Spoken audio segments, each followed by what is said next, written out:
Sport. We begin this broadcast by acknowledging the traditional custodians of the land on which this match will be played today and pay our respects to their elders past, present and emerging. We extend that respect to Aboriginal and Torres Strait Islander peoples listening. And the moment of truth has arrived. If you think you have anything other than a split second in this game right now, you're kidding yourself. It's all to play for. Every single bloke has stood up. They are leaving nothing out there. I wouldn't want to be anywhere else on earth. Welcome to ABC Sports coverage of the 2024 AFL Premiership season. From 55, Sidebottom launches, goal! The Craze Magpies are on top of the AFL world. They win a spellbinding game of footy. Calling it a practice. This is ABC Sport. The umpire holds the footy up. You want your very best players having the ball in the moments that matter. Take your moment. This is that moment. Something's in the air. Listen to the roar. Feel a different energy. The pressure's certainly gone up. Feel it on your skin. Punches the air with the right hand. Feel the electricity. That's why we love football. Brilliant to watch. Stand by. The arms are outstretched as he pumps his chest out. Fill your lungs. Are you ready for it? Wherever you are, do not move. We're going the full journey. 'Cause here it comes. This is the 2024 AFL Premiership season. From outside 50, goes bang with everything he's got. Former bad boy looking to redeem himself with kicks like that. Something big is coming. One step nonchalant banana finish. Wow. Charlie Cameron snaps. Goal. Something big is coming. Hey Siri, play John Denver. AFL. From deep in the pocket. Oh, that is amazing. Fill your lungs. Are you ready for it? This guy wants it at home on the biggest stage. And Gordon can finish from 35. Oh, Errol. It's there. Superb finish. What a hanger. He joins the party. Walks through the goal. Oh, what a moment. Brilliant, wasn't it? There's nothing this man can't do. Rioli with some magic. The check side finish. He seizes the moment. Stolen. Snapped it over his shoulder. He's kicked an absolute ripper. Spins around and buries it. Lightning speed, Bobby Hill. He's Bobby Thrill. This is just football at its best. Weaves around an opponent and gets a brilliant goal. Gavin snaps. She'll bring the house down. Time to steady. And pull the trigger. Right foot drop punt is pure. We're not done yet. The 2024 AFL Premiership season on radio, Sport Digital, and take us with you on the ABC Listen app. Just look for the AFL button. Something big is coming. I know. As the curtain comes down on round 6 of the AFL Premiership season, it's a round that's left us with just one undefeated team in the competition, and in all likelihood will leave us with just one winless team. The 0-5 Roos up against the 0-5 Hawks. It is Clarkson versus Mitchell. Storylines are plenty under the roof at Docklands. There is no late change. It is Nick Larkey's 100th game, while Charlie Lazaro is the sub for the Roos. And for the Hawks, it is Henry Huswaite, the teenager, who starts as the tactical sub. Welcome to ABC Sports coverage. Sunday footy continues. My name's Corbin Middlemass. Matt Clinch is here to call the footy with me. Hello, Clinchy. Hello, Corby. Good afternoon to everyone. I was fortunate enough to see both these sides last week. So the one blessing is it's under the roof this afternoon. But yes, a chance for someone to try and get on the winners list for season 2024, and maybe an early indication towards the wooden spoon. But Hawthorn have had their issues in their opening quarters, and the Kangas have had their issues in the middle of the ground. So I'm looking forward to seeing Harry Sheasel. If there's one player you come through the gates to watch this afternoon, he's had over 30 disposals in each of his games, an eye to the future. But for someone, the song will sound pretty sweet tonight. Generally, you're not too looking forward to getting teams in development mode. It feels like there's been a bit of a gap in recent times between the bottom 3 and the rest. And yet, as West Coast have shown us for the last 3 weeks, that spike can catch you by surprise and come unexpectedly. Maybe for one of these two teams, it can start a little bit of a bounce back for either North Melbourne or Hawthorn. I mentioned the storylines. I was lucky enough to be on with Mick Moldhouse yesterday, and we spoke about the time in which he coached against Nathan Buckley and the subplot that really existed that night and the amount of promos and everything that went into it. Such has been the bit of fallout with Clarkson and not only Mitchell, but the Hawthorn Football Club more broadly. We didn't get anything like that last year when they played against one another. It was buried away on a Saturday afternoon in Tasmania. It wasn't overly promoted. Clarkson was taking a leave of absence from the game in the back end of the year, so he didn't even coach the last time that these two teams met. And then again, in the Sunday twilight spot, they come up against each other. It's just the second time that Clarkson coaches against the team in which he was able to guide to 4 flags. Our ABC Sport experts in the second row. First of all, Brett Delidio is with us, the Richmond champ, GWS footballer, player agents to the Stars, all of that. One of the best analysts in the game. G'day, Lids. Corby, Clinchy, good to be here on a Sunday. It is the 4 o'clock slot, which I love. It's one of my favourite times to play. I used to love it as a player. Hang around all weekend, really try and keep yourself motivated for the 4 o'clock slot. But see everyone else play. Yeah, see everyone else play. Yep. And the nerves just from Friday night all the way through, or Thursday night now. But it is, you're right, but watching two young teams come through, I think is you pick your little wins that you're going to see. And Clinchy mentioned Harry Sheasel. I'll be interested to see whether the Hawks actually go with a run with Harry. I think he's their shining light, and the one reason. That's what I'm thinking, yeah. And I kind of want to see him have a go at it and see whether Harry can stand up to the task. But I mean, if he does get Finn, Finn's super fit and he'll stick diligent to that task, So. If that happens, I'll be watching that match up for sure. Oh, I missed it in the intro, but of course the rising star from Tongala as well, Brett Delidio, is the biggest thing to come out of there this week. The dual-old Australian Carlton captain, you would have heard her already this weekend in Karen Peterson. G'day, Kaz. G'day, Corby. Bit of a different feel coming to the ground today as opposed to when I was here yesterday watching the Blues go around, but nevertheless. You've had both ends of the table this weekend, haven't you? I have. I feel as though I was probably a little bit more invested in the game yesterday than perhaps what I am today for obvious reasons, but it's exciting to see two young teams. The challenge, I think, for both these two teams is how long can they keep beating the young team drum. It's going to start wearing thin pretty quickly, and their form, both teams, to begin the year it's been pretty average. I expected more from Hawthorn, if I'm being honest. I thought that the way that they, particularly in the back half of last year, they produced some really exciting football, and if I was a Hawthorn supporter, I would have been pretty excited about what they were showing. And you spend all summer gearing up, ready to come to the footy, and your teams produce what they have in the first 5 weeks. And particularly last week, the commentary, from Mitchell and everyone else around the footy club going, that was just not us. That's pretty disappointing. So for what it's worth, I expect them to come out, particularly in this first quarter, and be really physical and flex their muscle a little bit. I expect them to go on with the win today. You guys both would have had training sessions like this in your career. The Bring Your Mouth Guard session, which Hawthorn had on Wednesday, was certainly physical, certainly by today's standards. Give me a rough percentage of the time, Lids. How often does that work? Well, usually you start off reasonably hot, which is good, but if that team matches you early and then you're challenged later in the game, I think that's when you can start to see, oh, God, did that really work for us? And the doubts start to creep in. But, look, no doubt you'll see a response, I think, early, yeah. And they've openly spoken about it, but words they're pretty cheap, aren't they, at this point in time? And actions will speak a hell of a lot louder. So what we'll see, but you're right, I'm with Kez a bit. You'd be really disappointed if you're a Hawk supporter with where they've been at the start of this year. But in saying that, they've been missing quite a few and replacing those experienced heads with kids that have played 2, 3, 4 games, So you're going to have those lapses in concentration and form and whatever else. But today we should be a different story. Hopefully they've got absolutely no reason to be, one, thinking they're ahead of themselves, nor not being up to the task to try and take on, a North who is equally struggling. What do you do if it doesn't work? I mean, they trailed at each break against the Gold Coast Suns. Carl Amon was the only player who had double digits in terms of disposals. Lloyd Meek led the way with clearances. Sam Mitchell makes the call at the selection table. Josh Ward gets dropped. Jack Gunston comes back in. If that doesn't trigger a response, what do you then do? That's a good question, Clinchy. I don't know. I think you just try and rally and find the small wins, and then hopefully Will Day's back next week, and Luke Bruce will be back into the side. You try and find those sort of wins and things that are going to bring the side back together. But you have to go back to the well again, I think, and still bring that hard intensity with the training to try and find that edge. And that is, I lived that under Dimmer because we were zipping 9, and that things are dire when you're zipping 9, Clinchy.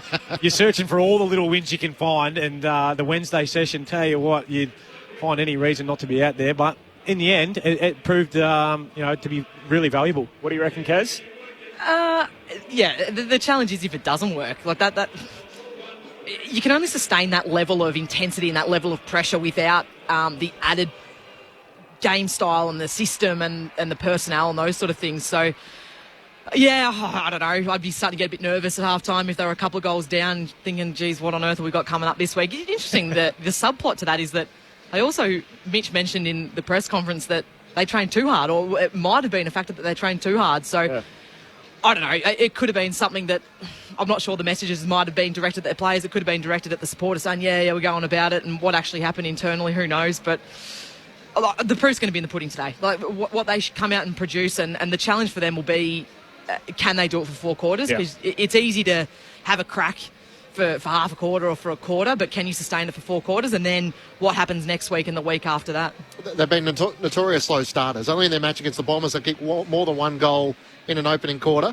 So you think Alistair Clarkson would be rubbing his hands together and using any sort of psychological, motivational sort of intent to his players to say, here's our chance. This is our week. Hawthorn are slow. We come out and put in a good start here. They won't offer much back after half-time. Yeah, no, I totally agree. I think it's all got to be around that North Melbourne midfield. You know, I spoke about Sheasel. Is he going to go in there? Does he get a run with? Well, you know, I'm looking at who's warming up in there. Cam Zerho's back today. He's warming up with the mids, which is great. Davies Uniacke and Simpkin really need to take control today, I think, Davies Uniacke's not an old player, but he's one of the senior players in that midfield. So he's got to take control in there. Tristan Cherry's been going actually pretty well, I think, for a big ruckman. You know, but the Hawks midfield had their colours really lowered last week, so they're going to come out all guns blazing and ready to, throw the first punch. The Hawks have won 13 premierships in the AFL-VFL competition, which is more than anyone else since they won their first in 61. So from every decade, I've recently learnt this week. Amazing. Amazing the run that they've been on. But you go from 1970 onwards. This is Hawthorn's worst start since 1970, and they've been as successful as any team during that period with 12 premierships from 1970 onwards. They were zipping 5 that year. They're zipping 5 again here. So that's a 54-year low for this football club. They're not used to being down there, while for North Melbourne, unfortunately, it's been all too familiar in recent times where they've finished in the bottom 2 in 4 consecutive years now. Just on the Clarkson-Mitchell aspect, so it's almost uncomfortable, the fact that, like I said, we don't even have this sort of pantomime build-up and the hype that, Clarkson and Mitchell, they shared so much success together. Now they're on opposing teams, the succession plan and everything else, in the same way that we had for Malthouse and Buckley. And we do that in footy all the time when players come up against their old team. Lids, you would have lived in a preliminary final. It's almost strange, and perhaps speaks to the relationship and where it's deteriorated to, that we haven't got it up in lights in a key time slot, and there's not more made of the fact that they're coaching against one another. It could be the fact that it's 17th versus 18th as well. Like, I don't think there's actually, to be fair, more people in this crowd than what I had expected to come in. So I'm not sure too many people are worried about the subplot in a team the 2 teams that are salad. Corby loves a subplot. I'm looking for a little bit of drama. I'm all in, Corb, because we might need a subplot halfway through the 3rd quarter of this game if it turns sour. But I think you're right. I think if it was, you mentioned the Buckley, and Collingwood has been up and around. The mark obviously gone on and won a flag since that time. But I think if the 2 teams were vying for top 8, if it was closer to the pointy end of the season, I think you could absolutely find a reason to create a subplot for that, for sure. Brett, you worked with both of them at Hawthorn. Yep. Very different personalities. How would you describe them both? Clarko was the ultimate storyteller in terms of being able to control a room and find a story that fit his mould of what he was trying to get across to the boys, whereas Mitch was very much... He saw the game as well as any person I've come up with in terms of coaching and whatever else. He found a reason or an explanation for why something would happen and see it really quickly. So, I think Mitch has really worked on that, the storytelling side of things, and the empathy for his players more so, because things come so naturally to Mitch.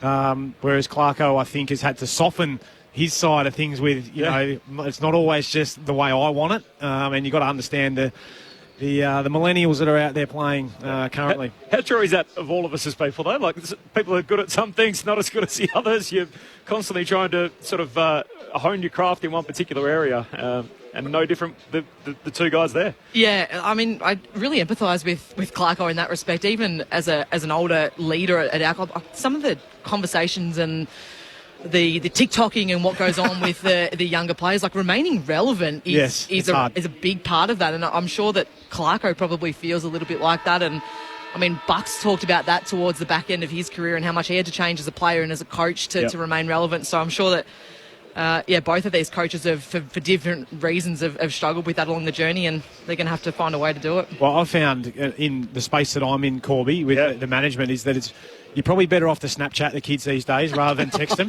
because they're more likely to get back to you. But they don't answer their phones. I've got younger teammates that I call, and they will not answer their phone. But they're on it 24/7. No, you send them an Instagram direct message and they'll get back to you straight away. Yeah. It's remarkable. You can see that it's been seen. It's like there's no hiding from that. But that's a generation we live in at the moment, which is like it or lump it. I think we just got to live with it.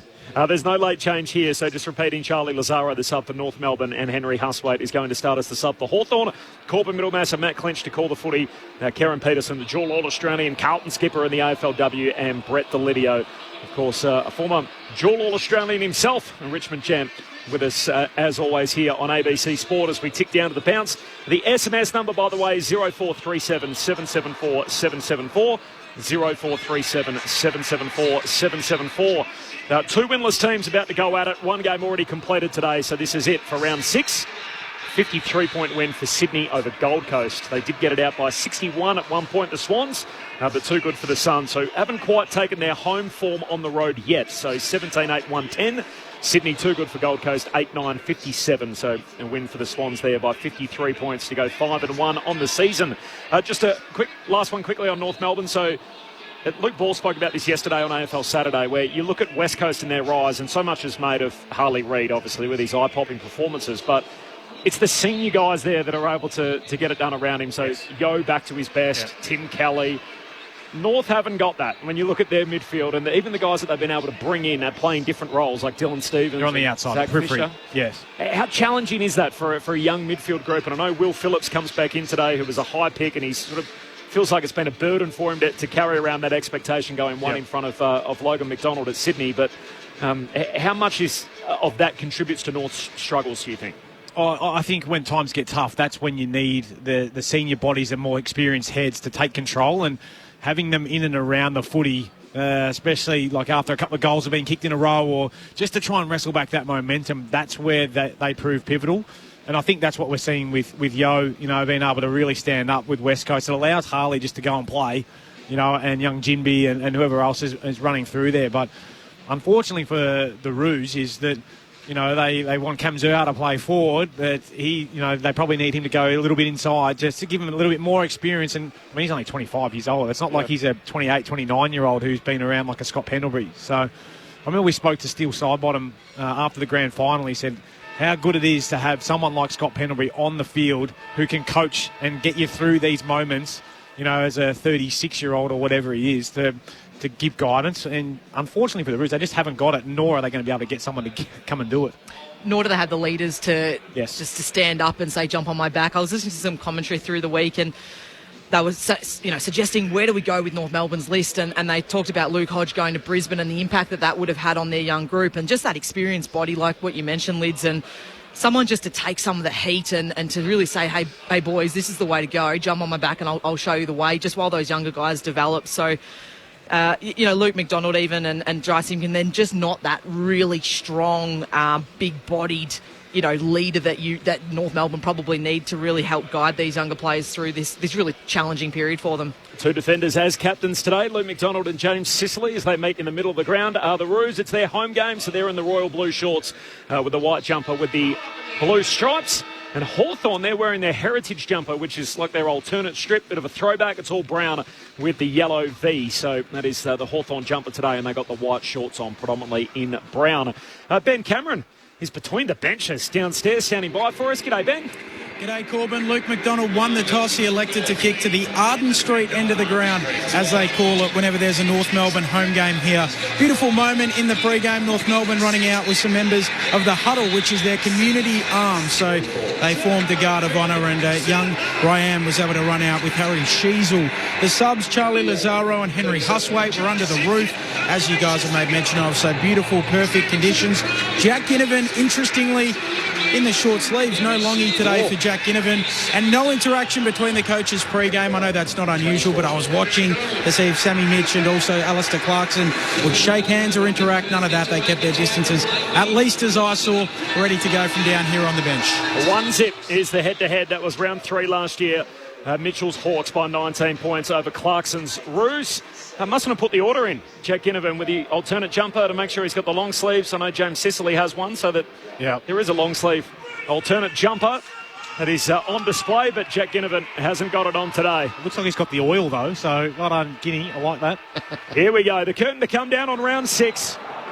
In all likelihood, we'll have just one winless team at the end of it. It is Clarkson's Roos, Mitchell's Hawks on ABC Sport. You're with Matt Clinch. Sherry and Meek to get things underway. Meek wins down the opening tap for the Hawks, trying to link up with Newcomb and Nash, who dive underneath the footy, and the umpire will ball it up. McGuinness to Sheasel. That's a matchup that we will be watching very closely today. Absolutely. Umpire throws it aloft. Sherry tries to clear a path for Simpkin. Hand pass is picked off by Morrison. Sends a spiraling kick inside 50. Hardwick can't get a run in. Great mark taken by Charlie Comden. Back with the flight. He takes the mark for the Roos. Kicks out to the right back pocket, and Fisher marks for the Kangas. Looks up towards half back. And they're working around the outer side. Tucker takes the mark, turns and comes inboard. And Simpkin has it for North Melbourne. Skipper, he's had 3 concussions, unfortunately, in the last 9 months, but A-OK, and he's up and running, leading this team as the co-captain with Luke McDonald. He kicks along the boundary line. Hands on it on the way through from Scrimshaw. No mark. Falls to Curtis. Hand pass to Davies Uniacke to Zerha. He gives it back to LDU. Inside the forward pocket. Loose handball. It's sat up. And in the end, easy to be picked off by Morrison as he bangs it up to the wing, but turns it over again. And Sherry takes the mark on the City wing. No score and no late change coming in 70 seconds past. Tristan Sherry sends it inside 50. Larkey tries to get a run at it. It's through his hands. At the back, Frosty's opponent gathers. Looks for an option through Seamus Mitchell, who swings back on his left, up towards Marbiel Chol. Sherry made the spoil.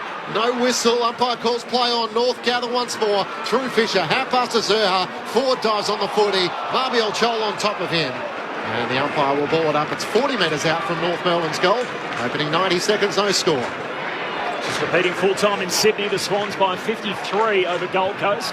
From the restart, Nash jams it on the boot. Big leap from Comben, and he comes down with it. Charlie Comben. In the end, it was on his way back to earth that he was able to take the mark over the top of Jack Ginnivan. Looks for Core in the middle of the ground. Your former teammate, Lids. Yeah, Big Apples. He goes short to Sheasel. He's going to lay it back to Aidan Core. Former Giant outside of the right boot. Little check side to the top of the goal square. It carries the pack. Ford's there. Snaps it through. Start your engines. The Roos had the first of the day. Big Lloyd Meek was on the line. I don't even think he thought he touched it. He hasn't remonstrated with the goal umpire, and yet the arc will be leaned upon. But Eddie Ford on the back of a career best 3 goals last week. Pretty certain he's got the first of the day here. The review is underway. Soft calls a goal. And Big Lloyd Meek here's got nothing on that. There is daylight between his fingertips and the ball. You can see a gap between the defender and the ball at all times. Let's do it all again. The North Melbourne fans roar once more. They've got the opening goal. It's come 2.5 minutes in. North Melbourne through Eddie Ford. 1 straight 6. Hawthorn yet to score. Sunday footy on ABC Sport. Karen Peterson and Brett Delidio. Probably one of the more unconventional inside forward 50s that we might see today, Lids. I reckon the inside out banana that we got. The banana off the half back line. I'm not sure. We're like 40 metres or something. It was look, it was a pretty penetrating kick, to be fair. It's far better than his left, put it that way. Okay, good. Well, I'm sure that they'll take it to begin. But North were able to, on 2 occasions there, be able to get repeat inside 50 entries because of how organised they were behind the ball. Comben. It was Comben twice, I think, wasn't it? So he was the one who was set up in the right spot. They seemed very organised behind the ball, and Hawthorn just had nowhere to go when they came outside of their D50. So a really good start for North. They seem really well organised, and they're really patient with their ball movement so far. He was the shining light last week for Kangas fans. Eddie Ford with 3 goals against the Cats, and North Melbourne have the opener here at Docklands. Meek tries to knock it down into the path of Nash. Hand pass to Newcomb. Got it to Warple. Kicks up towards Marbiel Chol. Got an awkward bounce. Charging onto it. Ginnivan tries to duck the tackle. Sheasel gets him holding the ball. Ginnivan tried his luck trying to break through one tackle. Looked for the whistle. Never got it. Harry Sheasel for the Kangas Goes short to Powell. Looking for an avenue out of defence. Kicks out to Stevens, who marks at left half back for the Kangas. North Melbourne 1 straight 6. Hawthorn yet to score through 4 minutes on ABC Sport. Out to Zach Fisher, the former Blue. He has it hemmed in against the boundary line at left half back. 20 disposals to 8. The way of the Kangaroos early here. As Fisher kicks long, Sherry slipped over. Easy one from Meek, can't hang on to it. He did have his arms chopped though in the eyes of the umpire. And the Hawthorn ruckman Lloyd Meek will take the free kick. Oh, dangerous kick. Too much hang time. Zerha breaks it up. Grabs the footy. Weddell's got him, ball and all. Good tackle. No, it wasn't. It was too high and a free kick for Zerha. Gee, Ken Zerha's been rewarded. He get the kick just left of centre from about 35 out. Well, you can tell he's fresh, can't you, off the week off with the little calf niggle. He started the game pretty well. Just that teasing distance that you want to see, and you can tell when a side's on, that ability just to approach and cut that ball off. Great attack. What a start by the Roos. Zerha leaves it out there. Misses to the right. Behind North Melbourne 117. Hawthorn flat-footed. 5.5 minutes in. They're yet to score. Corbin Middlemass, Matt Clinch, Kieran Peterson, Brett Delidio and Ben Cameron. Sunday footy on ABC Sport. Scrimshaw kicks into the pocket. He made Jarman Empey work a fair way to gather with his left mitt. Right in the left back pocket. North Melbourne by 7 points. Impey kicks as far as he can. Up to the wing. Meek and Chol are both there. Nguyen had a hand to it for North. Couldn't tame the mark. As Warple's locked up, they turn to the umpire, but he will ball it up. Out of wing. Between wing and half forward for North Melbourne. They lead by 7 points. Umpire throws it in the air. Meek wins down the tap, but Sherry does the roving. Jams it on his left boot, kicks inside 50. Jarman Empey in front, knocked it away from forward. Hawks gather. Frost clearing kick straight towards the boundary. Out on the full. He'll be coming back the Kangas way. For another chance to head inside 50. 6-2 so far in the opening stages. Short kick across the ground from Tucker. And finds Tom Powell. Great start to the unseasoned Tom Powell. Second generation AFL footballer. So the former Crow Matthew Powell, as he kicks to the top of the goal square. Sicily spoils, unfortunately off his knuckles into the path of Morrison. Hand pass to McDonald. That's Connor. He kicks wide for Hawthorn. Gunston on his return. Tackled out of play by Aidan Corr. And a boundary throw in between wing and half forward for the Roos. 7 minutes gone opening term. Roos by 7. Just repeating earlier today, Sydney by 53 points over Gold Coast. So full time there. The Swans 5-1 to start the season. Toss back in, Sherry in front of Lloyd Meek, but Meek wins down the tap. Oh, big collision as McDonald was counted into. Couldn't get purchase on his kick. Sherry gathers, kicks inside 50. It runs towards the boundary. Out in front of Sicily and forward for a throw-in the left forward pocket for North Melbourne. Big contest there from Connor McDonald and Cam Zerha. Bang. Bounced up though, the lad. Love that. Cam Zerha is making his presence known. Throw back in. Sherry wins down the tap into the path of Phillips. Gets the hand pass to Davies-Uniacke. One way then the other. Swings back on his right. 60 from home. Long towards the teeth of goal. Larkey can't get a clear run at it. Simpkin off the ground. North had the opening 2 goals of the match. The co-captain in the right place at the right time. And the Kangas get the fast start under the roof. 2-1-13 to Hawthorn yet to score. 8 minutes gone. Opening term on ABC Sport. Oh, it's just a really good entry there from Luke Davies-Uniacke. It wasn't anything specific, but he got it to a dangerous spot. And they had a really good contest at the top. I love Luke Davies-Uniacke. His ability to change direction, left, right, and give himself time and space when he's in congestion. Really good. And great follow-up from Simpkin as well. Just attacking that goal square. Ball just dropped nice and soft for him to run onto. Great work from the Roos. They've started fast here. Oh, yeah. They'd be nervous, the old Hawks boys. Clinching set this up perfectly in the pre-game. So 5 goals in 5 first quarters this year. So they kicked 2 goals in round 1 in the first quarter, then a duck egg, then 1-1-1 in the last 3 weeks. So notorious slow starters. Haven't led as a result at quarter time, half time, 3/4 time, nothing all year, the Hawks.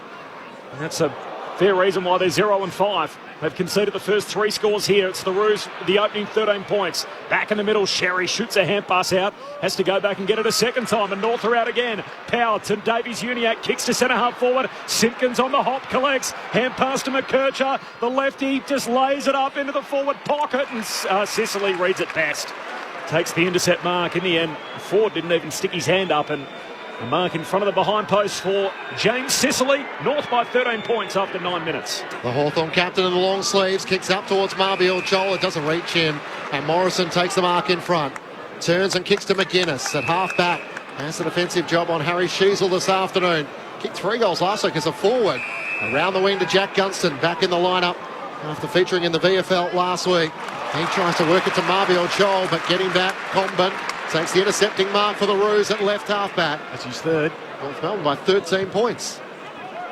Charlie Comben, high up and under to the wing. Underneath it is Sarong, no mark. That's Jai Sarong, the younger brother of Caleb from the Dockers. Spills down towards Ford. Hand pass to McKercher. His hand pass picked off. Sicily to Morrison by hand of the Hawks. He gives it to Newcomb. Kicks wide for Gunson. And a four-time premiership Hawk back at Hawthorn this year. So starting his career with the Crows and then a long stint with Hawthorn, 3 flags there. 1 year at Brisbane and back to finish his career with Hawthorn. And then leading the next generation, Weddle marks at half-back and they're trying to switch, goes short to Frost. Hand pass to Jai Sarong off the back flank. Hand pass for Hawthorn to Warple, back to Sarong. Short kick down the wing. Here's D'Ambrosio, shoots a hand pass inboard to Connor McDonald. The Hawks work it forward through hand to McKenzie, kicks to the top of the goal square. Gunston's press forward, he can't mark this. And Biggie Newen does well, knocks it through for a minor score. So a rush behind, in fact he missed it. It just bounced through for a rush behind. You can put that down off the boot of Cam McKenzie. Hawthorn's first score, so North by 12 points after 11 minutes. Ben Cameron on the boundary. Yeah, I'm sitting directly behind the Hawthorn bench, and there are a lot of conversations going on at the moment. The runner's just writing down, scribbling some notes on his post-it notes to run out onto the ground, so they are a little edgy after this start. Thanks, Ben.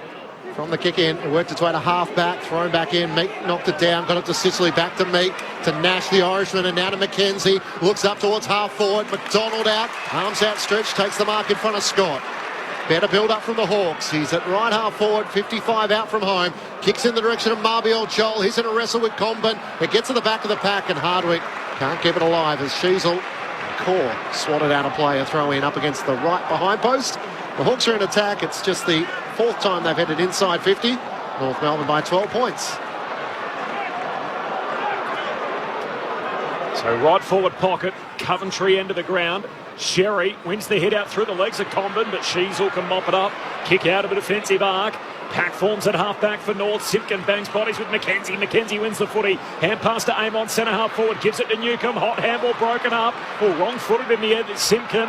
Ball spills all the way through to Tucker. He gives it to Davies Uniacke in a dangerous spot. Sheasel can't collect. Live footy, top of the goal square for Hawthorn, but the Roos work it out. Comben got it to Davies Uniacke. Out to Scott. He goes bouncing away. Gives it to McKercher. Takes a bounce at right half-back. Wants to feed the hand pass away. Thought about Drury now. Swings back on his left. Kicks to space. No one there for the Kangas. Onto it Frost. Got good support from Carl Amon. Hand pass to Newcomb through the middle of the ground. McDonald's all on his own at centre half forward.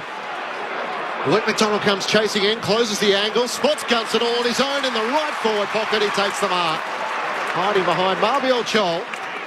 Vicky Newen takes a look around and thinks, where were my fellow defenders? You could see that unfolding. Unfortunately, Colby McKerch is still playing under 18 footy there. Just didn't compose himself and just bombed away to nothing. And then Charlie Comben just got caught leading up. 453 goals to Jack Gunston, who comes in and puts through Hawthorn's first of the match. The experience coming through there in his 15th season in the AFL. And Hawthorn have their opening goal. They're 1-1-7 and North Melbourne 2-1-13. 13 minutes gone on ABC Sport. You're Brett Delidio and Kez Peterson. Yeah, just to go on with that, Kez, and people if they're watching would say, oh, Biggie Newen, where were you, mate? You should be on your man. He got caught in between because Charlie Comben got drawn up to Jack Ginnivan and no one was left there behind. He had to come up to Marbiel Joel, which left Gunston free all on his own in the pocket. It's not Biggie Newen's fault in that case. It was because of the mistakes that happened up the field. And unfortunately for Colby, mate, if you're going forward, you're going to have to just pump the brakes at times if you've got nothing on. Just find a little target, allow the boys to catch up and reset. Yeah, well called it. We talk a lot about what teams do off turnover, and that's a perfect example of what you can do when you've got speed on the ball off the back of turnover. they just got caught napping the defenders, and as you said, it wasn't Biggie's fault. He just got caught almost in no man's land trying to play two, and they made the right call, hitting the free in Gunston. Finn McGuinness up front again today for Hawthorn, and Jack Gunston on his return with an early goal. Roos by 6 points. They get it out the middle here. Davies Uniacke away towards Scott. Kicks deep inside the forward 50. Spoil from Weddle. Cleaned up by Frost. Back pocket for Hawthorn. Kicks out to half back, and here's Nash.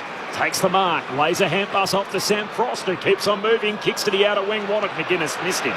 Slides out of bounds on the bounce. We'll have a throw in right on halfway on the city wing. John in West Footscray off the SMS. It's a beautiful day at Docklands. Roof should be opened. We're having that debate again. Obviously, all games here, the roof shut now. And I noted earlier the Hawks 0-5 for the first time since 1970. Pointed out off the SMS. 1971, Hawthorn won the flag. So maybe a little bit of positivity, which is hard to find at the moment for Hawthorn. Quick bounce, isn't it? Roos by 6 points. 15 gone, opening term. Of course, last year Hawthorn won one of their first 9 matches to start the season. That was against the Kangas in round 3. Prevailed by 19 points. Thrown back in, Sherry and Meek. Sherry taps it down and tries to put a slipper into it. Can't clear the congestion. More for the Hawks. Gets a hand pass to Newcomb. McGuinness back with a flight courageously. Trying to knock it away from McDonald. Gunston gathers. Hand pass to McKenzie. Breaks away from the tackle. Turns inboard. Down low for Connor McDonald. He gathers. Can't break the core tackle. And North Melbourne take it back. Luke McDonald with the hand pass to Newen. Put Phillips under enormous pressure. And Gunston takes him over the boundary line for a throw-in.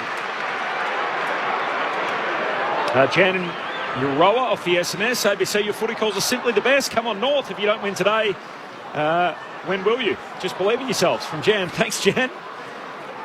0437 774 774. Sherry wins the hit out down to McKenzie to hold the Hawks. High up and under, and Connor McDonald stands underneath it, takes the mark. In front of Fisher. He's got it left out forward, but a long way out. Lays it off by hand. Right in shotgun. Carl Amon loads up and pulls the trigger from long range. Finds a home for it in the Hawthorn cheer squad.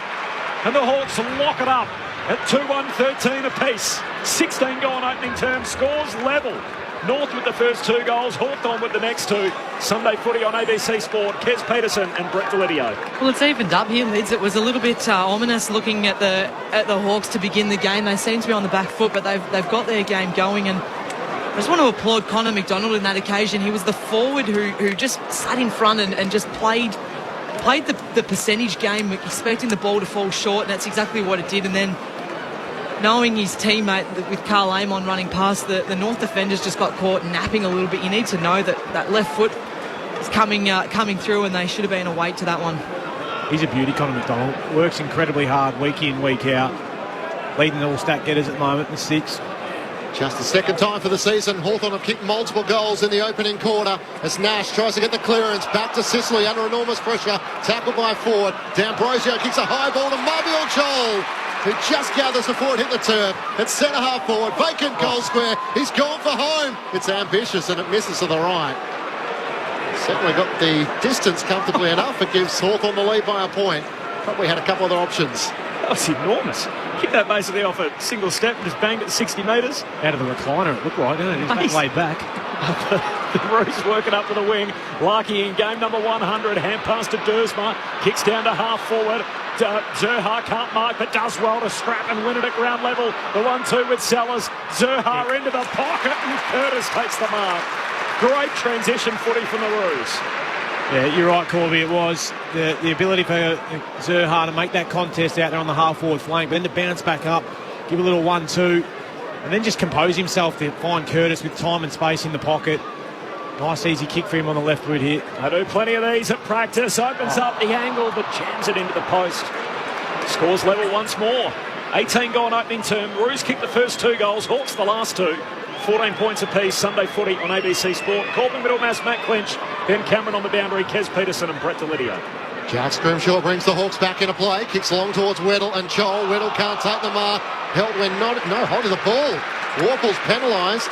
And like I said, he had prior opportunity, and Aidan Corr will take the free kick between wing and half forward for the Kangaroos. Scores locked at 14 apiece. Corr kicks long in the direction of Larkey. Shoved out of it. Scrimshaw takes the mark in the pack. 15 metres out from his defensive goal for the Hawks. Turns and looks into the back pocket. Carl Lamont marks. Goal already today. Carl Amon off the back flank, sends it down the wing. Weddle clever, punches it to the advantage of Joel. He can run onto it and burn off Fisher. Kicks deep forward and they're out on the overlap. Connor McDonald takes the mark. Ewan holds him up. This has got to be 50. No? No. It was clever from Ewan because he had Finn McGuinness running into that goal square all on his own. And if he's trying to go on, you've got every right to hold him up. Oh. Yeah, I think he was over the mark, so that'll probably help his cause. Make him kick the set, he called. Yeah. 15 metres out on a 45-degree angle. Should still put it through to finish off the good work. McDonald, this is near side. That's why. Gee, both teams have playing some chances here. Hawthorn with a bit of momentum, 2-3. North missed a gettable shot at the other end. They're 2-2. So as we tick into time on in this opening turn, Hawthorn by a point. Harry Sheasel brings North Melbourne back into play, into the back pocket. And he finds Bailey Scott. He had a season-high 27 disposals last week against Geelong as he kicks as far as he can around the wing. Zerha nudged underneath it and Jack Scrimshaw takes a good mark. Centre wing on the outer side. Hawthorn leading by a point. North with the first 2 goals, Hawthorn with the last 2. And Scrimshaw looks out towards half forward. Ginnivan's on the lead. It clears him and Nguyen. Connor McDonald tries to gather. He's tackled by Scott. Footy stuck underneath him. It spills out the way of Moore. Gets the hand pass to Ginnivan. Looks inside 50. Marbiel Chol's out number 3 on 1. Core gathers for North. Hand pass to Fisher. Looks out to Drury under pressure. Hard against the boundary. He might have taken it over. No whistle. Phillips' hand pass. Chance still for the Hawks. Great tackle. Lunging in. Aidan Core wins the free kick with his second or third effort. That time on Finn McGuinness to win the free kick in the left back pocket. And he plays on and switches it right back to the last line for Zach Fisher. Fisher in front of the goal umpire and in the goal mouth at that Coventry end. 50. In fact, it's going to be 50 here.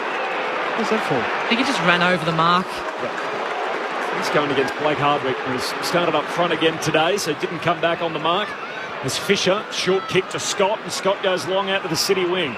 Finds Stevens. Traded for a first-round pick, one of those compensation picks North had that had to be on-traded. End of the first round this year. Goes long inside the forward 50 and Weddle. That's his role as the interceptor back there. Floats across, cuts it off for Hawthorn. Shares it with D'Ambrosio. Long kick to Gunston at half-back for Hawthorn. That's where the free options dry up for the Hawks. Gunston pushing up from the forward 50. Kicks around the boundary line and the mark is taken by Jai Sarong. He turns it over, can't get it to McGuinness. One of 3 inclusions for the Hawks ahead of this round 6 clash, and Luke McDonald, where the intercepting mark turns and comes inboard and finds Harry Sheasel. Had a chance to go fast then. A couple of 1v1s up forward. Now Hawks can get back and help. Possession number 5 for the young Roo as he kicks up towards Sarong. Can't take the mark for the Hawks. Frost could have tackled low below the ankles. No free kick. McKenzie can't clear it. Curtis tried to sidestep Scrimshaw. Still going. Surely holding the ball. Umpire initially hesitated, and then the field umpire in the middle eventually blew his whistle. Holding the ball. And a Hawthorn free kick. The Hawks lead by a point. Scrimshaw. Good kick to centre half back. Finds Connor McDonald, who started well. Hand pass to Jarman Impey. He's off and running. Long kick out towards Ginnivan. He marks in front of Nguyen and turns and plays on. Guinea inside 50 and Hardwick marks. Again, the Hawks catch North napping on the overlap. Big Lloyd meeks out in the goal square. And Hardwick decides against that. He's having a look from left half forward. You called it well, Lids. Both teams are guilty at the moment of trying to go really slow off the half-back line and just bombing it long.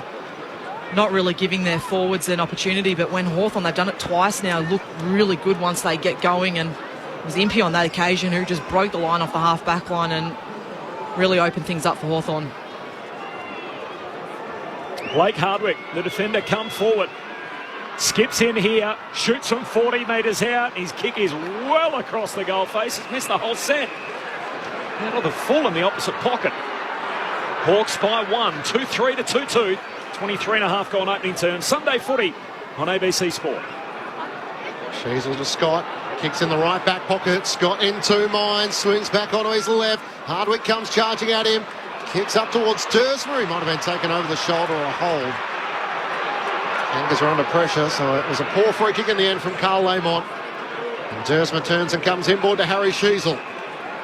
It's the company of Finn McGuinness this afternoon. I don't think so, Clinchy. Doesn't look like it, does it? He's gathering a few more of the possessions in the last 4 or 5 minutes. Kicks up towards Will Phillips on the wing. Can't take the mark. Hand pass away to Zerha. Back to Phillips. Kicks looking for Larkey in game 100. Can't take the mark. Scrimshaw gathers. Back to Frost. Knocks it on to Newcomb. Almost out of defence with a hand pass to Morrison, who kicks to McKenzie at half-back for the Hawks. And Gunston's going to get it again here at right half-back. He's had most of his disposals in that corner of the ground. Looks inboard here on the 45 to Nash. Hawks are out again. Hand pass to Warple. Dabs it inside 50. They got it again.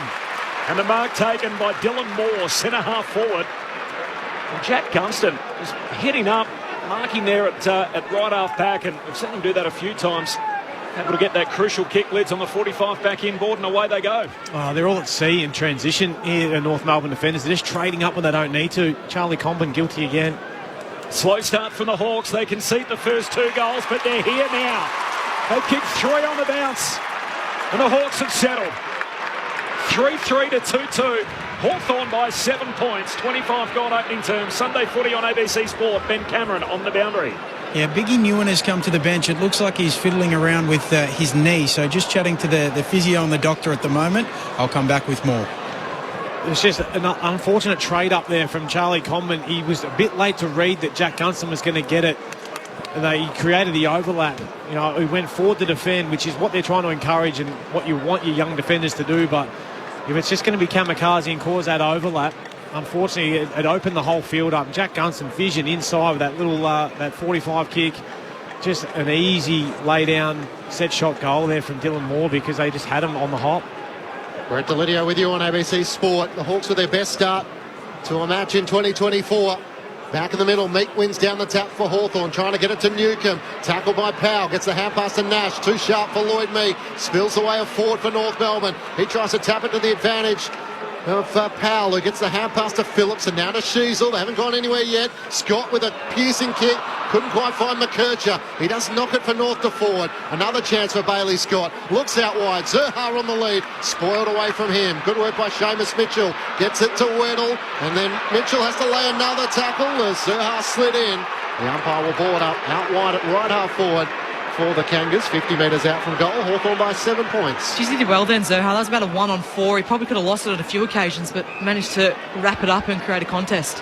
Carlton AFLW captain Karen Peterson with us on ABC Sport. There's a free here for a hold in the ruck contest, and big Tristan Sherry's getting it. And he's pointing to the goals too, so I'm not sure what his leg's like, but he's on a very, very tight angle.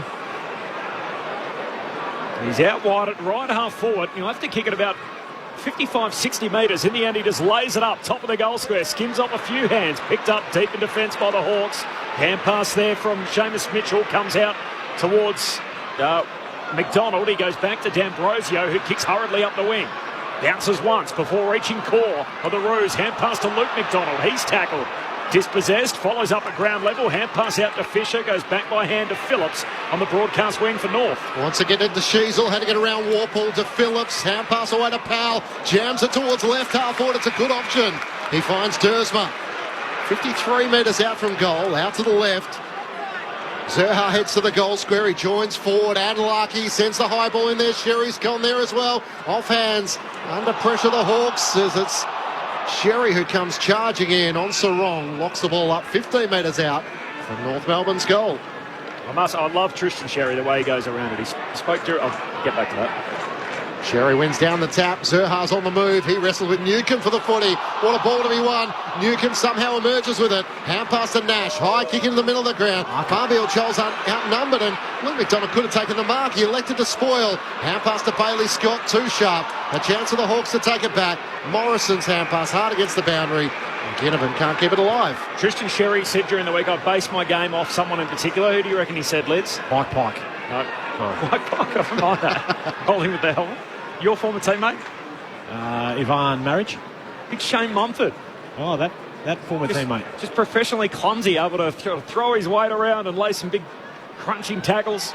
The boundary throw in comes out towards Dylan Stevens. Hand pass away towards Sherry, to Sheasel rather. This is broadcast wing.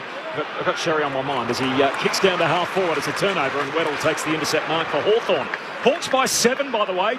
29 minutes gone opening term. On track to be in front at A quarter break for the first time all year. Finds Moore on the wing. Hand pass to D'Ambrosio for the Hawks. Works it inside to Newcomb. Loads up, kicks deep inside the forward 50. McGuinness down there. In from the side, Gunston. Did he complete the mark? The field ump saying no, he didn't. It will not be paid. I think the first touch was before the bell. The siren went, and as he completed the juggled mark, time had expired. Yep.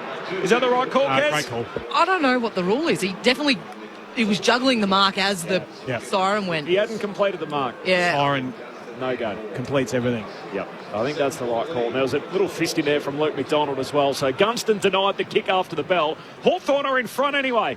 And as Clinchy told us, that is easily their best first quarter of the year. They'd previously kicked 5 goals across 5 first quarters.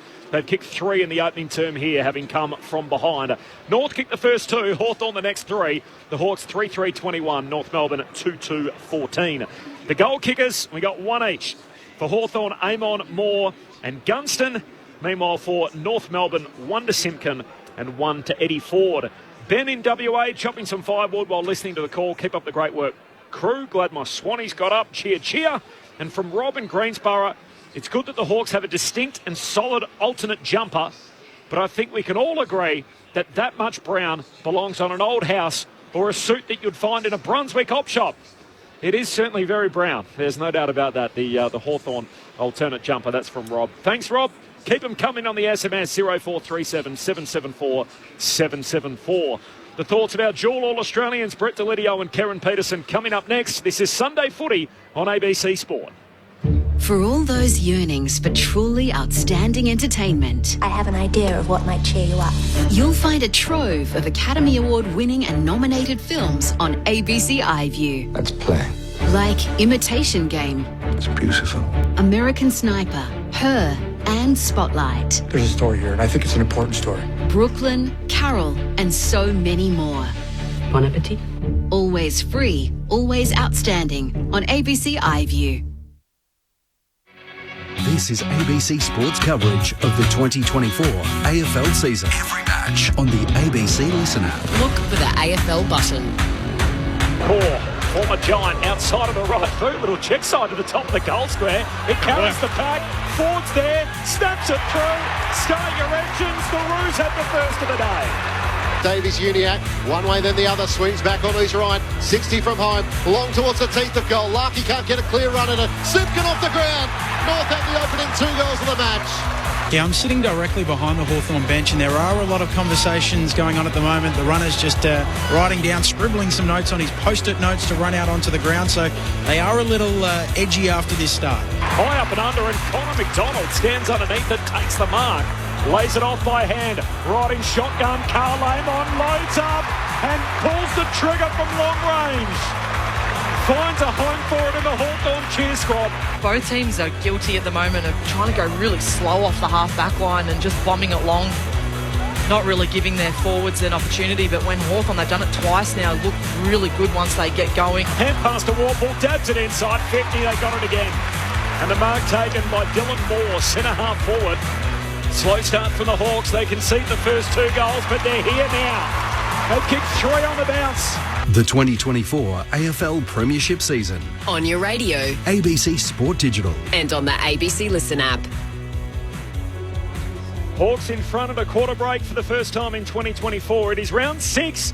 Hawthorn by 7 points over North. Ahead of Karen Peterson and Brett Delidio, Ben Cameron on the boundaries.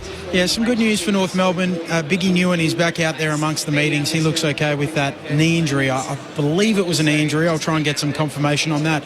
People might be interested what goes on down here on the bench. So I'm sitting directly behind Hawthorn. They have an iPad with a countdown clock for the quarters, so they always know the time. They've got 2 big screens, as in computer monitors. On one of them, it's divided into quadrants. Behind the goal, footage of each end. Also, footage from the wing. Then they've got the broadcast. On the second screen, they've got all of their team notes. So, overarching team notes. Also, then specific focuses for the forwards, mids and backs, as well as some structural notes. So, I can read those, but I don't think it'd be fair to broadcast them at the moment. So, that's just some of what happens down here on the bench, Corb. Thanks, Ben. More screens in the arc. And down on the Hawthorn bench, it's a pretty busy place to be. Brett Delidio, Karen Peterson with their thoughts to quarter time on ABC Sport. It's Hawthorn by 7. Well, it was a hot start, wasn't it, by the Roos? I was impressed with the way they shot out of the blocks. They probably cost themselves a couple more opportunities. They've had the, how many inside 50s? 18 to 15, but they're going at 22%, only generated the 4 shots. I feel like they've got a little bit too bomb happy. You know, they're trying to kick it onto Larky's head. You know, young Sellers had a couple of opportunities to really take a couple of big marks, but if they just lower their eyes, they've got, you know, Curtis, Zerha, young Dersma down there just to be able to use it a little bit better and get into the hands of, you know, we know what Sheasel can do, Colby McKercher by foot, Davies Uniacke as well, but, you know, you'd have to be impressed if you're a Hawthorn supporter, a Hawthorn coaching staff, their ability to weather the storm early and then come back, Kez, and be able to, you know, capitalise on the scoreboard to get the game back in their favour. Yeah, it shows a bit of maturity, doesn't it, amongst that team? And I've got no doubt that throughout the week, Mitchell and the other coaching staff would have gone to their leaders at Hawthorn and said, hey, this is on you boys here. We need you to really lift, particularly after the performance last week. It's on you guys to really set the scene and drive the standard. And they've been really good at that. I agree that both teams have probably left a few goals out there on the table that, you know, there's a couple of snaps that we saw in consecutive inside 50s for both teams that, you know, a good team would have taken that opportunity to snag a goal, and unfortunately for both teams, they left a few out there. The interesting stat that I was looking at was it's in terms of marks inside 450, and this speaks to your point that you just made, Lids, around the entries that they're giving the North Melbourne forwards. It's only 1 mark inside 50 for North Melbourne. It's 5 to Hawthorn. Wow. So that just shows, and we saw a couple of examples. I think Warple went through the middle at one point and just really lowered his eyes, and he actually motioned to his forward to come back at him, and he had every opportunity probably to blaze away, but chose the better option to lower the eyes and allow their forwards a really good opportunity to take a mark out in front. I'd like to see North Melbourne do the same in this second quarter. Interesting breakdown. So, yeah, one in every 3 Hawthorn are marking for their entries, and North are 1 in 18.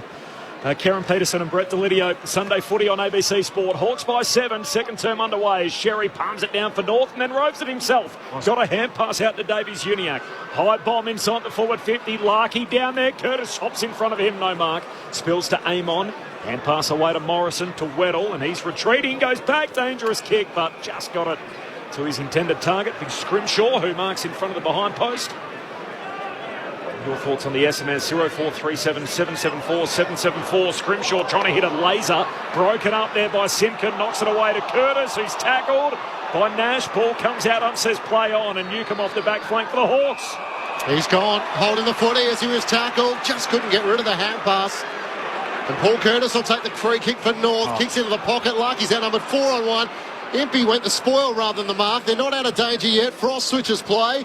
It's always dangerous. He finds Carl Amon, who marks in the right back pocket. Works it up. It's care, Clinchy. No. Works it up to Finn McGuinness. The Hawks have it at right half back, leading by 7 points. He's going to go as short to Connor McDonald. He has it at right half back for the Hawks. Back inside the defensive 50 to switch. Sarong takes the mark and then out to Sicily, who'll gather it on the bounce. In the left back pocket, they haven't gone forward yet. Now up to Morrison. He takes the mark in front of Tucker. It's going to be pretty hard to watch if they're going to play this style for 3 quarters. Harry Morrison, with the number 1 on his back, goes short to McGuinness, who's involved once more. That match against Melbourne, where they took 50 marks in a quarter. Would have been pretty hard viewing, Clinchy.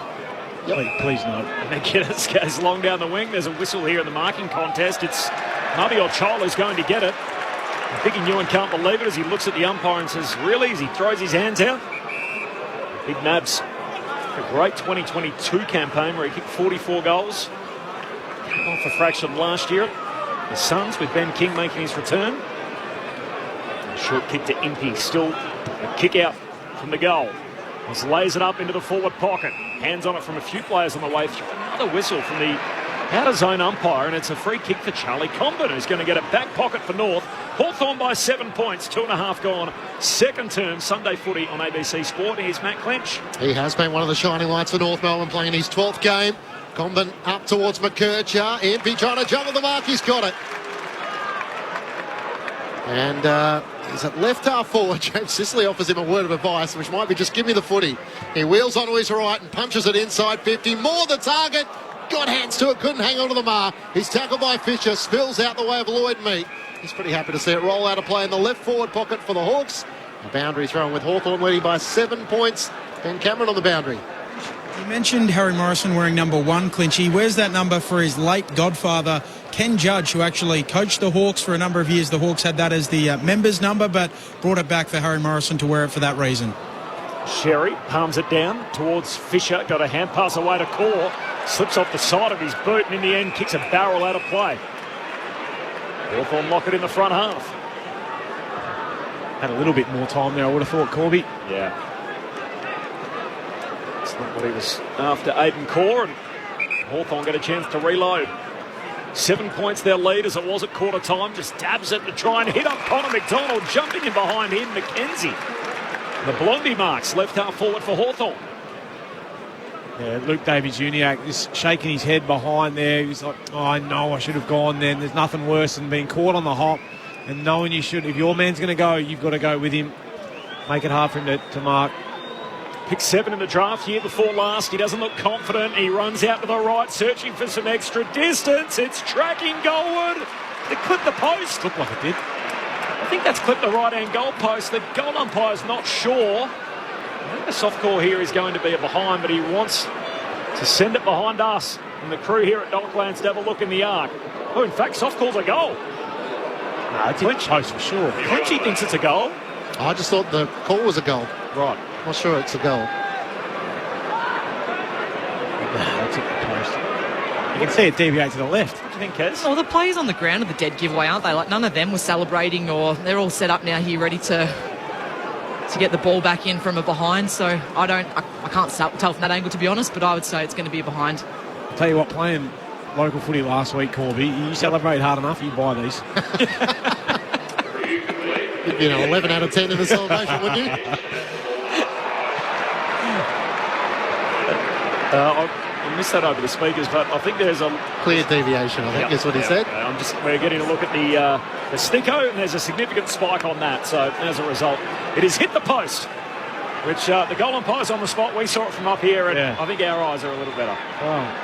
That definitely hit the post on the way through. So a behind for Hawthorn. 3-4 to 2-2 is the first score of the second term, which is 5 minutes old. Sunday footy on ABC Sport. Hawthorn by 8. Sheasel brings the Kangas back into play, up towards Larky, who got shoved underneath it by Frost. He got away with it and takes the mark for the Hawks at right half forward. Into the pocket, he hooks it looking for Gunston. He's outnumbered 2-on-1. Comden got good support from Sheasel. Illegally, though, says the umpire. Yeah. Was there a hold there, Lids, in your eyes? No, I think it was the block. He didn't allow him to run and jump at the ball, and because he doesn't go up and contest, even though he's put his arms up, which is what they ask you to do, it was a dead giveaway that he's protected his man, Sheasel, which, if you're coaching it, you want that, but you just got to be a little bit more discreet. So he has to pass the footy to Jack Gunston in the right forward pocket. One already this afternoon, back from the VFL. He misses to the right-hand side.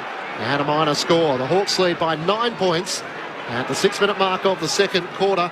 Earlier today, it was the Sydney Swans who were too strong over the Gold Coast Suns, winners by 53 points. Kick comes out wide and is punched out of bounds.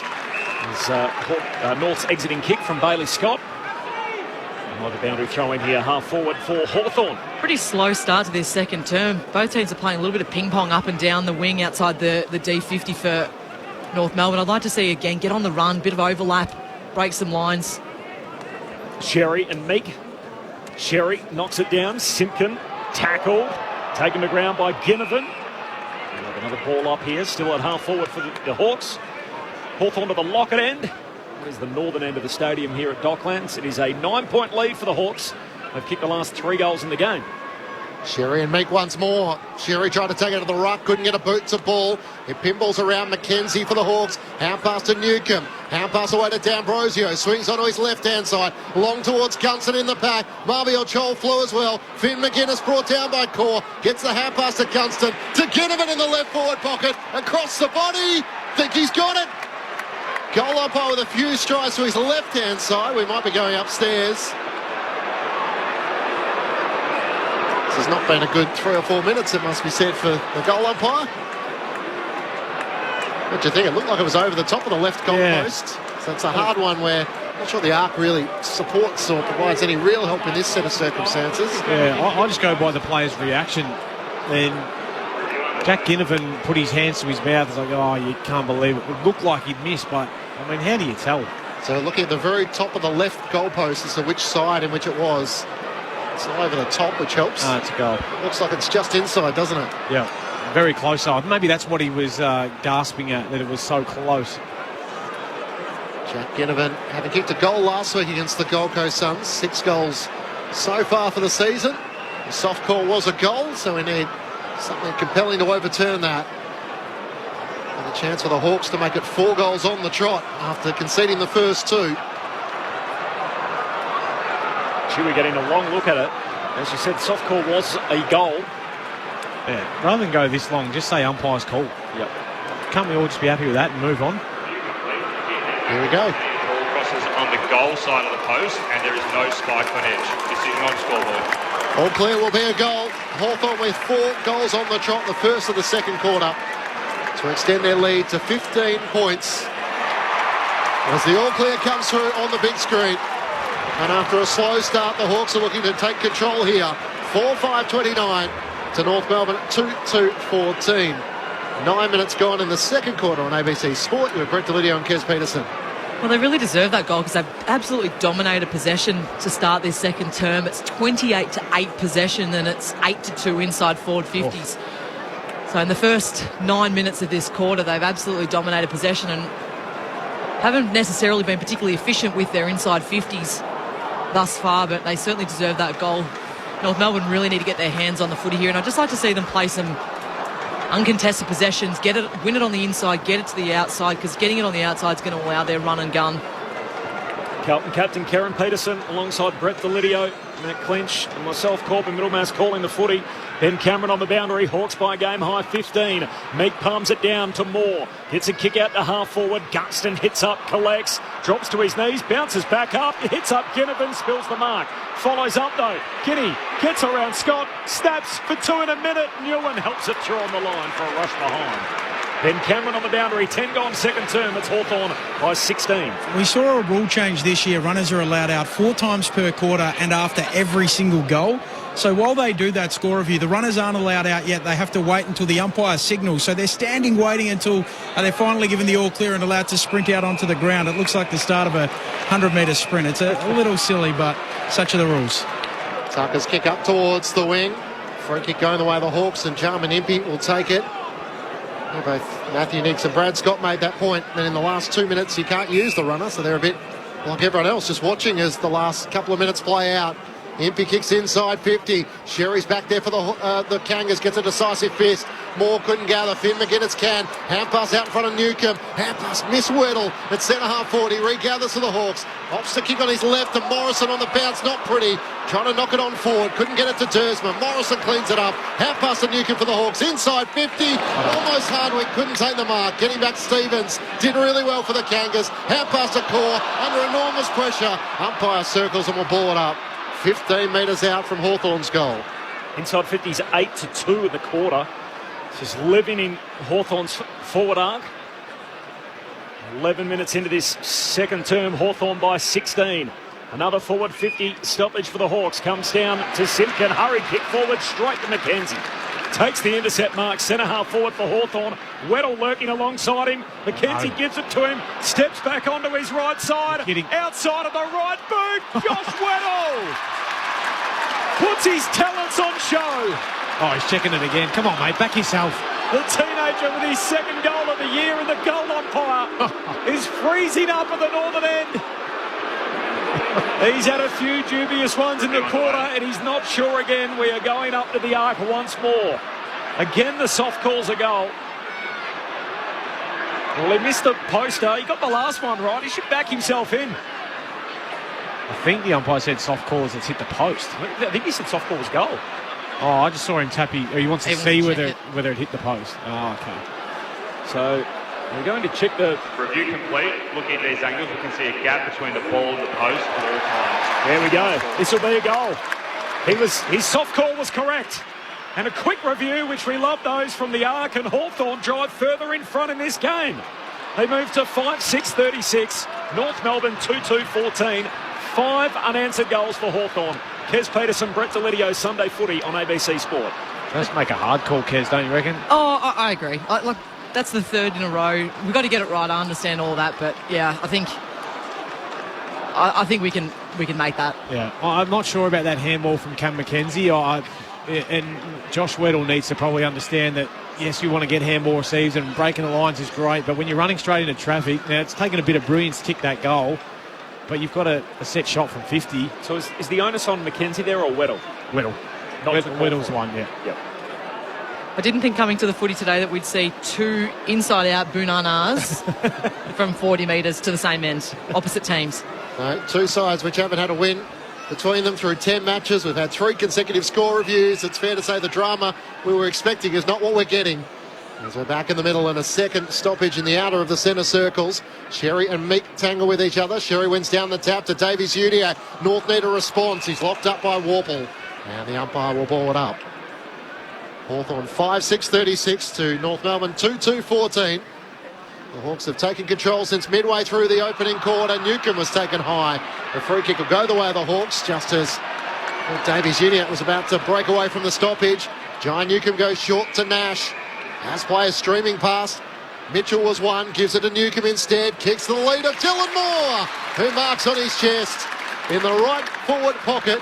And it's all one-way traffic at the moment. Well, it's hard to know, Kez, whether the bring your mouth guards has been a result of this or whether it's just North being pretty poor at the moment. Their setups have been ordinary defensively, but they're giving away free kicks. Whenever they get a chance to go forward with the ball, they're turning it over. Dylan Moore has one already this afternoon. Slightly right of centre, kicking from 40 metres out.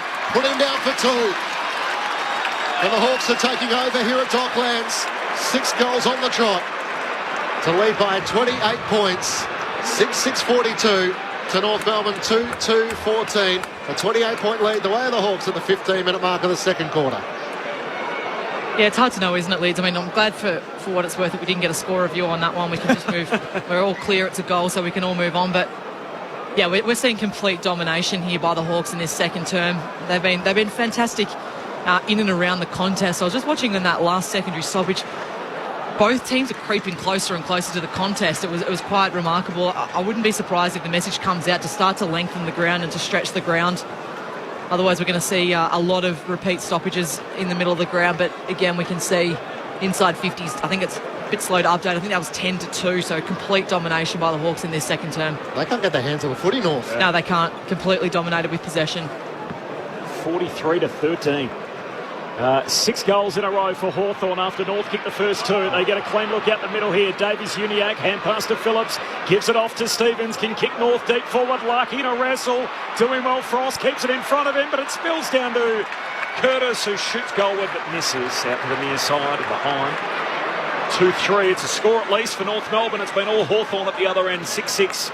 16 minutes gone, second term. Sunday footy on ABC Sport. The Hawks by 27. First score since the opening 10 minutes of the match. Here go the Hawks through the middle of the ground. Mitchell, hand pass away to Connor Nash, almost picked up by Davies Udiak. Gathers for North.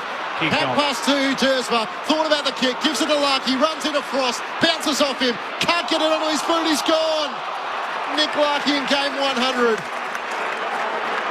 And to be fair, he was jammed in the middle of 3 or 4 Hawks, and geez, they made a mess of that, the Kangaroos. Nash takes the free kick for Hawthorn, kicks out to Morrison, who marks at left half back. Hawthorn by 27. Morrison short to Connor McDonald. I was interested to read his numbers. Nick Larky, someone that we were provided with this week, averages his lowest return against any team against Hawthorn. So you'd think the Hawks have struggled at a similar time. North have big days there, but not to be. The lowest return. He hasn't had a single kick today. As the Hawks work it down towards half forward, Sheasel swung around, got a hand pass to Luke McDonald. He's tackled out of bounds. Heavy tackle from Ginnivan. We'll have a boundary throw in left half forward for the Hawks. Big Frosty just sets himself for a big Silv. So 1 handball is his return. Nick Larky averaging more than 2 goals a game through his 100-game career so far, of course, fresh off an All-Australian blazer last year. Sherry tries to take it to the ruck for North. Tackle by Weddle. Spills to Nash. Hand pass to Connor McDonald. Kicks towards goal. Charging out. Stevens didn't take the mark for the Roos. It's Biggie Newen who's back. His kick is over the head of Dersma. It's out to space. Charging out there is Sellers. Mitchell gets there first. Put the bump on. Sellers did well. Gathered the footy. Hand pass to Dersma. Great tackle. Mitchell got him. A lunging effort. Holding the ball. The Hawks are inspired at the moment. McGuinness takes the advantage. Kicks up towards half forward. Jack Gunston marks. Hard against the boundary in the 50-metre arc. He turns inboard. D'Ambrosio marks. He's no closer to goal, but a slightly better angle. just on Nick Larkey, I don't reckon for the first time in his career he's looked up the ground and gone, any danger, boys, any danger. Didn't mind the work from Alison O'Connor on the AFL website, who said it's like Alan Border in the 80s for the Australian side. Kick towards Marbiel Chol, bounced off his chest in the end. McDonald's hand pass to Sheasel, to Scott under pressure. Clearing kick will be coming back down. Bozio takes it once more for the Hawks. He's one of 9 players out there for Hawthorn that's at his second club as he kicks deep into the forward pocket. Packthorn spills down to Ginnivan. Hand pass top of the goal square. Quick hands, Connor McDonald to Morrison. Another one. Make it 7 in a row for Hawthorn. They are pouring them in. The Hawks move to 7-6-48.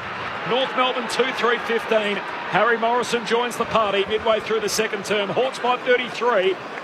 Sunday footy on ABC Sport. Kez Peterson, Brett Delidio. Harry Morrison's joined the Bunana party. That's your third one, Kez. You're on watch today, but I'll tell you what, I reckon Jack Ginnivan's a pretty handy little forward. Stop leaving him free at the front of stoppage. Connor McDonald also just running around as almost unmanned in that front half, just getting the footy at will. Nothing better as a wingman when you're just sitting out there and you see a forward coming towards you and you're all by yourself, a chance to kick goal. You don't get too many licks when you're out in the wing. You've got to make him count. Harry Morrison certainly did that. Had the 12 touches already today. Brett Delidio with you on ABC Sport. 12-4 the inside 50s Hawthorn's way in this second quarter. They've booted 4 goals, 3-1 behind. Dylan Moore's in the middle of the ground. He'll get a free kick. He was shoved in the back. And we'll have a chance to move the Hawks forward once more. Short to McKenzie. Takes it laterally with the centre circles. North have had a chance to push numbers back, so McKenzie drives it long in the direction of Marbiel Chol. McDonald's there. Comben got back as well. Connor McDonald gathers, puts it on goal and steers it through. Another one for the Hawks. 8 consecutive goals. And he joins the growing list of goal kickers with his first.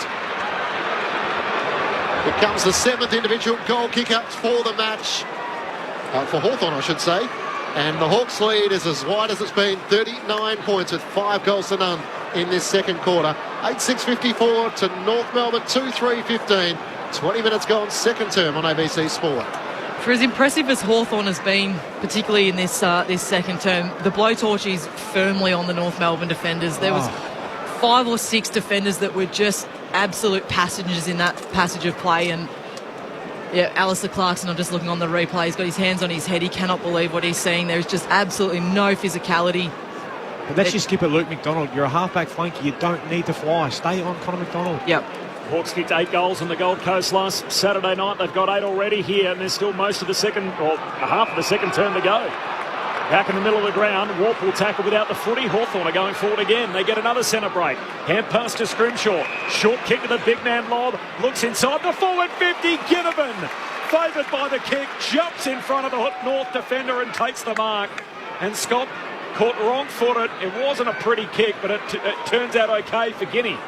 Yeah, it's all falling apart here for North Melbourne. Yet again, another free kick in the middle of the ground. Really poor checking on the way back through, and Ginnivan's got his tail up now, so someone's going to have to clamp down on him. When things are going your way, luck goes your way as well, and that's exactly what happened with Ginnivan just then. He's kick one, a circus trick from the forward pocket. This a little more straightforward, and straight through it goes. Situation worsens for North.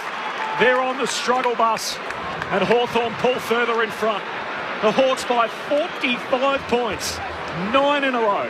9-6-60. The Roos 2-3-15, 22 gone second term. This is one-way traffic, 6 goals to zip in the quarter. Liz, this is what we were talking about before the game.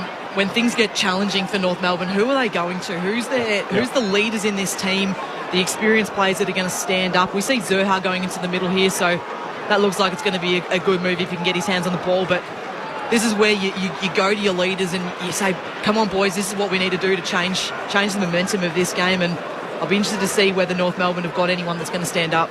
It doesn't always have to be getting your hands on the footy, but the flick of the switch to transition on defence, that's what they need here. Zerha into the middle alongside Simpkin and Phillips from this ball up. Meek wins down the tap. Newcomb trying to spin out of the tackle. Gets a half pass forward. Bouncing ball for Connor McDonald. Half pass to McKenzie. Tackled by Tucker. Turnover. Phillips to North. Half pass to Simpkin. Get the leaders stand up. Half pass to McDonald. Links it back over the top to Tucker. Outer side of the wing. Half pass away to wing and half forward for Stevens. He jams it onto his right boot. Looking for Sellers. Or Lucky, who had a good piece of it. Curtis gets a half pass forward. Drury end over end. Through it goes. Blake Drury was able to deliver North Melbourne their first goal since the 8-minute mark of the opening quarter. Their third goal of the match, and it breaks a run of 9 consecutive goals for the Hawks. 9-6-60 to North Melbourne, 3-3-21. The margin back to 39 points. He did his part last week with a couple of goals. He has his first this afternoon. Well, surprise, the guys that get their hands on the footy there. It was McDonald off half-back and Simpkin winning it in and around the contest. They get the ball forward and get it to a good spot, and then you allow your small forwards to go to work. You know, that's probably the key. Great jump at it from Larkey. I know he hasn't had a kick yet today, but he is providing that contest up forward. Great spot from Curtis as well, right across the front, and Drury right in front. It's been a long time since we've seen numbers this lopsided in a quarter in an AFL game. So disposals 68-32. Hawthorn's way. The marks 23-1, so North just haven't been able to control the footy.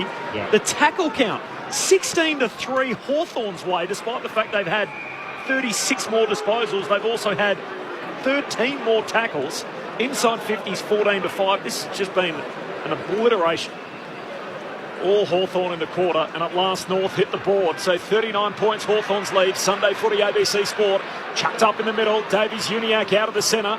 Kicks for Sellers. He hits up, no mark. Falls down to Amon. Hand pass to Weddle. Swings it from one back flank to the other, and Morrison marks. Short kick for Hawthorn. Finds Connor McDonald. He's just working too hard for Luke McDonald. Connor McDonald, he's a beauty at half forward. Short kick. Moore, who's got it at half-back. So Hawks by 39, 25 gone. There's still over 7 minutes of actual game time left in this second term. 7 disposals in the match for Connor McDonald as Dylan Moore kicks up towards half-forward. Gunson's in the back. Combin brought it down. Mickey Newen tackle. Gunson locks it to his chest. Support from Warple, and the umpire will ball it up. In every match so far, in fact, it's a Hawthorn free kick. Gunston in the middle of the ground. Not sure what that was for. Newcomb couldn't take the mark. Spills down the way. McKercher tucks the footy under his arm. 2 bounces. 3 through the middle of the ground. 4 go for Golston. He kicks out in front of Curtis, who takes the mark. Great play. Unselfish, and the youngster trying to single-handedly lift the Kangas off the canvas. Yeah, beautiful. Yeah, you love that, the composure, but also just the want to back himself as well. You know, Weddle's no slouch, but just kept and good talk around him as well to say you've got time, you've got space. And a couple of times earlier in the game we saw him blaze away and just kick it away, but this one, composure, just put it in the space, allow Curtis to run onto it. Colby McKercher picked 2 last year, leading the way. Now Paul Curtis to finish the work. 2 behinds next to his name. It's across the face. It won't be a goal, and off Frost it goes through for a minor score. So 38-point lead Hawthorn's way. So in all 6 matches North Melbourne have played this year, they've conceded at least a 5-goal streak. It just shows you the gap between 17th and 18th this afternoon. Off the SMS, Moose from Bendigo. As a Kangas supporter, this might about do me for the year. See you all next year. Oh, Moose is gone already. Has Sicily on the kick-out, turns it over. Just hang with us, Moose, as North going back inside 50. Davies-Uniacke into the pocket. Zerha taking the mark. And this is a concern. With Ken Zerha off contract at the end of the year, he is a free agent, 25 years of age. He said he wanted to see some growth from North. If only there was someone around that might be able to answer some of those questions, like his agent Brett Delidio, as Zerha misses to the near side of behind. Any comments for us, Liz? Well, yeah, we'll talk about it after the game. 27 gone second term, Hawks by 37. Zerha missing near side there. On air or off air? Off. Lamon turns it straight over. Here's a chance for the Roos. Tucker kicks to Curtis. Did he have enough of it? He did. Either that or some high contact on the way through from Sam Frost. I'm not sure if this is a good scenario or not. Paul Curtis gets another chance at it, with 3 behinds next to his name so far for the match. Yeah, he needs to do better with this one. A little bit further out than the last one he took, but the last one should have been marked. It wasn't really a touch on the line or anything like that. It was off a fist in the pocket, so he needs to kick through it. Straighten up his radar here, Lids. Pretty much directly in front. 40 metres out from goal. Curtis comes in, trying to give the Kangas something to build on, and through it goes. A couple on the trot after they were under siege in this second quarter, and the margin is back to 31 points Hawthorn's way. 9-6-60 to North Melbourne, 4-5-29.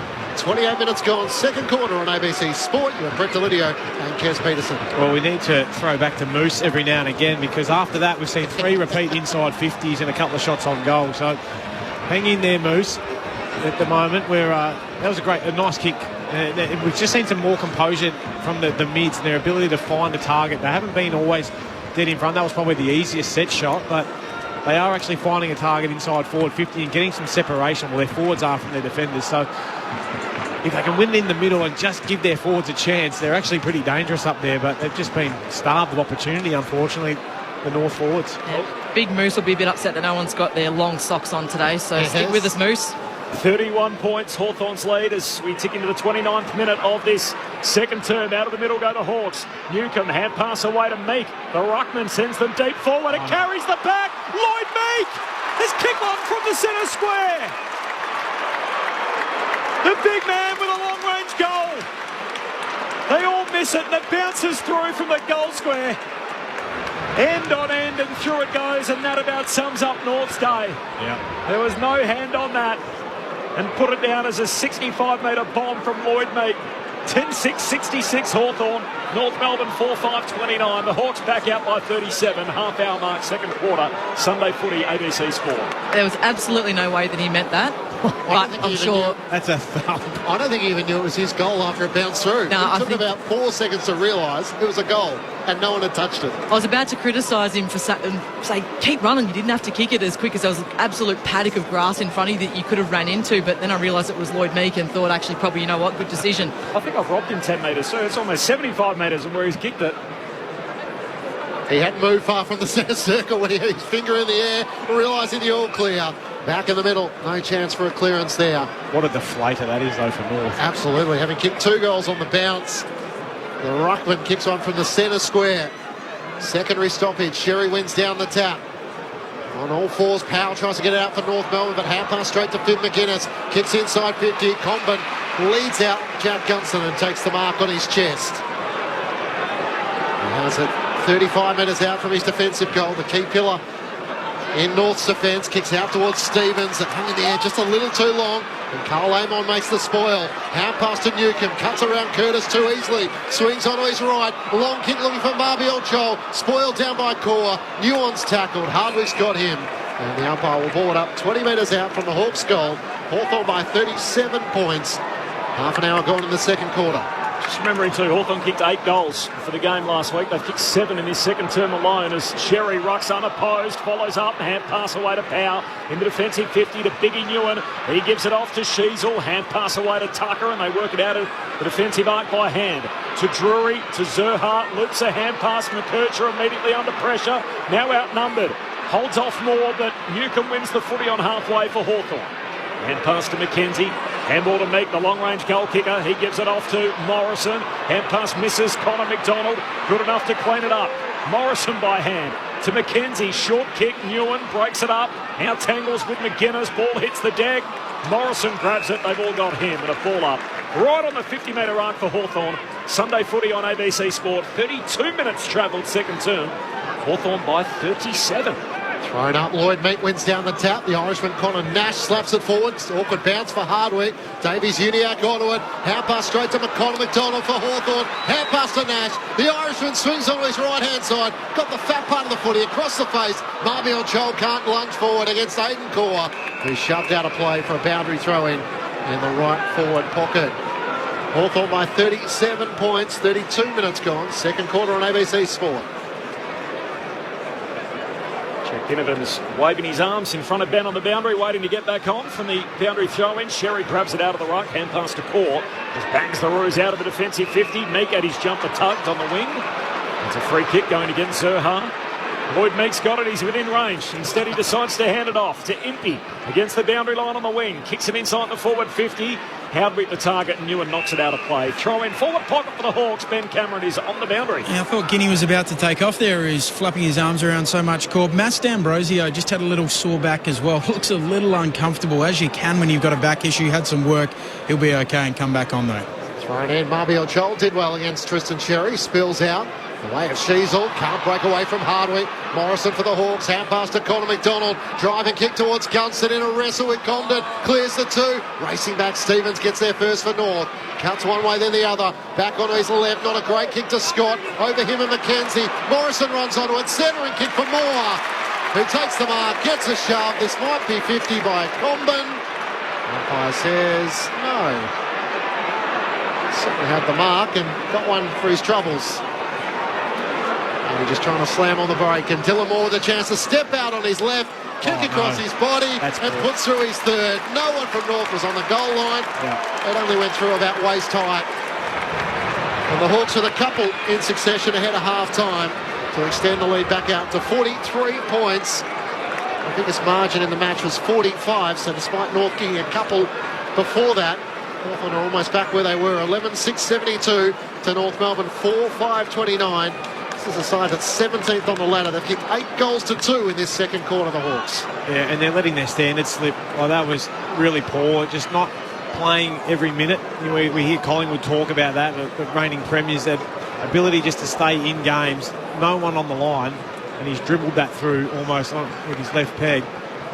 They just really lack a key target or key targets to bomb away to. Like, I'm not sure whether Sherry can get out there or Larky can play a little bit higher rather than being in the goal square just to give them that bailout. They just haven't got anyone to kick to. 43 points. Hawthorn's lead at the 35-minute mark. They've kicked 8 goals in the term as Sherry tumbles a kick inside the forward 50 for North. A rare entry in the quarter. There's a free kick. It's going Hawthorn's way. It's going to Impey. And his jumper tucked, leading in the race for the footy. And Impey just kicks a high bomb out towards the big man on the wing. Sherry spoils it away from Lloyd Meek. Hits the deck. Drury picks it up. He's tackled, taken the ground. So they kicked 8 goals for the game last week. Hawthorn, they've got 8 goals in this second quarter alone. Earlier today, full-time Sydney by 53 points over Gold Coast. From the stoppage, Newcomb races away with it for Hawthorn. Kicks up towards Gunston. Combin was there. Illegally, he was shoved, and the North Melbourne defender will take the free kick at left half back. So touched on 100 disposals for Hawthorn in this quarter. 53 for North Melbourne. Combin up towards Sherry. Can't take the mark at the back. Larky gathers. He's having to do it all himself. He kicks inside 50. Curtis takes the mark. He went to play on. He spotted forward. And Seamus Mitchell made the spoil. Little toe poke up towards forward. Centering ball. Challenge for Larky and Simpkin. They fly in the air and can't come down with it. McKercher's hand pass to Drury. He tries to jam it on the boot. Tackled by Newcomb. Umpire circles. He'll pull it up. 40 metres out from North Melbourne's goal. It's the little opportunities that slip through the fingers as well at the moment for the Kangas. Yeah, really poor decision there by Ford. He kicked a goal from the same spot a few minutes ago. He needed to go back there, not play on. 20 inside 50s to 11 in the quarter as North through Drury, high up and under, back to the hot spot, hand on it from Simpkin, fumbles, the skipper fumbles a second time, knocks it out of the attacking arc, scrapping for it is Moore on hands and knees, pack forms around him, umpire says, ball up. Say hello to the Delidio family from Denali. Go the Bombers, it's from Bluey. Yeah, good little country towns where Dad born and raised. Separate text. Great call, team. How long until the Kangas are relevant again? Lids, more Mike Pike chat, please. What I mentioned a little earlier in the broadcast is from the stoppage. Gee, Sherry threw the boot at it, and Larky playing in front throws his body at it, marks in front of Frost, and he's about to have his first kick of the day in game 100 after the halftime siren. It's been tough sledding for Nick Larky. Just the 2 disposals so far. He's having to work for him, isn't he? This could just be the little spark that he needs. And the spark that North Melbourne need going into half-time. Kicked the goal in his last 24 games. Larky in game 100, stabs at it, just gets it there. From 30 out, the leaping Weddle on the line couldn't touch it. And the Roos with something to celebrate. But the scoreboard paints a grim picture. Hawthorn 11, 672. North Melbourne 5, 535. It is half-time at Docklands in the last game of round 6. And it is Hawthorn by a wide margin. 37 points their lead. They got it out as wide as 45 at one stage in that second term when they strung together 9 consecutive goals in the match. The goal kickers to half-time. For the Hawks, 3 for Dylan Moore, 2 for Jack Ginnivan, and then 1 each for Amon, Meek, Weddle, Connor McDonald, Morrison and Gunston. While for North Melbourne, we got 1 each for Simpkin, Larkey, Curtis, Ford and Drury. 11-6 to 5-5, half-time at Docklands in the last game of round 6. Earlier today, Sydney by 53 points over Gold Coast. The thoughts of Brett Delidio and Kez Peterson in just a moment. I've got a little more for you off the SMS if my screen will come with me. Here we go. Ron in Adelaide. Enjoying the call. Hope whoever wins can remember their theme song. It's always going to be a bit of a challenge at the moment. It might be tough for North Melbourne to be even thinking about their song. Kez and Brett, perfect match on the commentary. Great insight, stats at hand, real professionals, those two. And go the Hawks from Steve. Thank you, Steve. Thanks, Steve. Rory in Reservoir, blind listener, loving your commentary. We need a time limit on the score reviews, so at least they don't drag on like the Ginnivan one. Agree with that. Not acceptable. How's everyone's footy tips going? I have 2. Yeah, mine woeful. Looks like remaining on 2 after this Hawthorn onslaught. That's from the Terrelgan Tiger. Keep them coming on the SMS 0437 774 774. Half-time at Docklands, Hawks by 37. Kez Peterson, Brett Delidio, our dual All-Australians on ABC Sport. Well, it was a domination there, as you just spoke about, Corb, in that quarter. The Hawks completely went away with it. And their ability to transition and the lack of defensive running, I think, from North Melbourne will be the thing that we'd hope they're talking about most in the half-time break. It's all well and good to give away a free kick, I get it, but you can't afford to sit there and think about what you've just done for more than a second, because your opponent, he's that opportunity and he's gone. And that's where they've been caught out a number of times. And when you're coming through the midfield as a midfielder, 1v0, no one in front of you, no frontal pressure, it opens up the whole 50 for Hawthorn, and they've been able to capitalise on that. The damning thing for me, I think, from a North Melbourne point of view, is they've had 21 tackles for the game. It's all well and good to not be able to hit your targets and whatever else, but it's not a talent thing. Being able to tackle and put pressure on as a young side, that's what you've really got to build your foundations on. And to have 21, and Hawthorn have had what have they had in terms of stats-wise more than Corby? Can you just read that out for me? For the game? I think they're plus 30, plus 35. Yep, for the game, plus 35 in disposals, and yet, the tackle. They're plus 15 as well. Yeah. So they're out hunting them, which you'd expect when we expected that, Kes, coming into this game, that Hawthorn were going to be, ready to fight fire with fire. But for North Melbourne just to go limp and not really offer and fire a shot is, something that, Big Moose hanging there, mate. Well, hopefully they come out after half-time and fire a few shots. Yeah, just to add to that point too, Lids, the ones that I always go looking for when a team is being completely dominated is the tackles inside forward 50. Yep. Because when things aren't going your way, we've talked a number of on occasions through that first half about Larkey, and he does seem to be working hard, just not being aided by the entries that he's getting. Is the tackles inside forward 50, and it's 10-3 at the moment. Now, you probably could look at that and go, well, okay, they've had more possession, and how many more inside 50s? It's 30-35, so it's actually not that big of a gap in that stat, but how deep the entries are going and how it's coming out of the D50 is a big challenge for North Melbourne at the moment. They need those small forwards. We talked about Eddie Ford a couple of times when they've only got Larkey as their big target. That's all they've got down there. So what are the other small forwards doing if they're not applying forward pressure and trying to get repeat entries inside forward 50? The scoreboard in that second quarter is probably... Can't believe North Melbourne kicked 3 goals, to be honest, in that second term. They were obviously lucky at the end, but it was just a complete and utter domination. Plus 37 disposals, plus 17 marks. We talked a couple of times about the need for them just to get their hands on the footy. And the real highlight, I think, was the passage of play where McKercher took off through the middle. He had 4 bounces. He backed himself. I reckon he'll be getting a few pats on the backs, and a few of the other players at North Melbourne saying, hey, boys, that's what we need to do. Back ourselves in here, get some run and gun, because we need to find a way to get back into this game, and playing kick mark is not going to work for them. They're just going to have to get it on the burst and try and create something, catch the Hawthorn defenders napping a little bit. Well, it's hard to play kick mark when you miss your targets, Kez, isn't that too, it? And, that too. You've got to be able to actually hit those targets to keep marching the ball forward. And unfortunately, and this is where I struggle with Larky just being anchored to that goal square. It's like, mate, we haven't sniffed it for the whole first half. Get up and get mobile. Allow Curtis or Zerha or someone, or even young Dersma, to be one out in the goal square just to have a different look. Get up and maybe give us that target. We've seen a number of times where the backmen are just looking for someone to kick it out to and to create a contest, maybe get it out of bounds. If not, mark it if you're good enough. But there's no one there. They're kicking to little wingers, Dylan Stevens and whoever else is playing, and Tucker, So that's a positional thing, but that's only my opinion on it. But I think that's how you get yourself into the game. I think, Clinch, I reckon they would be reviewing that. I've got no doubt in the coach's box, and certainly through the week, their D50 exit method at the moment is really poor. There's no speed coming off it. The switching that they're doing is under pressure, and a few times you go, gosh, what are they doing there? That's a really dangerous kick.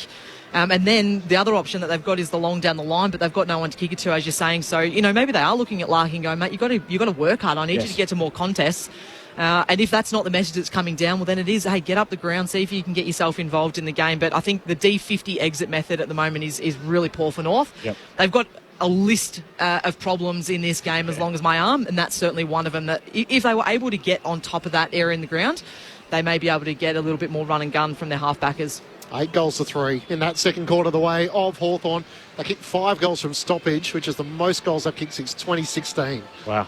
So that's a fair day out, and no doubt a deep conversation with the midfield coach at North Melbourne at half-time. 11-6-72 to North Melbourne, 5-5-35. It's half-time at Docklands, the last game of round 6. Hawthorn by 37 points.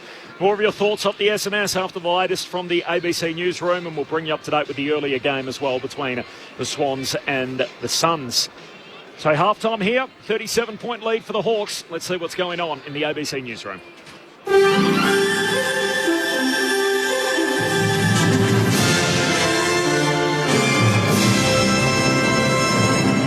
Hello, this is ABC News with David Rowlands. Fresh shipments of military aid are ready to be sent to Ukraine after the US House of Representatives passed a massive aid package. Satyam Weinstein has the details. The more than $93 billion package has passed the House of Representatives to cheers as the vote was read out. After 5 months of delays, Democrats and moderate Republicans have joined forces in a rare show of bipartisanship to pass the aid package 311 votes to 112. The bill will go before the U.S. Senate, where it's expected to be given the green light as early as this week before being signed into law by U.S. President Joe Biden. The long delay in passing the package has seen a severe shortage of artillery rounds on the front, but the Pentagon says shipments of weapons and ammunition are ready and waiting to go and could be on the front line within days. A third man who allegedly rioted outside a Western Sydney church where a bishop was stabbed has been granted bail. Issa Haddad fronted Parramatta Local Court this morning, accused of participating in a public order incident at an Assyrian Orthodox church in Wakeley on Monday night. The 28-year-old disability support pensioner is alleged to have incited violence during the riot and faces a possible sentence of 6 months jail if convicted. He's been banned from Wakeley and must remain at his father's home in Cecil Park between 7pm and 7am. The court heard 26 police officers were injured and numerous patrol cars damaged as a mob of about 2,000 people converged on Christ the Good Shepherd Church following the attack. Staying in Sydney, where thousands of people are expected to attend a candlelight vigil at Bondi Beach tonight to pay their respects to the victims of last week's stabbing attack. Tamara Wern has more. It's the attack which shocked the nation. A man running through Bondi Junction shopping centre with a knife. A new mother protecting her baby and an on-duty security guard were among the 6 people killed last weekend. 5 of those who died were women. The Prime Minister, New South Wales Premier and other dignitaries will join members of the public for a candlelight vigil at Bondi Beach tonight. From 5:30 there will be a minute's silence in honour of those who lost their lives. There will be speeches, music and on-site counselling to help support those who survived and help the community heal. The Victorian opposition is urging the state government to confirm what frontline programs will have funding cuts in the upcoming budget. The opposition says analysis by the Parliamentary Budget Office has identified 122 programs worth more than $3 billion that will be discontinued if they don't receive additional funding. Programs likely to be impacted include outside school hours care, New Victorian Parents, hazardous waste management, Jobs for Victoria and part of the National Disability Insurance Scheme. Shadow Treasurer Brad Raswell says it's a huge concern. What we're asking the government to do is to be fair dinkum, to be upfront with the Victorian people today and to confirm with these people, to confirm with Victorians whether these programs will be cut or whether they'll continue after this budget. The Victorian government says the budget, due to be handed down on May the 7th, will involve some difficult decisions but will continue to deliver on promises made at the election. Former US President Donald Trump continues to trail President Joe Biden in campaign fundraising, although opinion polls suggest they're still neck and neck ahead of their showdown in the November election. Trump's campaign continues to be depleted by his legal bills, with the political group that helps pay them reporting it spent more than $5.6 million on lawyers' fees in March last month. He's facing 4 criminal trials, including the hush money case that began last week. A major search is continuing off the coast of Japan for 7 Navy personnel missing after 2 helicopters crashed during a nighttime training exercise. Larry Buttrose has the latest. 12 warships as well as aircraft and Japanese Coast Guard patrol boats are searching for the missing crew members. One of the 8 crew on board the helicopters was rescued but later died. Japan's Defence Minister Minoru Kuhara says it's believed the helicopters may have collided during the nighttime drill. A blade and fragments believed to be from both have been recovered in the same area, a sign the Defence Minister says they were flying close to each other. And in sport, US surfer Sawyer Lindblad and Hawaii's Gabriella Bryan are through to the finals of the Margaret River Pro, underway in clean overhead waves on WA's southwest coast. Lindblad posted a 9.4 and 7.17 to eliminate 2-time world champion Tyler Wright in their semi-final heat. ABC News. If you love country music, you'll love ABC Country. You get a fast car. It's Australia's home of country music. The music you grew up with. You'll be the captain. All the latest country hits. I ain't proud of all the punches that I've thrown. And emerging artists. Because, baby, we've been apart. 24 hours commercial free. ABC Country. It's on your DAB Plus digital radio and the ABC Listen app. This is ABC Sports coverage of the 2024 AFL season. Every match on the ABC Listen app. Look for the AFL button. Finn McGuinness brought down by Core, gets the hand pass to Gunston, to Ginnivan in the left forward pocket, across the body, think he's got it. Well, they really deserve that goal because they've absolutely dominated possession to start their second term. Simpkin hurry kick forward straight to McKenzie. Takes the intercept mark, centre half forward for Hawthorn. Weddle lurking alongside him. McKenzie gives it to him, steps back onto his right side. Outside of the right boot, Josh Weddle puts his talents on show. Hackthorn spills down to Ginnivan, hand pass top of the goal square. Quick hands, Connor McDonald to Morrison, another one. Make it 7 in a row for Hawthorn. They are pouring them in. McDonald's there, Comben got back as well. Connor McDonald gathers, puts it on goal and steers it through. Another one for the Hawks, 8 consecutive goals. Newcomb hand pass away to Meek. The ruckman sends them deep forward and carries the back. Lloyd Meek has kicked on from the centre square. The big man with a long-range goal. The 2024 AFL Premiership season. On your radio. ABC Sport Digital. And on the ABC Listen app. You can hear Ari Gold just screaming Lloyd as Big Meek was able to bang one through from the centre square. Hawthorn by 37 points at half-time. They're doing the job on North Melbourne. The Roos actually kicked the first 2 goals and then Hawthorn banged on the next 9, and that's about all she wrote from that point on. Can North Melbourne do something extraordinary? They're 37 down at the half as these 2 winless teams both looking for their first win of the young season. Corbin Middlemass and Matt Clench calling the footy. Ben Cameron's on the boundary. Our dual All-Australians, Kez Peterson and Brett Delidio. We all look great, actually, in our All-Australian blazers. You were able to bring both of yours in. Kez has got 3, so yep. Ben's got one on downstairs, and Clinchy and I are borrowing a couple as well. So we look absolutely dapper in our All Australian Blazers here on ABC Sport. The SMS number 0437 774 774. The game earlier today. Yeah. What happened? Swans way too good for Gold Coast. So I thought they'd be better, the Suns, to be honest. They usually play it pretty well there. They have had some a couple of wins, years, haven't they? Yeah. It was a step back today. It was. But the Swans were fresh, and they're going to be a damn good side, the Swans, this year. I've got them pegged top 4. Top 4 for the Swans? Top 4 for the Swans. I think everyone's like, it's finals or bust for the Suns. No, they've got a brand new coach who's playing a lot of kids at the moment, which I love, and they're going to take time to learn his systems, what he wants. It's not an overnight fix. You can't just click your fingers and think that you're just going to start winning games because Damien Hardwick's in charge. It doesn't happen that way. The other thing with interstate teams, with any side, whether you're based in Victoria or based anywhere else around the country, the last thing that comes together in developing teams is away form, isn't it? Like, travelling's hard and teams trying to get their head around it. So it's no surprise the Suns, they're 3-3. They're going to be a whole lot for a lot of teams at home. They're 3 and zip on the Gold Coast. They're zip and 3 on the road. It's about where they're at, isn't it, Kez? Well, you're also playing the Swans. If it was any other team going up and playing the Swans at the SCG, do we judge them as harshly? No, of course we don't. The Swans at home are going to be a formidable side. I do agree. I do think that I didn't watch the game close enough, so I can only go off what the score was, but I did expect them to be closer than what they were today. Yeah. They're going to be inconsistent like any other developing side. Do we give them a pass mark for today? Well, the result we probably do. The method will be something that we need to have a look at, but I expect them to bounce. I'm not sure they've got over the next sort of 2 or 3 weeks. But well, the Suns all of a sudden have got the West Coast Eagles back at home next week, which has a little bit more appeal to it than what it had a couple of weeks ago.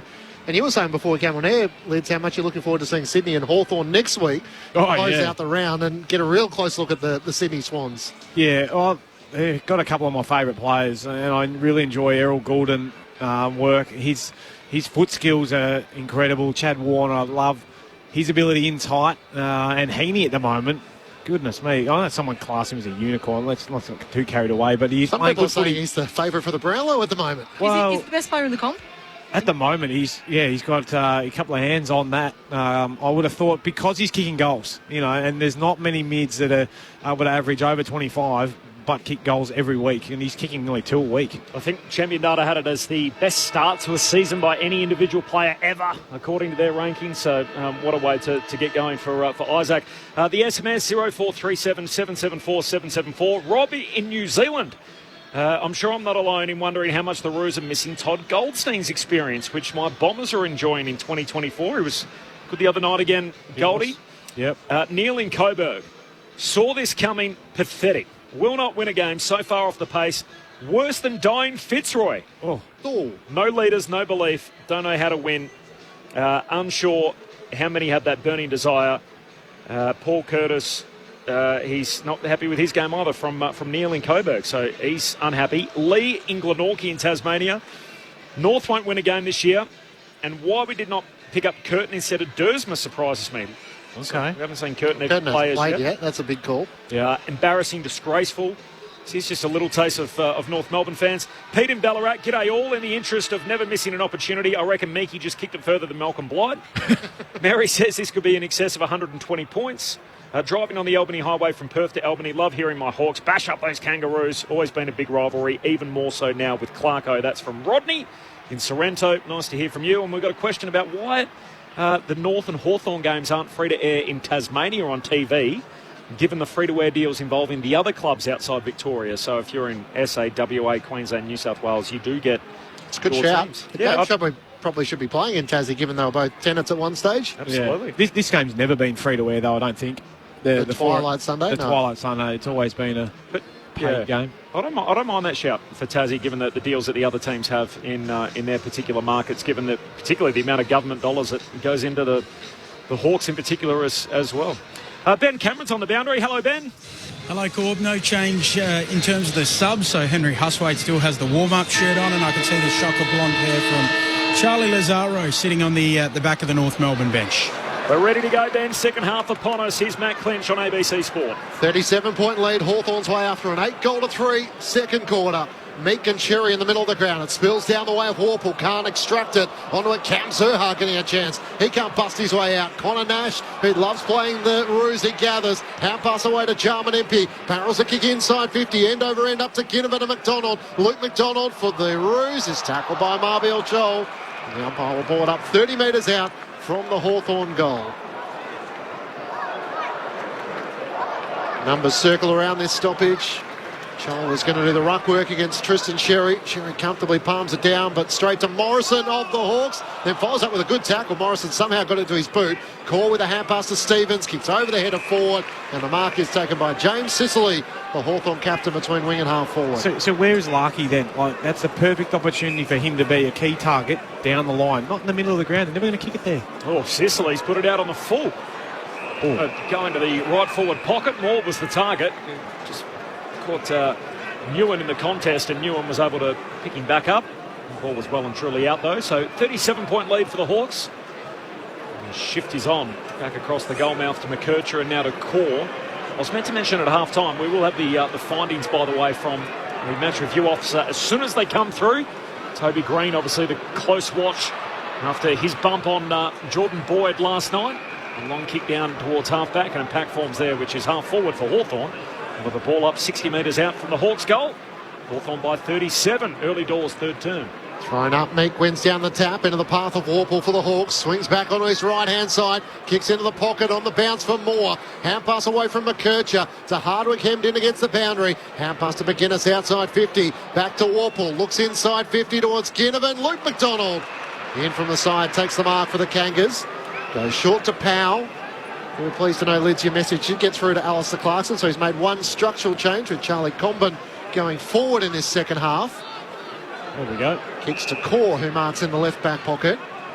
So playing in defence in the first half. He's been pretty good, it must be said, in the last 3 games he's played there, but Clarko realising they need more of a target inside their forward 50. They're too slow. Just kick it long to the target, get your numbers there and outnumber. Scott's looked inboard and now eventually down the line, up towards Comben, who can't take the mark. He's tackled by Sicily. That's the type of intent the Kangas fans would want to see. And a ball up on the wing below us broadcast side. Hawthorn by 37 points. Up it goes. Sherry in the headgear, palms it down. Oh, there's a free kick for a hold. It's going North's way. And Davies Uniac going to get it. Left half back. The prime mover in North's midfield. Yeah, you're getting frustrated, Lid. So am I. Here we go again. Just this really slow ball movement off the back line. Slow play, defensive side of the wing. Kicks down to half forward. Comben has it slipped through his hands. Ball hits the deck. Impey picks that up. He's tackled out of bounds. But Comben was in a 1v1 there for, what would you say, 15, 20 seconds before Davies Uniac kicks it. Now, look inside quickly. There's nothing on. Kick it long to the 1v1. Then your mids know just to crunch in on that. Boundary throw in here, half forward for North Melbourne to the locket end in this third term. Palms it down. Davies Uniac can't collect with the pressure from Warple and it slips out of bounds. So boundary throw in. Left half forward, 70 out from the Roos goal. Sunday footy on ABC Sport. The SMS number 0437 774 774. And the Hawks by 37 points. Our man of the ABC, Ian Burrows, chucks it back into play. One of the best boundary runners on the wing. And a stoppage once more. No, holding the ball. As Jai Newcomb executed the tackle with support on Connor Nash, and the last to rise is going to be Cam Zurha, who got crunched in the middle of that. Not sure he had that much prior opportunity, but the umpire thought so. As Nash goes wide to Harry Morrison, he marks that right half back. Had 32 disposals the last time these two sides met. Connor Nash. As Morrison kicks up towards Marbiel Joel, who goes upstairs on the back of Sherry. Can't come down with the footy. McGuinness with a hand pass to Ginnivan. Kicks in the middle of the ground. Miss Newcomb. Powell marks the North Melbourne across half back. Hand pass to Davies Uniac, who's often moving. Decides to kick it after thinking about a hand pass. Long to Larkey. Great work. Frost breaks it up with a good spoil. Down to, almost called him Birchall. That's Scrimshaw, the old number 14. Hand pass away to Frost. Goes back by hand to Sicily. Yeah. Kicks in the middle of the ground. It's a ripper to Warple. And the famous number 5. Hand pass away to Moore. He shifts it across the ground for Hawthorn. They're streaming forward. Morrison on the wing. Kicks for Big Lloyd Meek. Looking back over his shoulder. Can't reel it in and it slides out of bounds. That's not a bad result for the Hawks. And a boundary throw in, 40 out from the Hawthorn goal.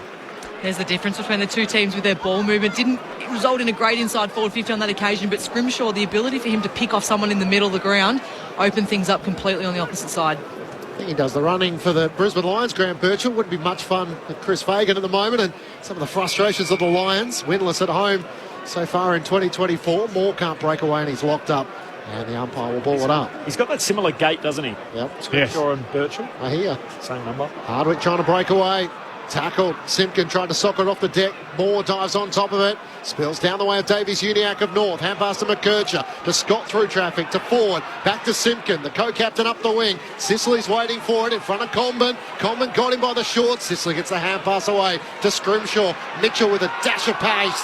Seamus Mitchell almost ran too far. Dribbles a kick to Jarman Impey. Got it back once more. Great creative run of halfback. Swings it out to Marbiel Chol on the far wing. Chol looks for Gunston and he takes the mark, leading up and marking left half forward in front of Luke McDonald. And that's as easy as he'd like it on his chest there in that channel at left half forward. Yeah, I love that from Seamus Mitchell, that ability just to back yourself. And there's a bit of a dribbler off the left shin, but he decided to tuck the ball under his arm, and then the next kick was A1. Gunston moves in, right-footed, drop punt, Sales Goldwood misses near side. First score of the second half, taken 6.5 minutes. Hawthorn by 38 points. Behind for Gunston, who was able to slot through a goal on his return way back in quarter number one. That was Hawthorn's first goal. They now have 11. 11-7 to 5-5. 7 minutes into the third term. Oh, North Melbourne trying to find an avenue out of defence as Tucker's tackled. It's now Davies-Uniacke's problem. Hardwick's got him. He's had it a long time. Umpire calls play on. Tucker gets it back to Davies-Uniacke at half-back. Up towards Larkey. Wedge in between two Hawks. Weddle made the spoil. Frost wants a free kick. Umpire says a hold, and it's actually going North Melbourne's way. And Nick Larkey will get one for all his hard work. He's at right half forward. Looks up. Zerha's pushed forward. He's uncontested and marched just inside 50. Out to the right. I thought we had a few ghosts in here just then, Clint. I was a little bit nervous. You were a bit nervous. Knuckled ride on the roller coaster. North trying to get out of defence. Just feeling the Kangas frustration. You never quite know where they're going to end up. Will end it in smiles at the end if Cam Zerha can kick truly here. From 48, puts it across the teeth of goal. Sherry's there, off hands of Lloyd Meek. Morrison tackle. A chance still for the Roos. Dersma gives the hand pass away. One way then the other from Stevens. Goes back to Drury, but he's outside 50. It's become a bit of a goal kicker. Kicked his first and second goals in AFL footy last week. He's got one already today. Drury, a redhead, just lays it up. 15 out from the North goal. Clears the pack. D'Ambrosio at the back. And pass away to Amon. He goes short to Impey, who marks at half-back. Slow start to the third term. 8 minutes old. Just the one behind score. Hawthorn by 38 points. Short kick to Scrimshaw. All the MRO news is flooding in thick and fast. I'll weave this to you as quick as we can between play. The important info in terms of the topical one is Toby Green. He's been offered one match. One match for Toby. Rough conduct on Jordan Boyd. More on that in a moment as the Hawks swing it down the wing. Here's Connor McDonald, who marks 70 from home. Kicks to the top of the goal square, and Newen takes the intercept mark for North Melbourne. Hawks by 38, 8.5 gone in the third. Swings it out to Tucker at right half back, who takes the mark for the Kangas, but where to next? One match for Green, careless, medium and high for his bump on Jordan Boyd. One match is offered also to Tom Barris for rough conduct on Michael Walters. And Jesse Hogan, one match for striking Lewis Young. I wonder whether the Giants will challenge the Toby Green decision. As Luke McDonald kicks up to Paul Curtis, marks at left half-back. Now to the lead of Larkey. He takes it. Zerha's in the pocket. Can he get it to him quick enough? He can't. As the North Melbourne fans in frustration below us. Nick Larkey wheels onto the right-hand side. Long towards Comden. Meek crashes in from the side. Comden offers a good challenge. Can't get boot to ball. Spills out the way of Scrimshaw. Hand pass miss McKenzie. Still a chance for the Kangas. Phillips can't gather. Stevens off the deck. And a lunging Jarman Impey rushes it through for a minor score. 37 points, the Hawthorn lead at the 10-minute mark of the third term. Sunday footy on ABC Sport. How do we feel about that one match for Toby Green? Is that right? They're protecting the head, which you can understand why, but yeah. I saw Peter Wright and Liam Baker both suspended for similar incidents. Baker got 1 week given the player wasn't concussed. And given the damage that Wright did to Cunningham, he got 4. I know Cameron Ling was on your show earlier, Clenchy. He was sort of on Adam Kingsley's side. I thought he'd have a pretty good case, Toby, so I'm sure they'll test it out. We'll see what happens at the tribunal during the week as Newen knocks a long kick from the Hawks out of play on that City wing. What did Kingsley have to say? Just to... he basically said it wasn't easy being Toby and felt like it was a little bit of... I think he was referring to the Toby tax. Okay. It was a free kick, not a suspension in his eyes. Yep. She could argue there's almost been a discount for the A-lister players in recent times. Cameron got charged for a tackle that Green didn't, and Butters got off for a bump which Crouch went for. So, if anything, the high-profile guys have been looked after so far this year. Another stoppage on that City wing. More on that to come in the post-game. As North able to scoop it up here through Simpkin to Davies-Uniacke. Hand pass away to Drury. Kicks inside the forward 50. Zerha in the box seat takes the mark. Had contact coming in the other direction. He takes a good juggled contested grab. Right half forward. He moves it on. Kicks to the top of the goal square. Amon takes an intercept mark for the Hawks. Hawthorn by 37. 11 travelled third quarter. Nick Larkey's not happy. He thought he was dragged down in the marking contest. He was held out of it. And I think the dissent rule is gone as he's pleading his case to the umpire. Jarman Impey takes the mark in the right back pocket for the Hawks. So bizarrely, after we had 11 goals in the second quarter, we haven't had one so far in the third. It's 37-point lead Hawthorn's way. Impey up towards Gunston, can't get a run at it, and Harry Sheasel takes the mark. Possession number 16 coming up from him. Into the middle of the ground, he spots McKercher. He takes the mark at the edge of the centre square. Marbiel Chol closed late. Chol got a hand onto it as the kick up towards Simpkin at half forward, and then lays a good tackle. The former Gold Coast son, as he locks the ball up at half forward for the Kangas. Hawthorn by 37. Nick Larkey was on his own then. He was streaming at McKercher in the middle of the ground. He's still got his hands on his head, back to the ball. Meek wins the hit out, broken up by Newcombe as he just whacks it into the path for Connor McDonald. He's tackled. Ben Cameron is on the boundary then. The sub has been made by the looks of things for North Melbourne, so Charlie Lazaro getting ready to come into the game. Eddie Ford is the player who's going out. Did speak to the physios in the first half at some point, was cleared to play, so I'm not sure whether it's an injury or tactical. I'll find out more from North and let you know. Thanks, Ben. He's got Lazaro's warm-up top on, sitting in the back row, so he's done. And as Ben mentioned, Lazaro about to come in a few moments' time. Free kick at the stoppage. Meek's going to get it, goes long to Chol. Holds out young McKercher, takes the mark. He is a long kick of the footy. Looks at some options, decides against them and just whacks it home himself. From 55 out, kicks the first of the second half. Oh, hang on. Our old goal umpire from the northern end has been swung around at half-time and he's leaning on the video here early in the third quarter. Soft calls a goal. Review complete. Looking at this angle, we can see the ball crosses the back of the goal line. This will be a goal. All clear. No hand on that from Aidan Corr in time. It'll be a goal to Mabior Chol. It's his first of the day. And he's a casual operator, as you touched on. Lidge just effortless. Yeah. Tops it. 43 points, Hawthorn's lead. 13 gone, third term. 12-7 to 5-6. Kez Peterson and Brett Delidio on ABC Sport. He's got a fair bit of Caribbean vibes about him. Any more laid back, he'd be asleep, big Marbs, I think. But unfortunately, they had Colby McKercher found himself in that 1v1, and he's just going to be never ever going to be any match for Marbiel Chol in that marking contest. But he kicks it that effortlessly from long range. He's just laid back on that and just knocked it through. Now, he did the Kez, the obligatory team thing, and just let's see what's going on inside. Yeah, he had a look. Nah. Whacking them through 10 times out of 10. Ben Cameron's on the boundary. There is a little knock to the hip/hip pointer for Eddie Ford, so that's why he's been subbed out of the game. All right, thank you, Ben. Match review news coming through. Tom Barras 1 week, Toby Green 1 week, Jesse Hogan 1 week.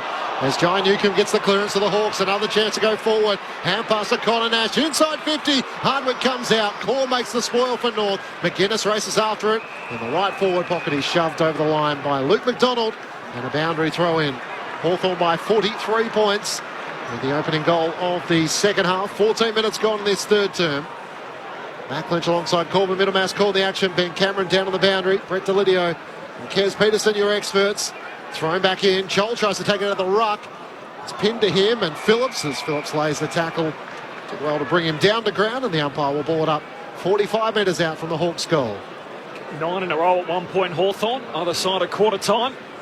Chol just knocks it into open space in the right forward pocket, but Scott, first one there for North. Hooks a kick out of the defensive 50. Charlie Comben leaps up, no mark, falls down to Sheasel. And pass to Lazaro, handball to Stevens, ran out of road. That's deliberate. Insufficient intent to keep it in live. He went to try and run around Moore, who was standing in front of him, and thought, I'll just exit stage left, ran straight out of bounds. And the ump said you can't do that as Moore goes short to McKenzie. The stupid thing is, if he kicks that and it goes up into the third tier, even though he's over the boundary, they're like, oh, he made a bit of an attempt. Didn't disguise it well enough. As McKenzie to the top of the goal square. Weddle up front, floats across, can't take the mark. Hardwick squeezed out a little kick, but touched on the way through. And in the end, the Roos can rebound through Tucker as he goes long out to Larkey. Up towards Larkey, he works Sicily underneath the ball. It spills to the back of the pack. Sellers couldn't quite get onto it with Frost there, and Hawthorn reload. Newcomb, a worm burner to the 50, gathered by Connor McDonald. Hand pass to McKenzie, hand pass to Moore, looks into the pocket. Ginnivan's on, and he takes the mark. No, just couldn't hang on as Luke McDonald came late to spoil. Ginnivan tries to gather against the boundary. Hawks fans think he was held. Scott comes in, he and Sheasel eventually get the ball out of play as it's locked to Finn McGuinness. Now that was well umpired. Ginnivan was running and pinned the arms of McDonald behind him, making it look like McDonald was hanging on to him. It was actually Ginnivan that was affecting the hold. He's got the short sleeves on today. Guinea got the pipes out for the boundary throw-in. Joel palms it down to Moore, tackled by Scott, lost it. Spills North's way and a hurried kick up. Yes. The line towards Larkey. Takes a good mark. There's our target. Off the pick from Powell as Larkey looks inboard. He finds Will Phillips in Boomer's old number 29. He continues the shift out towards that city side, and Drury marks between wing and half forward. Short kick back inboard to Powell. And he started all of it. Now they've done it again though. They've allowed Hawthorn to set up really well behind the ball. They probably needed to continue on and use the space they had forward 50. Hawks by 43. Powell trying to find something inside the forward 50. Spills somehow off hands through to Lazaro. Hand pass to Curtis. Kick smothered. Nice work from Sarong. Forces the turnover. Mitchell hand pass to Sicily and just unloads as he bangs it up to the wing. Marbiel Joel almost took the mark as Cole was trying to spoil. The Roos will regather through Zach Fisher. 1-2 with Scott. Fisher down low for Lazaro. He marks just outside 50. Can he move it with a bit more intent? Into the corridor. Good pass. As the centering ball finds the chest of Darcy Tucker. He'll line up pretty much directly in front. 40 metres out from goal. It was good lowering of the eyes there from Zach Fisher, it was. I wasn't sure whether he maybe could have gone inside 50, but just catching the Hawthorn defenders off guard, making them be accountable. Really great kick inside too to find Tucker. This is the best look they've had this quarter. The former Fremantle Docker directly in front, looking for the Kangas first of the second half. Gets close to the man on the mark, comes in, completes the deal, steers it through for the Kangas' 6th goal of the match. 18 minutes gone, third quarter. Hawthorn's lead is 37 points, 12-7-79 to the Kangas 6-6-42. Ben Cameron on the boundary. Henry Huswaite is about to come into this game. He's just taken off his warm-up top. He's handed it to Mass D'Ambrosio, who is being subbed out. So Henry Huswaite just repeating, about to enter the game. There's a nice finish from Tucker. He's just sneaking down there off the wing into the centre corridor. Beautiful kick from Lazaro, I think it was, going inside to him. He's made his mark early from the being released as the sub, giving him a little bit of a spark. I loved his stuff early in the year in the pre-season games, Lazaro. I think he adds a bit from half forward. A lot of cynicism on the SMS. We'll get to some of that in just a moment. 37 points. Hawthorn's lead back to what was at half-time. Powell, as he's been tackled, gets a hand pass away to Phillips. North going forward again. Hands on it on the way through from Larkey. Can't complete it. Spills to Frost. He's tackled. Just got boot the ball to centre half back. Connor McDonald had it, lost it. Then Nash trying to bump Sherry off the footy. Zerhard just goes and grabs the Sharon. Hand pass away to McKercher. Gives it to Powell. Lost it. Connor McDonald. Hand pass releases McGuinness. Over halfway for Hawthorn. They're headed downhill and they're out. Gunston takes the mark. Joe the Goose over the top to Moore. Steps around Core. And Hawthorn answers straight back. Back beyond 7 goals. Hawthorn's lead. It is 43 points the margin. And a 4th for Dylan Moore as we tick into time on in the third term. Hawthorn 13-7-85, North Melbourne 6-6-42. Sunday footy on ABC Sport. Ben Cameron on the boundary. Good and bad news for Mass D'Ambrosio, not injured, so a tactical sub for the Hawks. It was just good pressure in and around the contest, wasn't it? Connor Nash with a big bump. Colby McKershey tried to stand up in the tackle, but just couldn't find someone there to release the ball to. And Connor McDonald again, he's been prolific today. Just to release that handball, an easy kick for Finn McGuinness. Jack Gunston go at the back of Biggie Newen, and an easy handball over the top to Dylan Moore. Best game he's seen him play, Connor McDonald.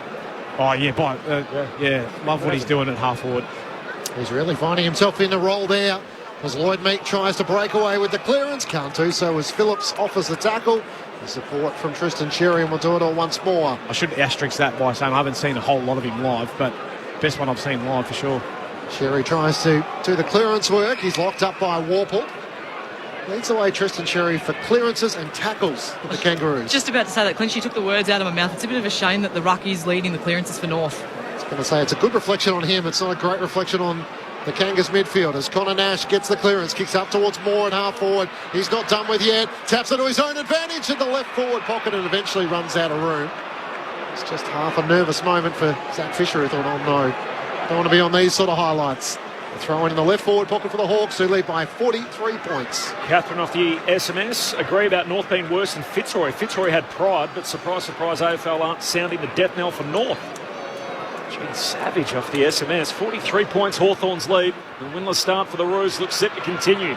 For the boundary throw-in comes down to Lazaro, hand pass away to Dersma. He goes back inboard by hand towards Mackenzie Doe of the Hawks, hand pass to Nash at high half forward. Gives it to Ginnivan, can't trap it. Lazaro back on it, half back for the Roos. Handball to Phillips, handball to Sherry. He just says, get it out of here as he bangs it up in the middle of the ground, and it turns out okay. Pack of 5 or 6, rolls out the back to Larkey, races away from Frost, kicks goalward. Larkey's got a couple. In game 100, he adds a second to his tally, and he celebrates it too, despite his fact that his team being 7 goals down. 22 gone in the third term. Hawthorn now by 37 points. The Roos 7-6-48. Hawthorn 13-7, 85. Kez Peterson, Brett Delidio, Sunday Footy on ABC Sport. Bit of a nervous moment there for Larkey. I thought Frost was going to get him. He took off after him, but really well worked by Larkey. Just worked his opponent under the ball. He did what we've been asking him to do, which is to be a target, work his opponent under the ball and finish the way that good forwards need to finish. So in the end, he was probably a bit lucky that the ball went over the back, but he was in the right spot, which is all you can ask of him. Yeah, fortuitous, but they had a contest, and that's where they weren't able to just mop up like they have done most of the day here, the Hawks. The secondary target's important, though. Common was that target there, and the 1-2 punch is really, really key for North. 100th game for Nick Larkey in his 8th season. He's locked in till 2029. The Hawks get the clearance. The kick up towards Jack Ginnivan from Dylan Moore.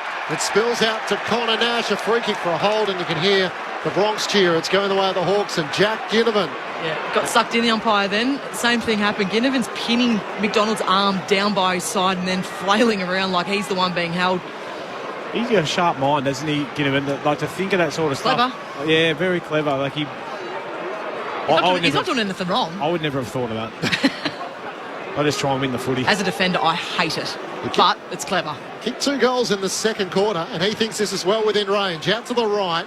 He'll have to kick every bit of 55 metres, but sets himself up for the shot on goal and flares it out to the right. He is showtime, but that wasn't quite the show in which he was wanting.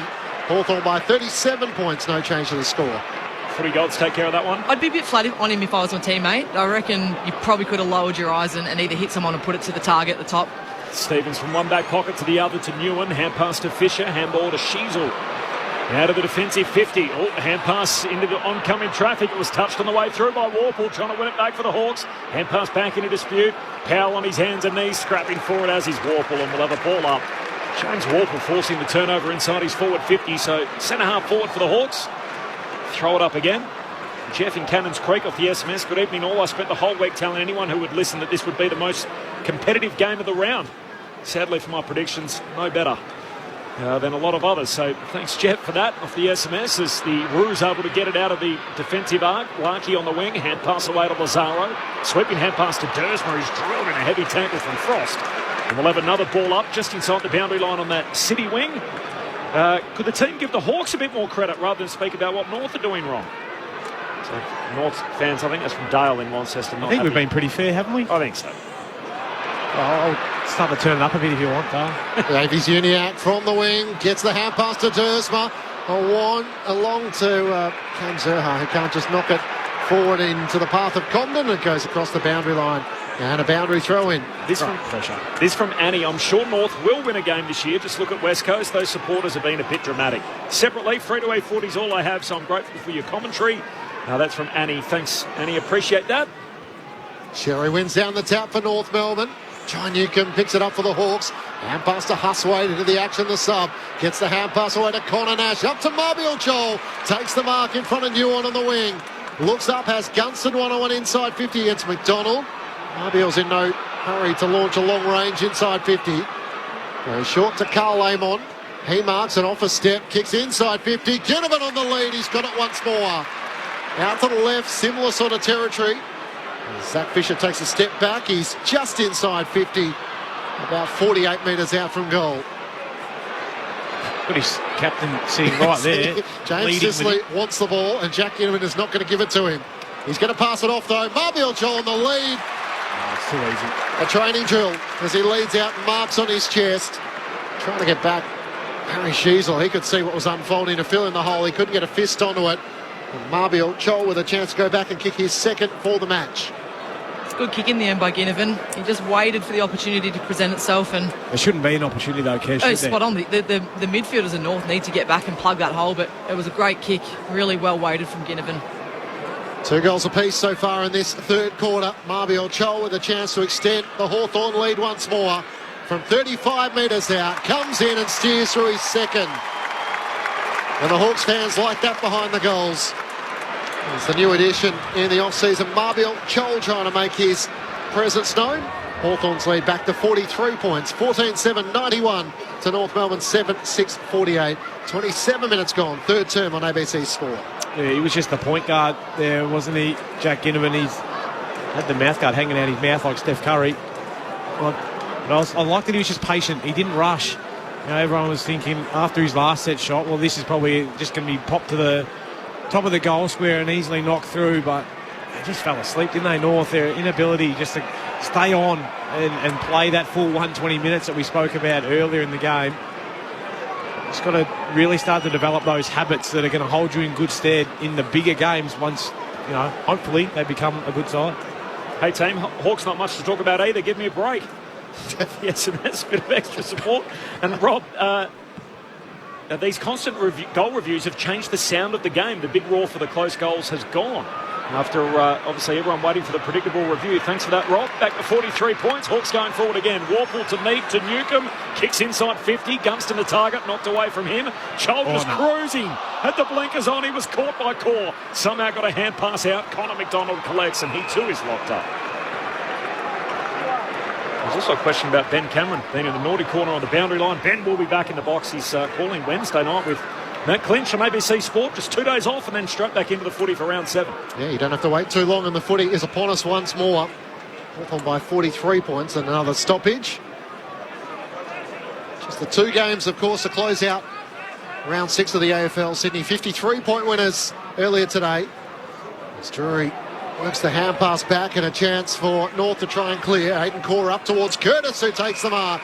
Work Jack Scrimshaw underneath. Kicks up towards Larkey, running back towards goal. Couldn't take the mark. Had a couple of metres on Sicily. He regathers the North Melbourne spearhead. Swings onto his right-hand side. Combat on the lead. It's over his head. Sarong worked him underneath. A chance for Hawthorn to try and clear. As Huswaite's kick is close to the boundary line. Oh, Larkey coming the other direction. Big contact. He cannons into Finn McGuinness. The ball goes out of play. Could have been high contact from Nick Larkey. No. Great contest. Throw it in. Yeah, that's what you want from your big bloke. Yeah, you'd rather see him doing that, though, coming out from full forward. You know, if someone wants to stand in the hole, and if he's just going purely for the ball, which he was, I think it's great. Yep. Landed on McGuinness on the way down as well. Take a closer look at that from the boundary throw-in. Stevens, hand pass away to Sheasel. Chips it inside 50, and the Hawks have to remonstrate it with Larkey a little slow to get back. Curtis Marks in the corridor. 30 out directly in front. He's so good by foot, isn't he, Harry Sheasel? He hasn't had his best day by foot today, but just sees things. I think him, you look at Blakey, Errol Goulden, Zach Merritt. Their ability to change direction by foot is as good as any in the AFL. Butters. Butters is pretty damn good too, your favourite. Here comes Curtis to drag one back for North. Threads it. Through it goes, and goal for goal in this third quarter. The problem for North, they were 37 down at the half. They're 37 down now as we close in on three-quarter time. North 8-6-54, Hawthorn 14-7-91. Sunday footy on ABC Sport. Corbin Middlemass, Matt Clinch, Ben Cameron on the boundary. Our dual All-Australians, Brett Delidio and Kez Peterson. It's been not a bad third quarter from North. They've certainly, the areas of the game that they were getting absolutely dominated in the second quarter in disposals and clearances, they've really evened it up. So this quarter alone, actually winning the disposal count 88-81. And they're up in the clearances 12-9. So despite the fact that the scoreboard hasn't really changed, the needle hasn't moved too much, they've been able to wrestle it back a little bit.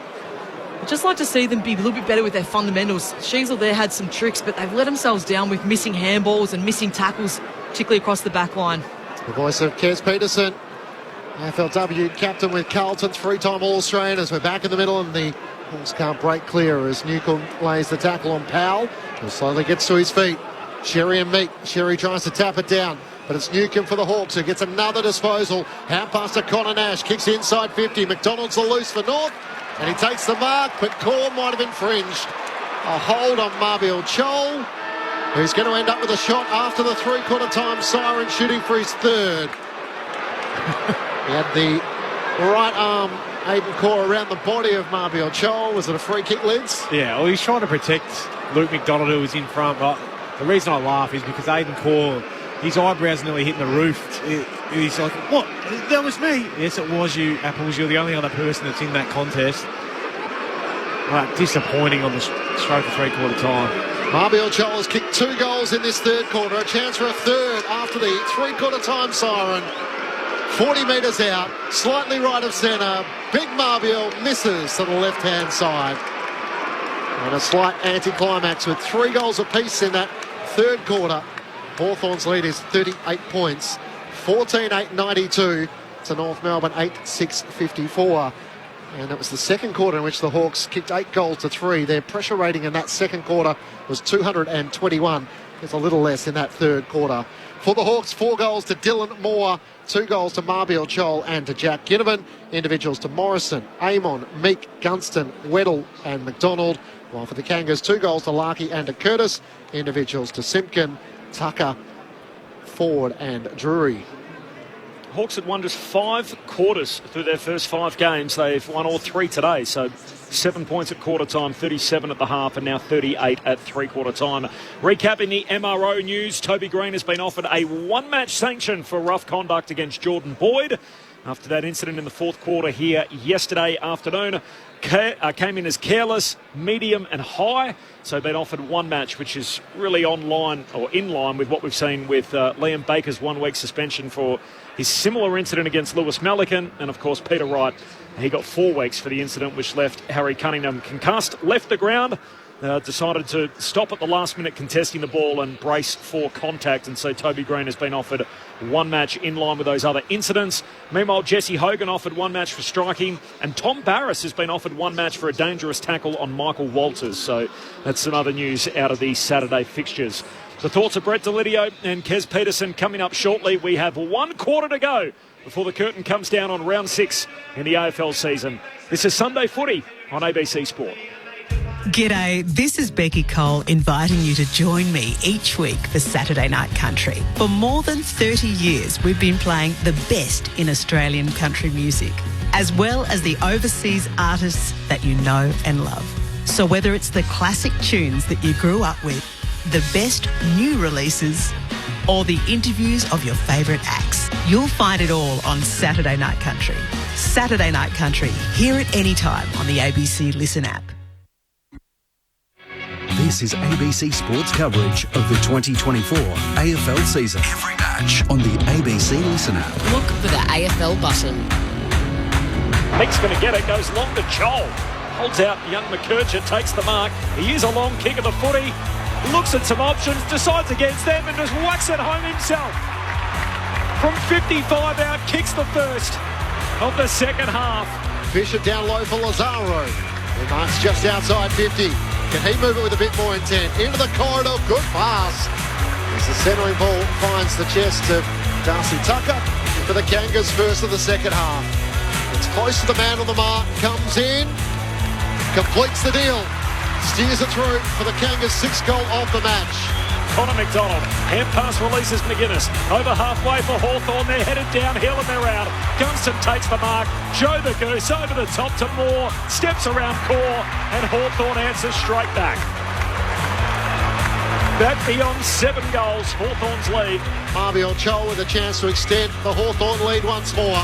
From 35 metres out, comes in and steers through his second. And the Hawks fans like that behind the goals. The 2024 AFL Premiership season. On your radio. ABC Sport Digital. And on the ABC Listen app. Sounds there from the third quarter. Hawthorn did their damage in the first half. They led by as many as 45 points at one stage. And they led by 37 at halftime. They lead by 38 now. So it was goal for goal in that third term. This is Sunday Footy on ABC Sport. Brett Delidio, Kez Peterson. There hasn't been much positives for North today, but that third quarter they will look at that in isolation and go, hey, we've got it back on even terms. We were criticising them at halftime around their tackles and their disposals, inside 50s and clearances. They were the main stats that we went after, particularly after that second term when they were just absolutely annihilated.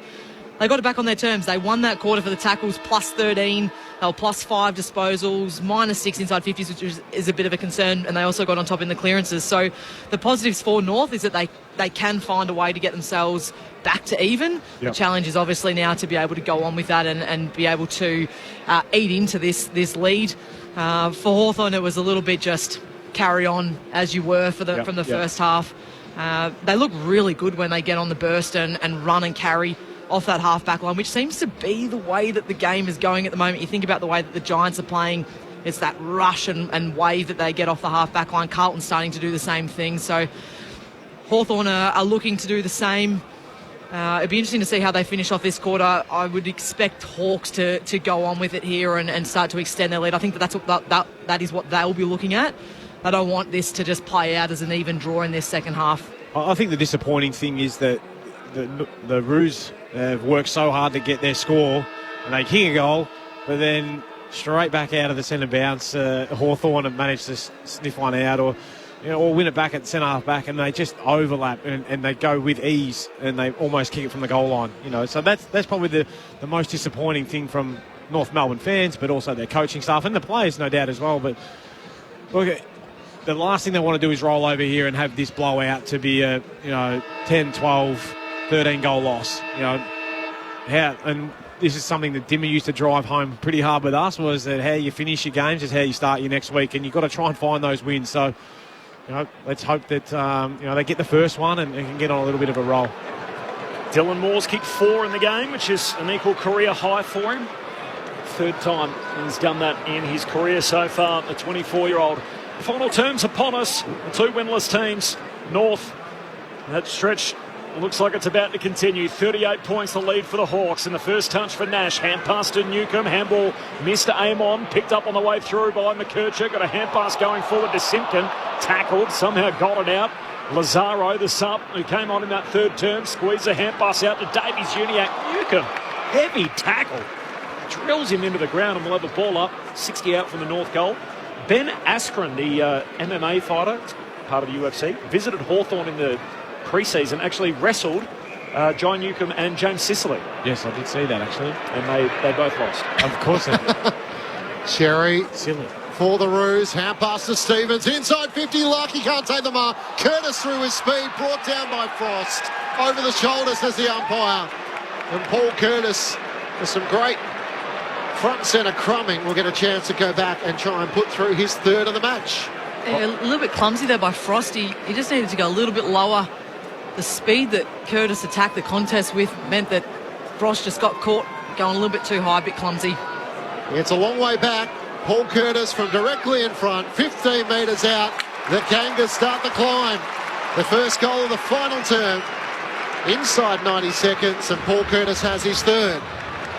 9-6-60 to Hawthorn, 14-8-92. You just never quite know in AFL footy. We've seen some wicked momentum swings throughout this season. We saw Kez yesterday. Carlton were able to kick, 6 goals in 13 minutes. Yep. And that's exactly what we called for, wasn't it? The ability to jump out and try and kick the first and see whether you can get some momentum going your way. This is where they've struggled, though, in their inability to then capitalise and kick the next one. Yeah, it's the follow-up. Yeah, exactly, but you can't ask for much more from your big bloke in Nick Larkey. Give me a contest, a soft drop, and then your small forwards doing their work. Curtis has been more than serviceable today. 3 goals, 2, 14 touches. Certainly would have liked to have kicked 5, no doubt, but been very good. If you're not familiar with Ben Askren's MMA work, he was also had the boxing match with Jake Paul. Right. So Jake Paul's about to fight Mike Tyson, who's like 84 years old or something. 32 points is Hawthorn's lead. 2 minutes into the final term, we're going to have a ball up in the middle. He's the hangover guy for all the kids out there. Did they get the short straw? To wrestle him, or what was how'd you end up there? I think he came down to do some grappling work. Right, okay, so it was more of a, not a lucky dip about who's has to wrestle. Yeah, it was a planned thing, and in the end they sort of said, look, who wants to have a go? And Sicily and Newcombe were like, oh, we'll have a crack. Sicily, I can imagine that would be a thing that he'd want to do. Newcombe, good on him. Not something I'd be lining up to do. 32 points, Hawthorn's lead. The first goal of the final term for North Melbourne, and here is Newcombe as he's drilled in a heavy tackle, taken down by Sherry. Lad from Poowong, he doesn't mind a scrap, I don't reckon. I was going to say, it does have the potential to backfire, though, if someone pops out a shoulder or something. Powell for North Melbourne, hand pass to Simpkin, around the body, up towards Impey and Dersma. Impey tries to lunge on the loose footy, locks it up with Newcombe laying the tackle. Would you be putting your hand up, Lee? No way. I'll cut the oranges and bring the drinks. Thrown up in the air. Lloyd Meek wins down the tap to Newcombe. Tristan Sherry with a big tackle as he wrestles him to the turf, right on cue. The umpire will ball it up. Thrown up in the air once more. A lot of numbers around this stoppage. Meek tries to knock it clear to Newcombe. Tackled by Simpkin. He gave it to Warple. Not sure there was a hand pass there. Kicks into the middle of the ground. Awkward ball for McKercher and Eamon. Charging through Charlie Lazaro. Hand pass back to McKercher for North. Hand pass to Scott. Over the top to Tucker. They're out now. Sheasel on the outer wing with a hand pass to Curtis. Looks up towards half forward. Drives a kick inside 50. Larky's out number 2 on 1. Impey couldn't take the mark. Frost gathers. Hand pass to Warple. Back to Impey. Hawthorn out of defence. Goes wide. Finds Amon. Just recapping that MRO news, Toby Green offered 1 match for his bump on Jordan Boyd last night, 1 match to Jesse Hogan for striking, and 1 match to Tom Barris for rough conduct. A dangerous tackle on Sonny Walters last night. Long kick down the wing. There's Husway. Tackled. Ball comes out. I think he thought he was going to be pinged there for incorrect disposal. Ump said play on. And Husway realised, gee, I better put my head back in there and get after it. There's a ball up now on the wing. And North fans are filthy. Not the day they would have hoped for. They came here positive about their chances to get their first win of the year. They kicked the first 2 goals. Hawthorn banged through the next 9. From the stoppage, North going forward. Powell, hand pass to Davies Uniac. He was pushed. And after disposing of the footy, so he'll get the free. Need another goal quickly here, North Melbourne. They're 32 down. They can ride some momentum here in the final term. They've kicked the first goal of it. Frost spoils towards the boundary line. Big tackle. Forcing the ball out of play, and the umpire says, did he say in the back? Yes, he did. It's a free kick. Jai Sarong's going to get it. Right back pocket for Hawthorn. 32 points, North Melbourne's lead. 5-goal final term. Sunday footy on ABC Sport. Here's Matt Clinch. Sarong hemmed into the back pocket, kicks as far as he can. In the direction of Marbiel, Chol and Lloyd Meek. Meek spoils it down to the front. Simpkin onto it, keeps it alive around the boundary line. Kicks inside 50. Dersma can't get a run at it. Sirha dropped the mark. He got hands to it. Sicily for the Hawks. Hand pass away to Sarong.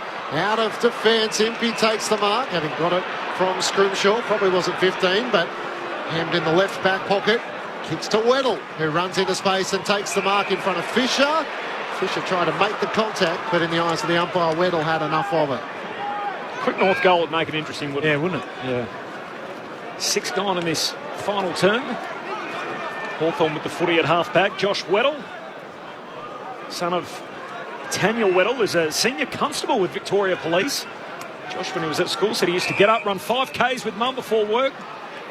It's a pretty active household. As a free kick spotted here on the wing, and it's going Hawthorn's way, so they won't be happy with that. North Melbourne. And all of a sudden the ball goes from their front half to their defensive half as Gunston's got it right on halfway. Instead he goes laterally to the virtual lookalike Scrimshaw. Goes short to Impey. 32-point lead for the Hawks. 6.5 gone final term. Goes straight down the pipe. Centre half forward.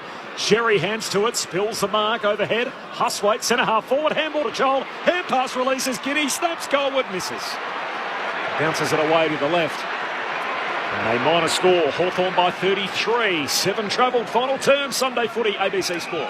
Call quickly back into play for Fisher. They'll try and transition quickly here as around the outer side Lazaro takes the mark. Sub into the action for Eddie Ford.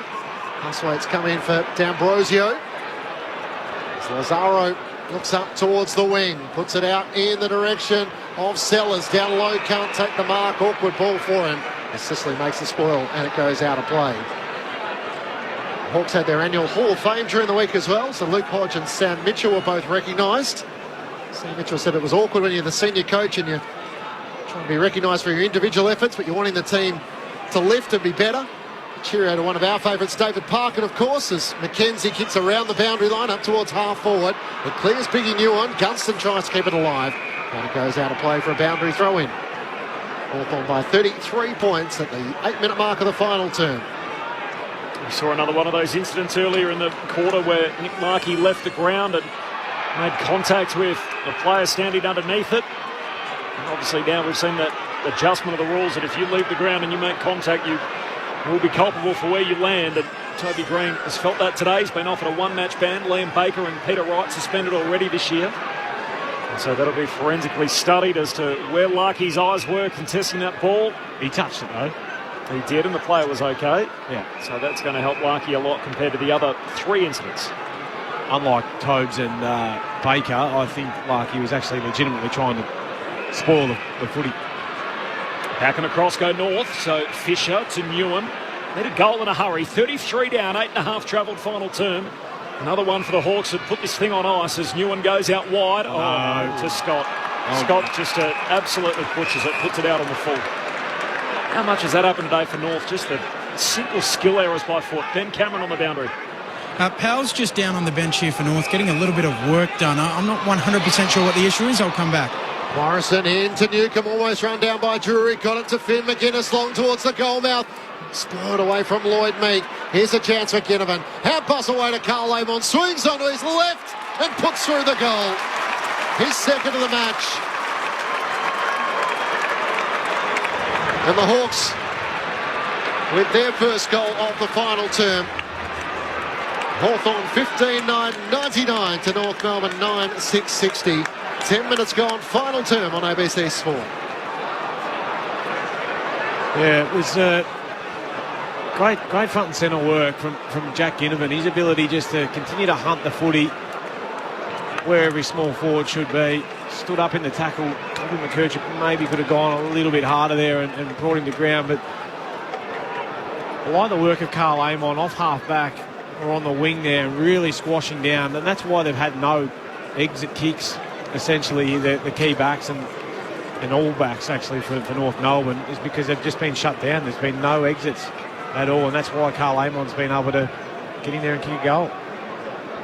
Out to 39 points, back in the middle, hand pass from the Roos finds Simpkin. Simpkin hurriedly, that was from Phillips to Simpkin, kicks the centre half forward, hits the deck, Larkey grabs it, he's tackled over the neck, or over the shoulder, around the neck. Free kick going Larkey's way, he'll get it. That's centre half forward for the Roos. Bit stiff there, I reckon Larkey went at him, searching towards Impey. Larkey skips him in game 100. He misses. Out to the right. It's been a dirty day for North. So 38 points, Hawthorn's lead, 11 travelled final term. Ben Cameron on the boundary. Tom Powell all good. Did have his ankle already strapped. Took off his boot and his sock. They gave it a little check, but he's fine to go. Sitting on the bench, I assume he'll be back out there in a moment. Thanks, Ben. Jack Scrimshaw brings the Hawks back into play. Up to Marville Joel. He's able to take the mark on his chest. Work to the front against Biggie Newan. And has it at left half back. Turns back inside the defensive 50 to Carl Amon, to Jarman Impey, who marks in the left back pocket. And now to Harry Morrison. The Hawks are toying away with it at half back as he comes inboard to Seamus Mitchell. Chips across the half back line. Jack Scrimshaw marks, hand pass miss Mitchell. A chance for Davies-Uniacke to knock it to Zerha. Tried to wrestle it away from Connor Nash. Ball spills away. Nash with another go at it. Hand pass to Mitchell. Over the top to Weddle. Knocked away by Simpkin and North. Hand pass to Stevens. Kicks inside 50. Lucky can't get a run at it. Clears he and Sellers. A whistle, a hold, and it's going to be a Hawthorn free kick. Sicily just got captain. Yeah, got impeded in the contest and ended up on the turf. Great kick. Oh, they're out here. Kicks to Nash in the middle of Docklands, and he is out downhill with Phillips giving chase. The pass very wide. Hardwick collects on the hop. Rolls onto his right peg. Boundary line. Kicks to the goal square. McGuinness reels it in. Just outside the goal square. Sheasel punches his own hand. Is in frustration with McGuinness to have a shot here. Spitting distance about on a 45-degree angle. Yeah, Connor Nash could have been excused for just running all the way into about 30 and knocking that one through, but unselfishly tried to pass it to Hardwick on the lead. It was a low dart there from Hardwick, though, wasn't it? To give Finn McGuinness the greatest opportunity. McGuinness to put it to bed. He becomes their 10th goal kicker. And all of a sudden it's back to 44 points. One shy of the game high, 13 minutes into the final term. The Hawks about to win their first game of the young season, 16-9-105. North Melbourne 9-7-61 on ABC Sport. Brett Delidio, Karen Peterson. Yeah. That Larky miss, that was an opportunity gone begging. Yeah.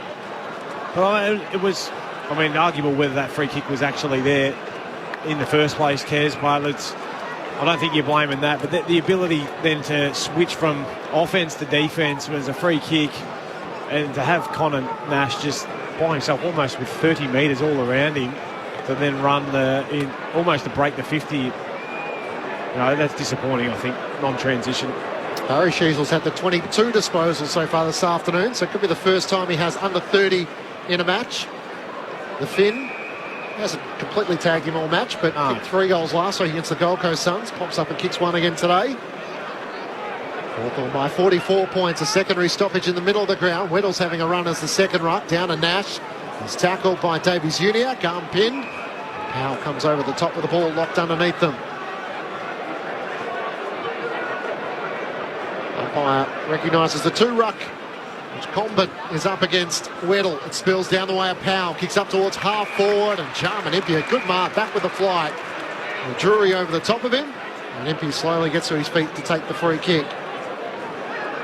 Hawthorn by 44 points. Impey goes short to Frost. And chips it to Ginnivan. Drury running around the back of him. Jack Ginnivan, he's kicked a couple of goals today. And they both came in that second quarter during that 9-goal surge from the Hawks. Nothing up ahead, so he goes back and across to Jai Sarong. He'll continue the movement down that city side and finds Amon. Such a run of footy this period, round 6 into round 7. Out of 11 days, 9 of them have footy. As the kick finds Connor McDonald here against the boundary line city side. So Monday, Tuesday off. And then round 7, Anzac Day Eve clash Melbourne, Richmond at the G, and then the blockbuster on Thursday. Long kick inside 50, and Weddle sneaking forward from defence, so good overhead, takes a contested grab at right half forward. Yeah, I'm not quite sure how that ended in a 2-on-1. In your forward 50? In your forward 50. I don't want to... Sheasel was the closest defender to him. I'm not sure whether it was his direct opponent or not, but it doesn't really matter. Someone's got to go and fly. Make an even contest in the D50. It kicked 5 goals ever before today. Josh Weddle, he's looking for a couple here. He can't convert. Just the one. 45 points Hawthorn's lead, back to an equal game high. 16 minutes into the final term. Sunday footy on ABC Sport. Sheasel into McKercher. Hand pass to Luke McDonald up towards Larky on the wing. He dropped the mark. And hands to it. It spills the way of Frost. Hand pass to Newcomb. Through the middle of the ground. Nash too slow. Great tackle, Lazaro. Where was the whistle? Powell gets the hand pass away. North through Drury. Up towards half forward. Sellers in a wrestle with Sarong. Swooping in Curtis. Tries to slap it back to the advantage of Powell. He'd already charged through though. And the umpire pays the free kick for a hold. And it's going to be a Hawthorn free kick. As Curtis is tangling with Sicily. And now Zerha's in. He's not all that impressed. Jack Scrimshaw is trying to drag a couple out unsuccessfully, and the umpire at the moment is a bit powerless. He might just hand the footy to Carl Amon and say, you take the free kick, get us moving. He goes wide to Sicily, who marks at left half back. Hawthorn by 45 points. 16.5 minutes gone, final turn. Oh, that's not a good kick. The man on the mark intercepts it, and Drury. And Drury's just going to dab it short to Stevens, who marks with some late pressure from Sicily.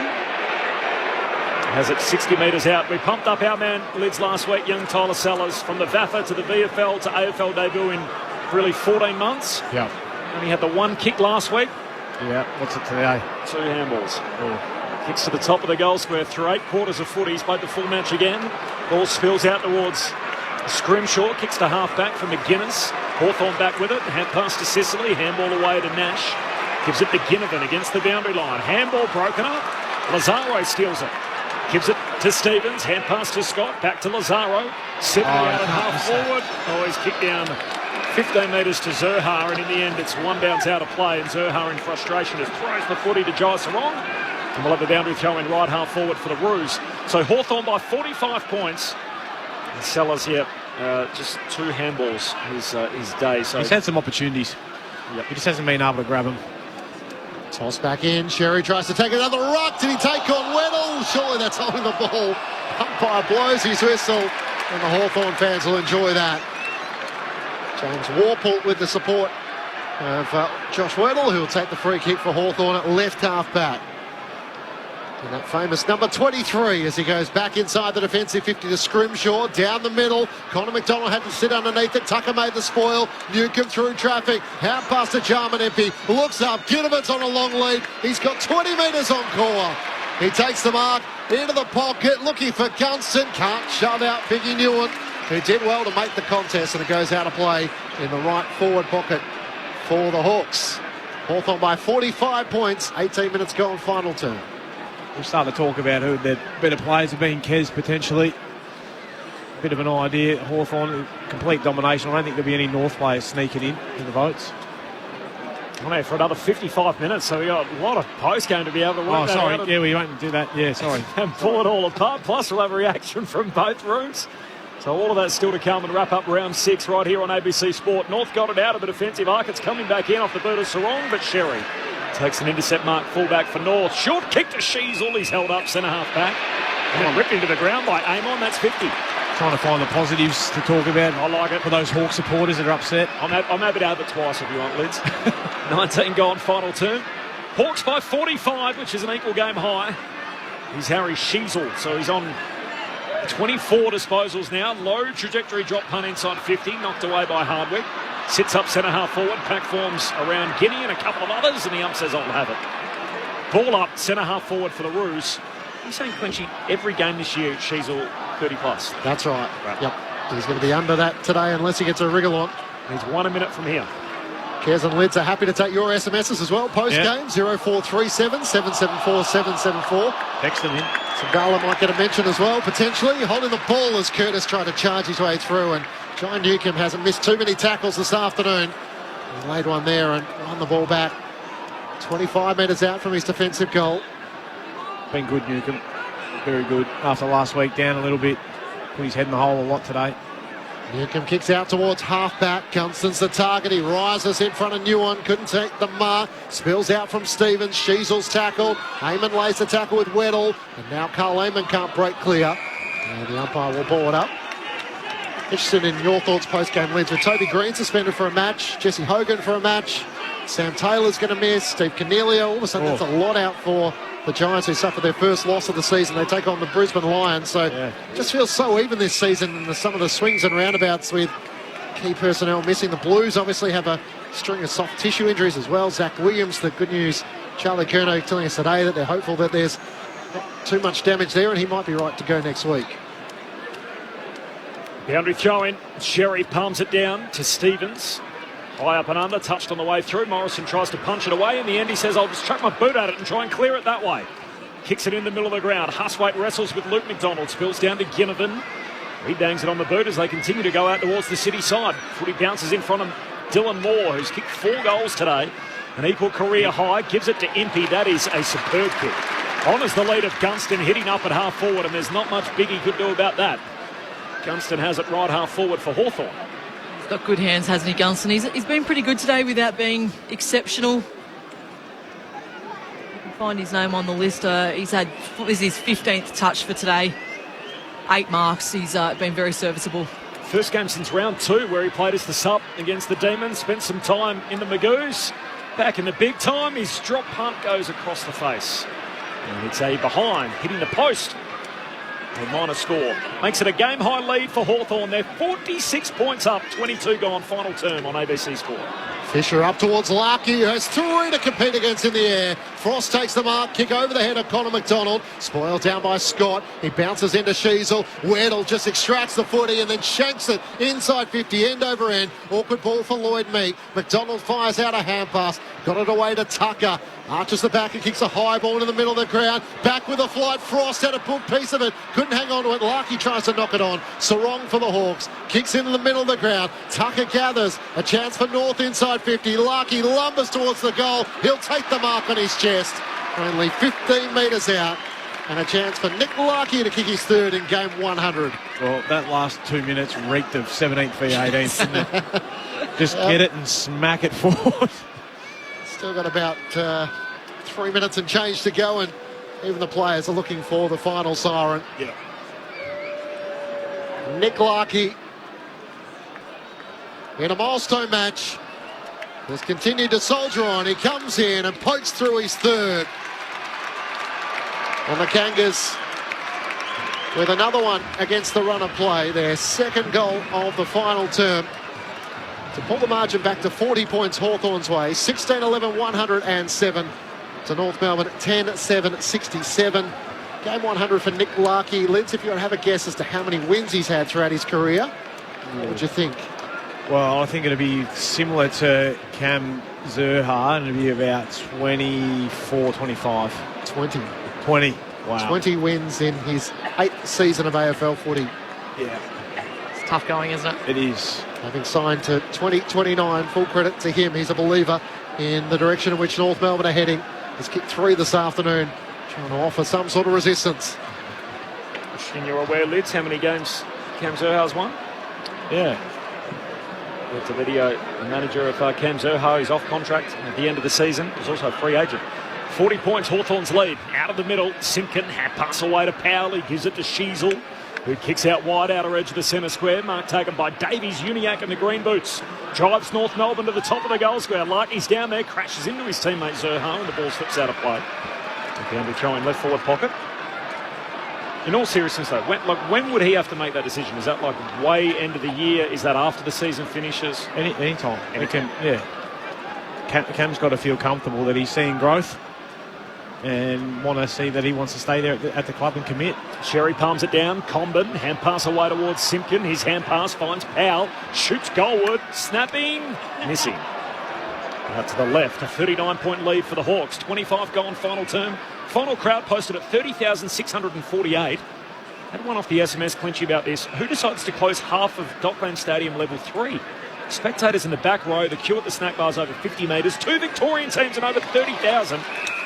Listening to us in aisle 35. Hardwick up towards John Newcomb. Can't take the mark. Gets a round of applause from the Hawthorn bench in front. And will get a free kick as well. It's a good point, given the AFL own the venue, but I assume it has something to do with catering. Chris Peterson and I were discussing exactly this about AFLW games potentially being played at the AFL venue. I'm sure there's creative ways in which they could maximise the stadium and try and make a commercial gain out of it. Happy to chat about that post-game in the 55 minutes that we've got called. There you go. Yes, Leeds might be happy of changing the subject from Cam Zurhaar for once. Kick up towards Drury, in from the side, Jack Gunston. It's Simpkin who gathers for North. Hand pass away to Luke McDonald. Kicks up towards Zurhaar on cue. He's outnumbered 2-on-1. Frost in from the side. Makes the spoil. With support from Sicily, it rolls out in front of Nick Larkey, 45 metres out from the Kangas goal. I suppose Bailey Smith's the other one for the Western Bulldogs. The longer it goes, the less likely you feel like a signature is going to come. But in the current format, Corby, not too many of them say I'm going before the season is over. There's no real intention in doing that and nothing really to gain from it. Exactly. Sherry knocks it down towards Davies Uniacke. He's tackled and the umpire said he threw it. So free kick for Huswaite.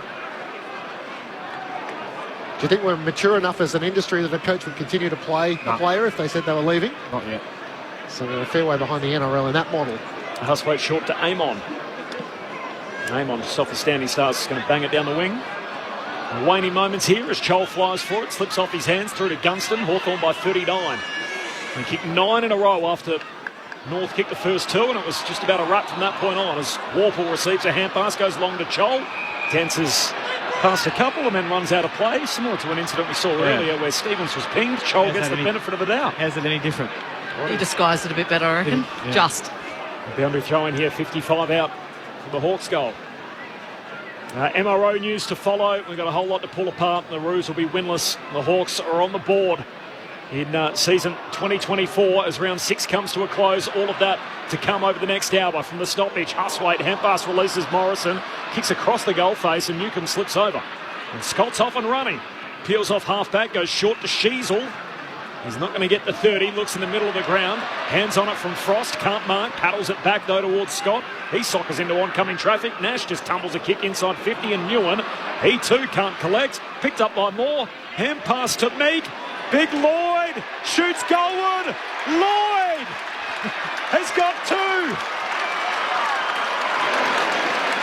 Lloyd Meek doubles up as Hawthorn put it back out to 45 points the margin. 17-11, 1-13, North Melbourne 10-8, 68. 28 gone in the final term. It's the Hawks' day for the first time in 2024.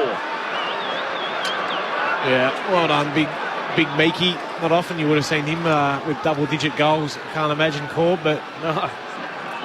He's followed up pretty well today, to be honest. They've had a pretty good duel. You know, Sherry, how good he's been in and around the clearances and the tackles, wanting to emulate big Shane Mumford, but I think the beauty of being able to snack one through from, 70 before? You give it 70. First time today, Lids. So he's only had 6 goals coming in. He now has 8 in 35 games, but the first time he's kicked multiple goals on the same day. There you go. Hawthorn by 45 points. It's been a pretty good afternoon at the footy for the Hawks fans. As Sherry wins down the tap to Simpkin, trying to get it to Powell. He's tackled. Can't get a hand pass away. As Meek and Nash come over the top with Dylan Moore as well. The Hawks have hunted in their tackling endeavours in this final term. Sherry wins down the tap in the path of Simpkin. He's locked up. Dylan Moore has it tucked to his chest, and we'll have another stoppage still in the middle of Dockland's dying stages here. Umpire throws it up. Meek palms it down. Socked forward by Nash. Out towards half forward. Chase on for the footy. McKercher will be the first one there. Hand pass out wide. Close to the boundary line. Picked up by Nash. Hand pass away to Warple. And the weighty moments. Kicks inside 50. Running underneath it, Newcombe. Sits up okay here for more. Hand pass back to Newcombe. Tackled, dispossessed. And then there was one. North Melbourne, the only winless team left in the competition, with Sam Mitchell at the controls. The Hawks, too good for Clarko's Roos. We're the mighty fighting Hawks. We love our club and we play to win. Riding the bumps with a grin at Hawthorn. Come what may, you'll find us striving. Teamwork is the thing that talks. One for all and all for one, the way we play at Hawthorn. We are the mighty fighting Hawks. So Sammy Mitch goes 2-0 in the 2 games he's coached against Alistair Clarkson. Hawthorn, importantly, 1-5. They're on the board in season 2024, while North Melbourne fall to 0-6. In round 6, we've worked out a few things. We're down to 1 undefeated team, that is Geelong, and we're down to 1 winless side. Unfortunately for the Kangas, that is them. 7 points, Hawthorn's lead at quarter time, 37 at the half, 38 at three-quarter time, and 45 in the finish. We're a happy team at Hawthorn. We're the mighty fighting Hawks. We love our club and we play to win. Riding the bumps with a grin at Hawthorn. Come what may, you'll find us striving. Teamwork is the thing that talks. One for all and all for one, the way we play at Hawthorn. We are the mighty fighting Hawks. Both coaches still in the coach's box. I think we even saw a little smile from Sammy Mitch. Completely unacceptable the way we played was how he described Hawthorn's effort last Saturday night on the glitter strip. They bounce back here today on the back of 9 consecutive goals either side of quarter time. And in the end, they're runaway winners. 17-11, 113. North Melbourne 10-8, 68. The goal kickers, Dylan Moore, an equal career best. He kicked 4. 2 for Amon, Meek, Chol and Ginnivan. Singles for Weddle, Connor McDonald, McGuinness, Morrison and Gunston. Well, for North Melbourne, Larkey kicked 3. It was a tough day for him up front in game 100. 3 for Paul Curtis, and then singles for Simpkin, Tucker, Ford and Drury. Karen Peterson, Brett Delidio on ABC Sport, full-time at Docklands. The Hawks by 45. Yeah, well, let's try and pull that apart, Kez. It was, apart from the first couple of goals that North got when they looked like there was, maybe we might have a bit of a game on here.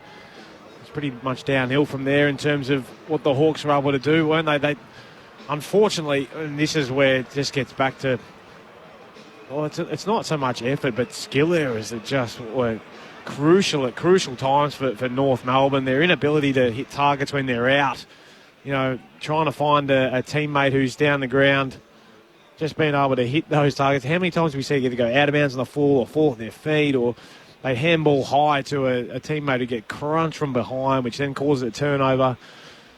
But, I mean, we can talk about North Melbourne later, but I think we should give more credit, probably, as a couple of texts have come in, they're saying, well, let's give credit to Hawthorn what they were able to do, because they were the better team and they turned up after, being 2 goals down early, and their ability to put scoreboard pressure on, but then win. As soon as North Melbourne did get any sort of sniff and their ability to kick a goal, Hawthorn back the other way. And that was all due to their pressure in and around the contest, their ability to go forward with the footy and give their forwards great looks. Yep, couldn't agree more. I think the thing that Hawthorn will take out of that was the second term. They were particularly challenged, in that first couple of minutes, as you mentioned, Lids, but the way that they were able to get the game back on their terms really quickly and go on with it in that second term, they absolutely obliterated whatever momentum or confidence that North Melbourne had coming into this game was completely shot after the second quarter. And, I mean, the second half was a bit of a drag even for us sitting up here. I'm sure it was for the coaches and the supporters and the players alike out there. It was probably, I'm not sure exactly what the score differential was in that second half, but it wasn't a lot. The damage was well and truly done in that second term.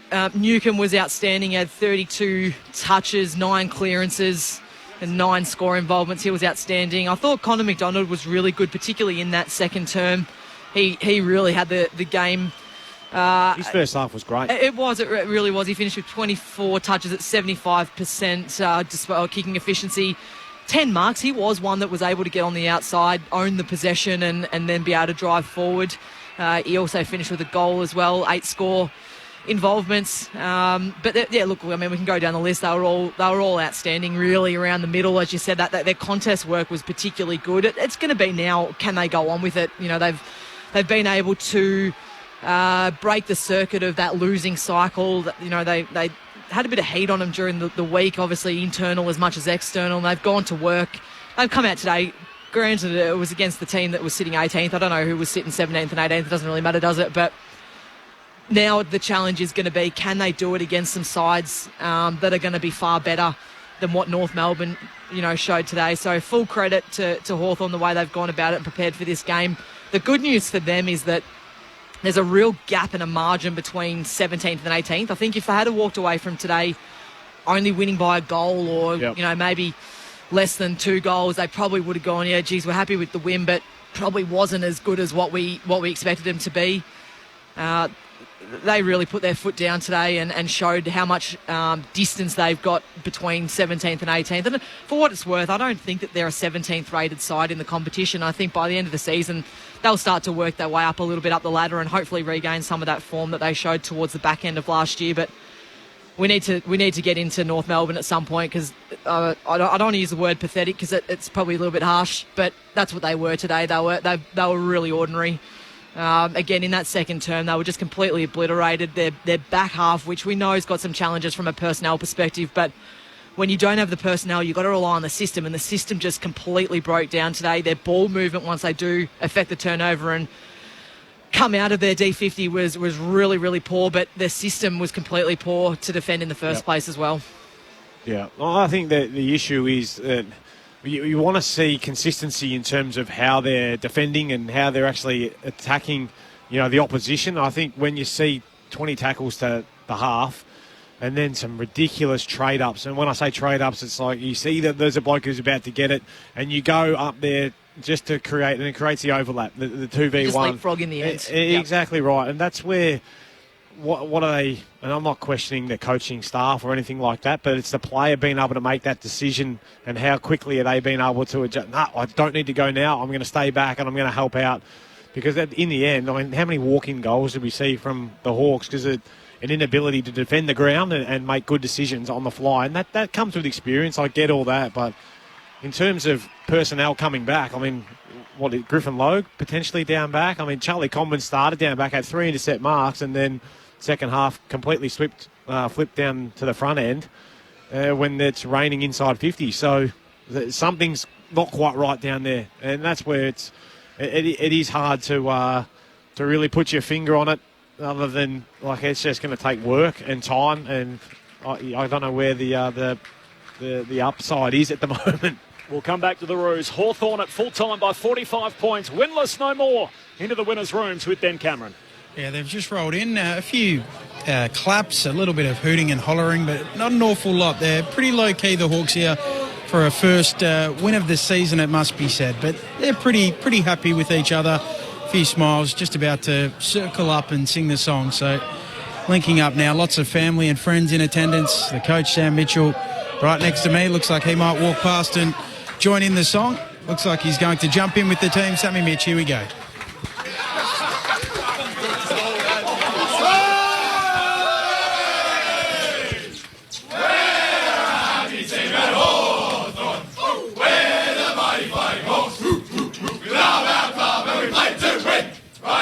With a grin at Hawthorn. Come on, man, you'll find us striving. Team represents in the top 4, 3, 2, 1 for all and all for one. The way we are at Hawthorn. We are the mighty fighting Hawks. So there you have it. I'm not sure how common it is that Sam Mitchell jumps in to sing the song with the team, but maybe one that had a little extra meaning here today for the Hawks. Dylan Moore, their vice-captain, to join us in a moment. He was very jovial, Sammy Mitch, out on the ground as well, meeting his players and dapping it up, slapping a few backs and... Dapping it up. When did that become a thing? It's so American, isn't it? He was pretty happy with the result. He put it on his team last week. Completely unacceptable the way we went about it. They come out and get their first win of the new season here. So they're 1-5. North Melbourne are 0-6. Corbin Middlemass alongside Matt Clinch. Ben Cameron is in the winners' rooms. Kieran Peterson, the 3-time All-Australian, and the Richmond champ Brett Delidio with you on ABC Sport. We're here for another 35 minutes, wrapping up round 6 of the AFL Premiership season. You only have to wait 2 days if you had a bad weekend with the tipping or if your fantasy team lost. Don't worry about that. 2 days' time, round 7 begins on Wednesday night with Melbourne and Richmond in the traditional Anzac Day Eve clash. Just a couple of little notes out of today. So a hit complaint for Eddie Ford. He was subbed out in the third quarter. It seemed as much tactical as anything as they got Lazaro into the game, and by the time he entered, it was already more than 7 goals the margin, and D'Ambrosio was subbed out tactically. There was an incident involving Nick Larkey where he crashed into a Hawthorn player, but... You're making it an incident. No, we're not. We're just flagging it. You are. We're not expecting him to be cited, given the fact he did touch the ball, unlike a couple of the other incidents where we've seen Toby Green and others given a suspension for it. Let's go straight back into the winners' rooms. Hawthorn by 45. Ben Cameron. Yeah, I've got more of Moore. He kicked 4 goals. We saw plenty of him today, but Dylan Moore, the Hawthorn vice-captain, joins us down here in the rooms. Slow start to the season. Finally, you sing the song for the first time this year. How would you put it into words? It's just a good feeling. Winning football's fun, and we haven't had the first 5 weeks that we've wanted, but to get back on the winners list now, it feels good, and now we just want to carry it on. I was watching the news last week and I was ready to run through a brick wall after seeing you saying, look, we're going to have to bring our mouth guards. We're ready to go for the week ahead. What was the week like? Yeah, it was tough. We had to bring our mouth guards to training. We did just that. We did a lot of one-on-one competitive stuff, but I think we're just going to do that for the rest of the year. Regardless of the result, we're going to keep our process the same, and that is doing competitive training. And we trained probably too hard on Tuesday. We went too hard, but that's the price you've got to pay to win games of football, so we'll be taking that forward. I was hanging the mic in the song, and Sam Mitchell, the coach, he was right next to you. He was slapping your side. He was very excited with the win. How common is it for Sammy Mitch to join in and sing the song with the boys? he does it every time because we're a team, and that's exactly what we are. We're not just 23 players playing the game. We've got coaches as well. So every single time we sing the song, he joins us. I was hoping it was for a special win here today, but not to be. I'll send you upstairs our experts, Brett Delidio and Karen Peterson. Maury Lids here. Mate, I was particularly rapt for the work of young Connor McDonald, mate, and him and yourself up forward. I thought you guys set the tone early with your work rate and your ability to hit the scoreboard, mate. You're forming a pretty good duo down there. Yeah, I love playing with who we call Croc. He's just an absolute workhorse, and he hasn't had the start he's wanted. And this week he kind of looked at himself in the mirror, had some good conversations with him and the coaches, and he said, I'm just going to work as hard as I can to help connect us up the field. And I thought his first half in particular today was exceptional, and his work rate really threatened North Melbourne. Why do they call him Croc? I actually don't know. I think it's just his Snapchat name. What are your thoughts on that thing hanging out the back of his head? I'm not going to comment on that. But I think it's because him and Tyler Brockman are quite close, and Brocky's got it over in WA, so that's their little thing. Yeah, gotcha. Mate, and inside, in the middle, Connor Nash and John Newcomb, they set the tone for you. No doubt there's a bit of heat on those boys in terms of getting the ball going forward for you guys just today, but they were exceptional today. Yeah, they were. Before the game, we said we need to play a front half game in order to beat North Melbourne, and it started with winning clearances, and we put it on our midfielders. Last week they were not good enough, and we put the heat on them this week, and they delivered. And now the challenge for them is just to keep backing it up, but I have full belief and faith in them that they'll do that. Maury, it's Kez Peterson up here. I just wanted to ask you about the inclusion of Gunston today. It was great without being exceptional. Finished with 16 touches, kicked a goal. Can you just talk to the experience that he provides in a game like this where you're coming into it? I'm sure that internally you guys expected to win today if you played well enough, and just what his role was up forward for you guys. Yeah, he's absolutely enormous for us up forward. I think he's helped me out a lot today just with his leadership. He's helping us set up all the structures, get everyone in the right positions, so then we can then play our best football. And his 16 touches today felt like 25. I thought he kicked 5, to be honest, but his work up forward and his leadership on and off the field has been great, and I hope he just continues that. Yeah, it is interesting that leadership talk that you're talking about. I'm sure that as a leadership group throughout the week, you guys would have got together, and there might have been some questions asked of you guys internally as well, given that you haven't quite recaptured that form from the back end of last year. Was there a message that the leadership group took in today, or anything that came from the coaching staff that you guys really went after? We said we all need to play our role, and it was as simple as that, to be honest. We feel like the first 5 weeks we've probably tried a bit too hard in different areas, but we've just got to play our role and help others succeed as well. We had a commitment to each other that we were going to perform well, but then we were going to allow our younger guys to then flourish, and we saw Connor McDonald in the first half go really well. Cam McKenzie stepped up today. We've got a few boys that we've got to allow them to play well, so that was one of our jobs. Dylan Moore's with us on ABC Sport. Dylan's Matt Clinch. I particularly enjoyed your 4 goals, but Corbin was out of his chair when Lloyd Meek kicked from 65. He turns 26 on Monday. How far was it in your eyes? No, I couldn't believe it. I thought it was 75, to be honest. It just kept sailing. I thought I was in a great position 30 out, but it just sailed straight over my head. And obviously your forward line is a little bit of work in progress, but Marbiel Chol coming in, kicks a couple of goals as well. Jack Ginnivan kicks a couple this afternoon. I've been impressed with your work rate, your ability to get up the ground and to finish in front of goal today. How do you feel like that's coming together as one of the last pieces of the puzzle? Yeah, we knew coming into the season that we pretty much changed up our whole forward line, and it was going to take a few weeks, and we've all had good and bad weeks, but it was good today that we'd all get on the scoreboard, everyone play their role, and we all had scoreboard impact, which was really nice. But like I said before, we've just got to carry that on for the rest of the season. We've given ourselves 5 weeks of not great football, so we've got to start now. Dylan Moore with us on ABC Sport on the back of an equal career high 4 goals today. Hawthorn by 45 points over North Melbourne. Dylan, we did get a little broad in that second half, given the fact that you'd blown the game wide open in the first half. We started talking about Ben Askren's visit to the Hawthorn Football Club in the pre-season, and I mentioned he was involved in a little bit of a wrestle with Jai Newcomb and James Sicily. Did you get close to the former MMA UFC star Ben Askren when he visited the club? Not at all. That is not my go. I stayed well back. Smart.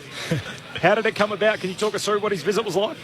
I actually don't know how it came about, to be honest. I just rocked up and I saw this guy with cauliflower ears, and everyone was like, oh, there's a big dog in the building. So he just came in and wrestled a few boys. It was a bit of fun. That's excellent. Did they volunteer to do it, or were they nominated to do it? we all pushed them in. Yes, that's how we thought it might have gone down. I noticed Jack Ginnivan had the pipes out today. Did he forget to order the long sleeve in the brown jumper, or what happened there? I actually didn't ask him. Yeah, I actually have no idea what happened. I think he must have been doing a few buys throughout the week, so smart. You want to get them out. Love that. And last one, obviously you played under Alistair Clarkson. It's obviously well documented whenever you come up against the Roos, against Clarko. How much is that discussed internally, and how much does it mean for someone like you to get a win over your old boss? Yeah, this week we avoided the conversations. We didn't speak about Clarko. We just spoke about North Melbourne as an organisation, and we're two teams that everyone's saying are in a rebuild and are tight, and we said we want to outdo their organisation, and that's what we did today. Did you come across him at all out on the ground? No, I didn't. No. Good on you, Dylan. Well done on the win today. Thank you. Have a good one. Dylan Moore on the back of 4 goals. Hawthorn winners for the first time in 2024. So that's 5 straight wins over North by an average winning margin of over 35 points. So for two teams that have been around the same station for a period of time, Hawthorn have owned North Melbourne recently. Yeah, it's hard to find the positives for North supporters and.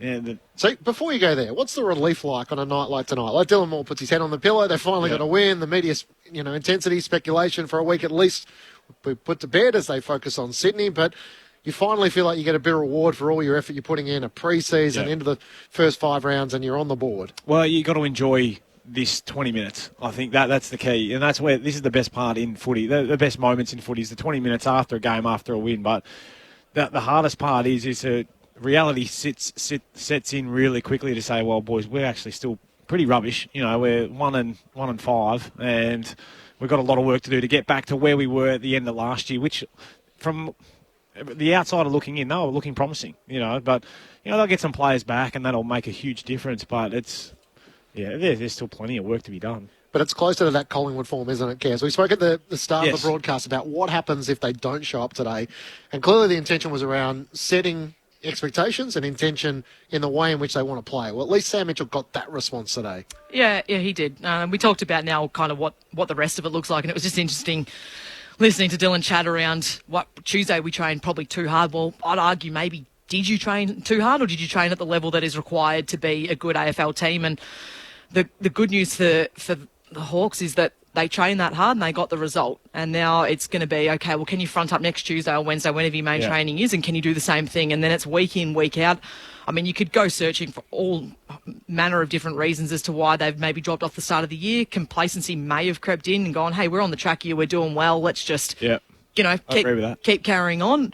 Where instead what needs to happen is that you need to go to the next level, and then you go again, and then you go again. That's how you get to be a really good, consistent team. So, I think the next month is going to be really important. They've got some pretty challenging games. I mean, coming up against Sydney next week is it's going to be a real challenge for them, and that's where you go looking for process over result, because I don't think there's going to be too many people that are going to tip Hawthorn to win, but can they recapture some of that form that they showed against Collingwood and make their supporters go, okay, hey, we actually are on the right track here, and you go looking for little wins along the way as opposed to the overall result. Well, why can't they win, though? I mean, Richmond knocked off Sydney. Well, they can. MCG. Yeah. They absolutely I'm sorry, I'm not disagreeing with you at all, Kez. I'm just saying, well, yeah, it's a process, isn't it? And that's what you're talking about. It's that ability to look forward. We're not making finals this year, potentially. I mean, you can get on a run. We've all seen sides do that, but we want to see the process week after week. And unfortunately, you're going to probably lose a soldier or two along the journey by training a little bit harder. But like you said, that's the level that you got to be at to be the best, and that's what the best teams have done for a long period of time. Hawks by 45 points over Sydney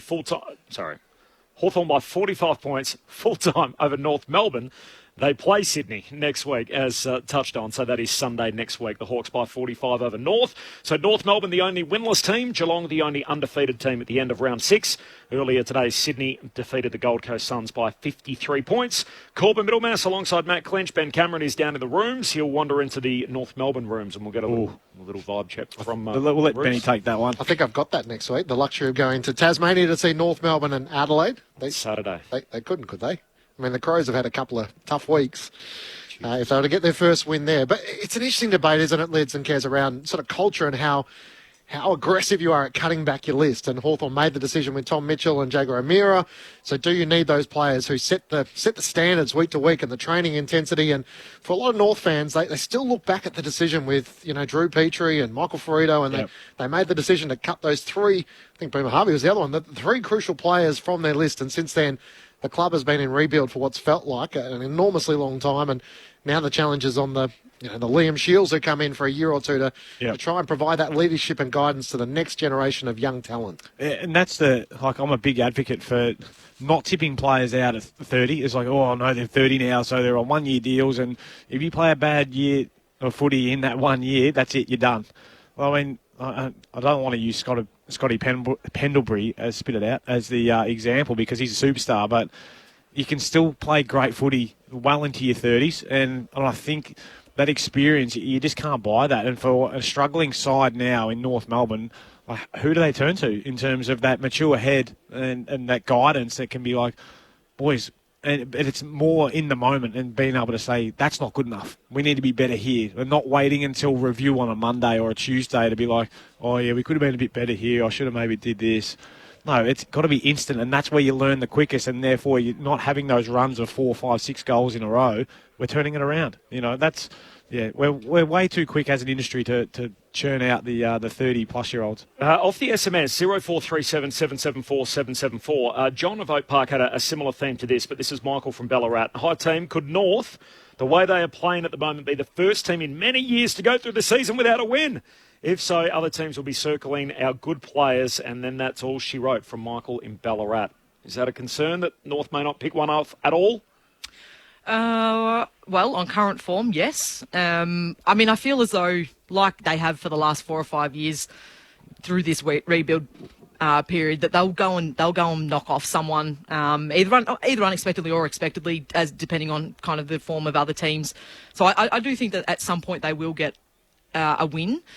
The challenge, and I feel like I've had this conversation a few different times after sitting here in this seat on the back of really poor North Melbourne losses, is I just don't know what they stand for. I just don't know where the growth has come from. Like, yes, they've got all these, really high draft picks that have come in, but the results never change. Today they were beaten offensively and defensively. I haven't seen anything from them that goes, hey, right, this is what they were last year. Yep. This is what they've added this year. I just haven't seen anything like that. And I mean, the point of who was the text? Sorry. That was Michael in Ballarat. Michael in Ballarat makes a good point, because the challenge is you get great players. And we keep throwing up Cam Zurhaar's name, but it's a really topical one, because at the end of the year, he's got a choice to make. And if you've got a team where, it's not obvious what the growth is, and, there's other teams that are there, and I'm sure Cam sits there, and like other players, like he was one of them who's committed long term now, but he would have sat there and gone, do I want to be the player that's going to, be here? This rebuild's going to be painful. It already has been painful for 5 years. Or do I go somewhere where I've got an opportunity to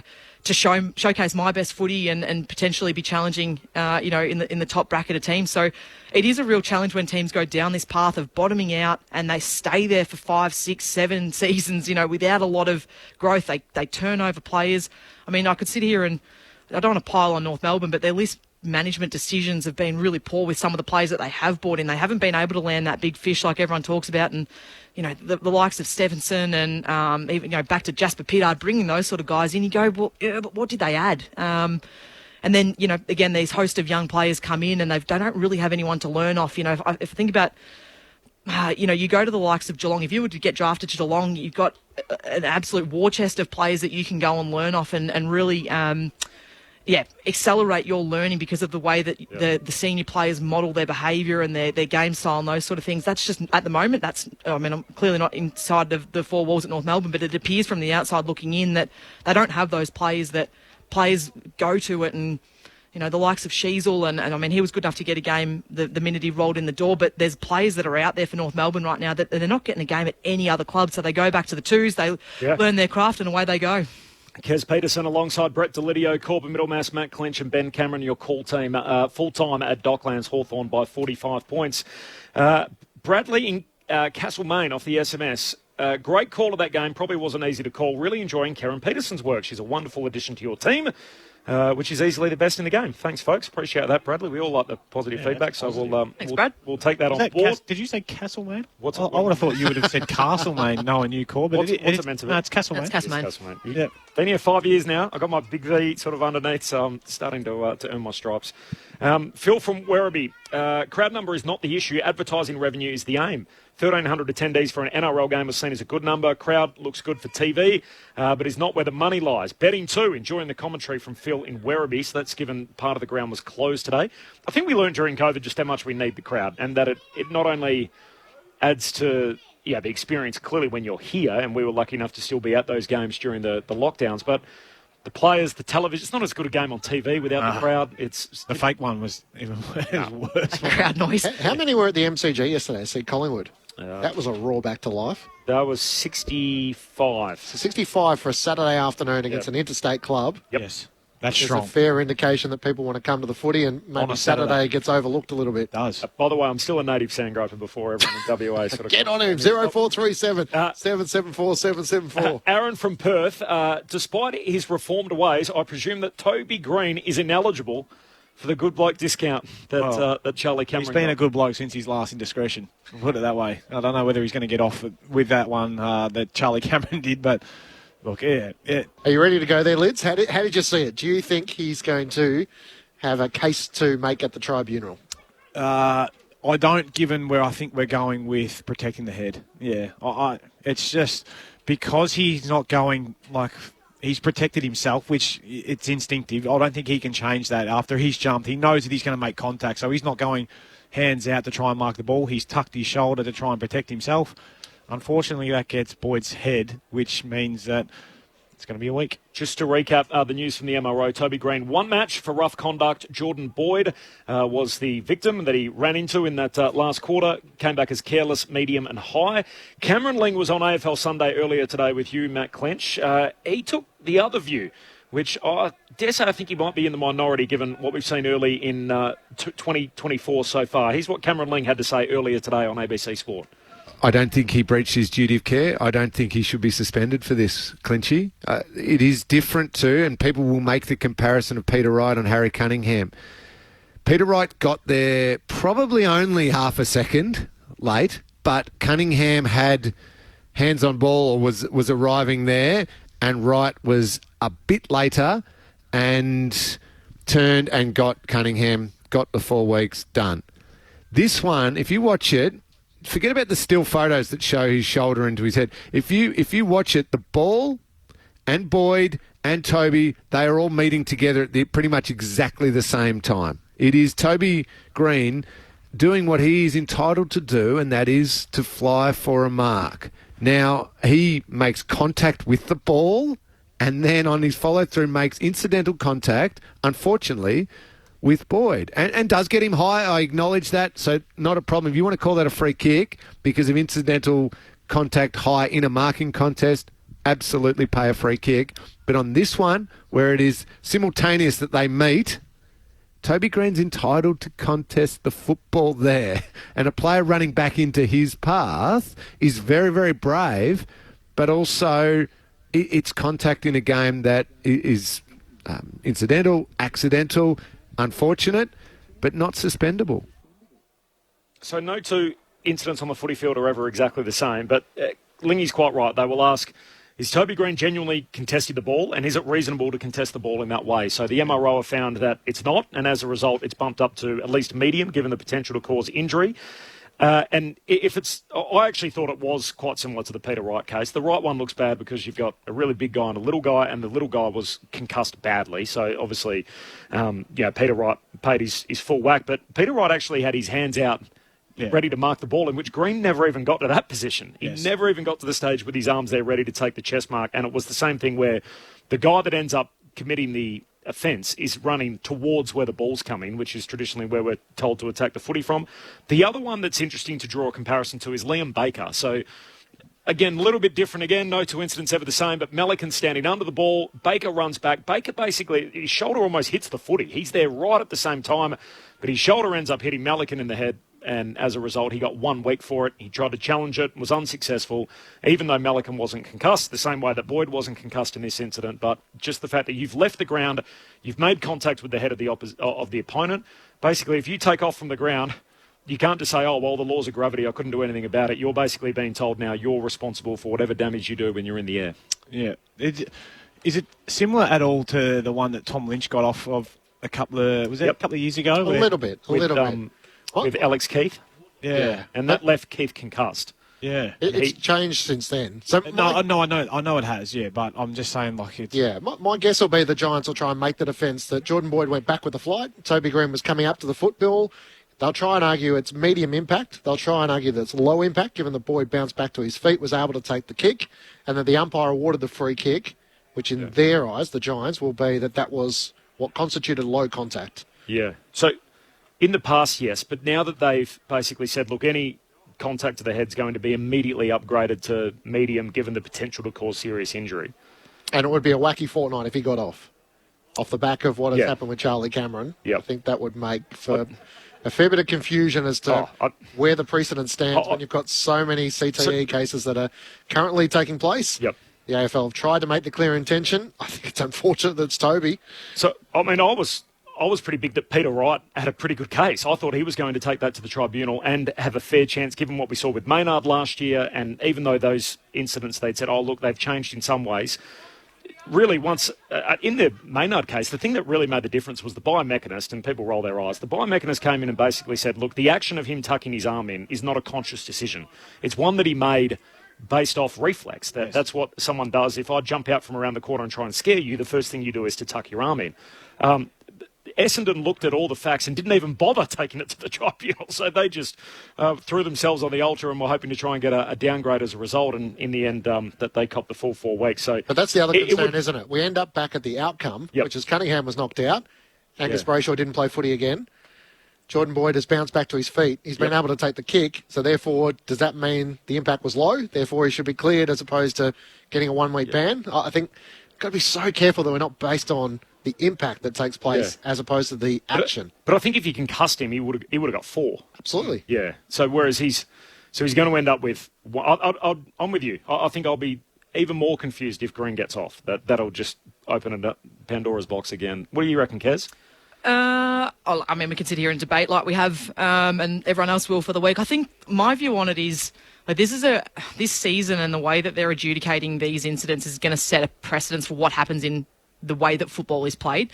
What I'm kind of reading into at the moment is that whether it's in 3, 5, 10 years' time, I'm not too sure, that when a player is running with the flight of the footy, players will pull out of coming and attacking the footy. That's what I'm sort of playing this forward being. And that's I don't know if the AFL want that, but I think that's the way that they're going. So it's going to be easier to run with the kicker, back with the flight, because you know you're going to be protected, than it is to run front on. I think so. I think are... Which is a huge change in the fabric of the game. Well, it is. You can see how that happens, though, right? Like, Boyd takes off, Toby's coming at him. I mean, the only way that I think that any player is ever going to get off in that scenario, if this goes the way that we think it is, moving forward, is if both players collide mid-air, looking at the ball with no awareness of who's coming at them. Toby knew that Boyd was coming in that direction. He elected to jump and then turn his body, and I agree with what Lyd said. But that's an instinct thing. That's not Toby going, oh, I've left the ground here and I'm going to turn. Like that's not a conscious decision. So I'm completely on board with that. I think where this is tracking, like we've seen with the sling tackle, like we've seen with the bump, like we've seen with all these other rules that are brought in correctly to protect the head, I think what we are going to see moving forward is in that example where a player is running with their back to with the flight, their back to it. If you're coming out, you have a responsibility to the player that is running in that direction. That's amazing. To not collide. I think that's where we're heading. And look, I mean, 4 or 5 years ago, even probably longer than that, maybe when players were bumping and those sort of things, the thought of that not happening in the future seemed ridiculous. The same with a sling tackle, the same with... I still think about and cringe at the thought of that biff bumps and brawls, those videos that used to be shown from... I mean, there's some players there. Oh my gosh, it was ridiculous. And you maybe at the time you thought, hey, we applaud that. That's tough. That's courageous. You know, all these things. it's completely gone from our game for the better now, and that might be something in the future that happens. Oh, I said the same thing with the Peter Wright one, where, I mean, as awful as it was for Harry Cunningham, gee, we're asking a lot of our players, aren't we? Where you're talking about fractions of a second, and to think that this kind of stuff, as you said, which is a reflex motion rather than a conscious decision to bump. And Toby Green looks like he's the latest in the line that we've seen offered a one-match ban by the match review officer. Just to tidy that up, Tom Barras also offered one match for rough conduct for a dangerous tackle on Michael Walters, and Jesse Hogan, which was really a brain fade from him throwing hands at Lewis Young, clipped him high, so he's going to pay a stupidity tax. He got one match for striking. Ben Cameron is in the Shimboners rooms, winless. Ben, through 6 games. What's happening down there? Understandably, a pretty sombre rooms, Corb. So just a few family and friends milling about. A lot of the players chatting to their family for a long period. They've started to disperse now, but there was a presentation for Nick Larkey for his 100th game. I'm sure he would have liked it to have been under different circumstances, but there was a nice presentation in front of all of the family and friends. Our very own Brent Harvey, given the absence of a player down here to speak to for at least the moment, I asked him to jump on and have a chat to us. He said he didn't think he could. He was bitterly disappointed with the showing today. So a champion of this club, very upset. Interesting too, Zane Dersma, his family down here in the rooms, his younger brother Willem, who is touted as a potential number 1 pick in next year's draft. Maybe we can speak to Lids about this as to where he expects him to sit. But he was down here, North Melbourne scarf on, blue and white shoes, maybe just getting ready for the colours he might be wearing next year, potentially joining his brother down at Arden Street. Well, yeah, I'm not sure that they're going to win another couple of wooden spoons, are they? Is that what you're suggesting there, Benny? He's a damn good player. He's it's arguably you could argue whether he's actually going to be the best of the lot. I don't know. I've only watched him in the under-16 champs, a couple of games early this year. He's a bit longer than the other two boys in terms of his arms seem to go on forever, but yeah, he's kicking goals already as a bottom ager in the Coates League and doing a lot of things right, but early crow. Yeah. More than a year out, Ben. Yeah, I might have gone a little early there. I don't spend as much time just studying the draft as Brett Delidio. That being said, they've won 1 game of their last 27, well, so yeah, you make it's been hard for Kangas fans. Yep. So Ben, nothing from North. We won't hear from a player. Well, yeah, we're supposed to. So their media staff are tied up at the press conference at the moment. But hopefully, I might be able to grab Suvlaki for a chat at some point. But we'll see how all of that unfurls. We're on the clock. Thanks, Ben. We've got about 6 minutes. If we get something from North Melbourne, we'll let you know. Hawthorn by 45 points at full time. We got the votes in the ABC football of the year. Kes has had so much positivity today. I'd love to hear. Handball. That's it there. That is a handball. That's all right. I handballed to Berkey yesterday. I'm not sure whether you watched Channel 9 this morning, but I was putrid on the handball, but that's one of my best. Missed you on that. We're not that far away. Surely you can't miss me from here. Okay, well let's roll through this. I'm not prepared, so I'm gonna go off what my first instinct is. Do you want to give me a couple of minutes? I'll give you 2 minutes. Go ahead. Sydney Gold Coast earlier today. So just to recap here, full time the Swans 17-8, 110. They beat the Suns there 8-9, 57. So as a result, Sydney go 5-1 on the season. Meanwhile, for the Suns, they are now 3-3. Their 3 wins have all come at home at Carrara. Their 3 losses have all come on the road. So that tells you a little bit about where the Suns are at in their stage of their development under Damien Hardwick. The Swans led by as many as 61 at one point, but in the end, Sydney winning by 53 points. Here at Docklands today, North Melbourne kicked the first 2 goals, and that's just about where the smiles disappeared off their face. Hawthorn kicked the next 9. They led by as many as 45 points, time on in the second term. North hung around for various stages, but eventually it drifted back to the same margin, and at full time it was 45 points the difference. 17-11, 113 Hawthorn. They beat North Melbourne 10-8, 68. It's the second time Sam Mitchell has coached against Alistair Clarkson, so Mitchell now 2-0 against his old mentor. The Hawks are 1-5, and North Melbourne the only winless team in the competition at 0-6. And after round 6, we have 1 undefeated team and 1 winless team. North Melbourne anchored to the bottom, and Geelong perfect after their first 6 games, 6-0 on the year. Quick look ahead to round 7. It starts on Wednesday. Richmond play Melbourne. We will be at the MCG for the traditional Anzac Day Eve clash. Bounce down is at 7:25, so coverage from, I imagine, either 6:30 or 7. Might have to start a bit earlier, I think. Let's say 6:30. Maybe check your guides, as we like to say. Andrew's away. We'll put in a phone call this week. ABC Sport and ABC Radio on Wednesday night for that. We got a double header on Anzac Day itself. So the traditional blockbuster at the MCG just after 3 o'clock Eastern. Essendon up against Collingwood. And then later that night, Manuka Oval hosting a night game. So GWS up against the Brisbane Lions. Friday night footy is actually the 4th game of the round. Port Adelaide up against St Kilda at Adelaide Oval. And then coming to the weekend, we've got North and Adelaide, Geelong and Carlton, which is a juicy matchup Saturday twilight at the G. And then Fremantle and the Western Bulldogs, which is also an interesting game on the Saturday slate. And 2 games to conclude the round. Gold Coast play West Coast, which, as you said earlier, Clinchy, all of a sudden has a bit more in it than it once did. And then Hawthorn and Sydney this time next week. Looking forward to being back together for that one. I don't think Lids should get out scot-free. I think you should tell us who you think is the number 1 team at the end of round 6. The number 1 team? Yeah. Who's the number 1 competitor? Geelong are unbeaten, but Yeah. whether you see them as the number 1 seed? Well, I would have said Melbourne a couple of weeks ago, but I'm just seeing a couple of... I think the bye came at a great time for them just to recharge. I think Sydney's right up there. The injuries to the Giants has probably cost them. I think Clinchy said 1 team, didn't he? Yeah, I'm just running through. What about We're padding. What about Kes's Blues? I like the Blues. Yeah, they're a good side as well. I've got them up in the upper echelon of the ladder. So what's your 1? Give me 1. The Cats at the moment. Okay, the Cats on top. They're 6 and zip. Sydney 5-1, GWS 5-1, Carlton 5-1. So that's the top 4. Then a game further back, the 3, 4 and 2 teams. Port Adelaide, Melbourne in 6th, Essendon in 7th. Then the Western Bulldogs rounding out the top 8. Fremantle on the outside looking in due to percentage on 3 and 3, as are the Pies and the Suns.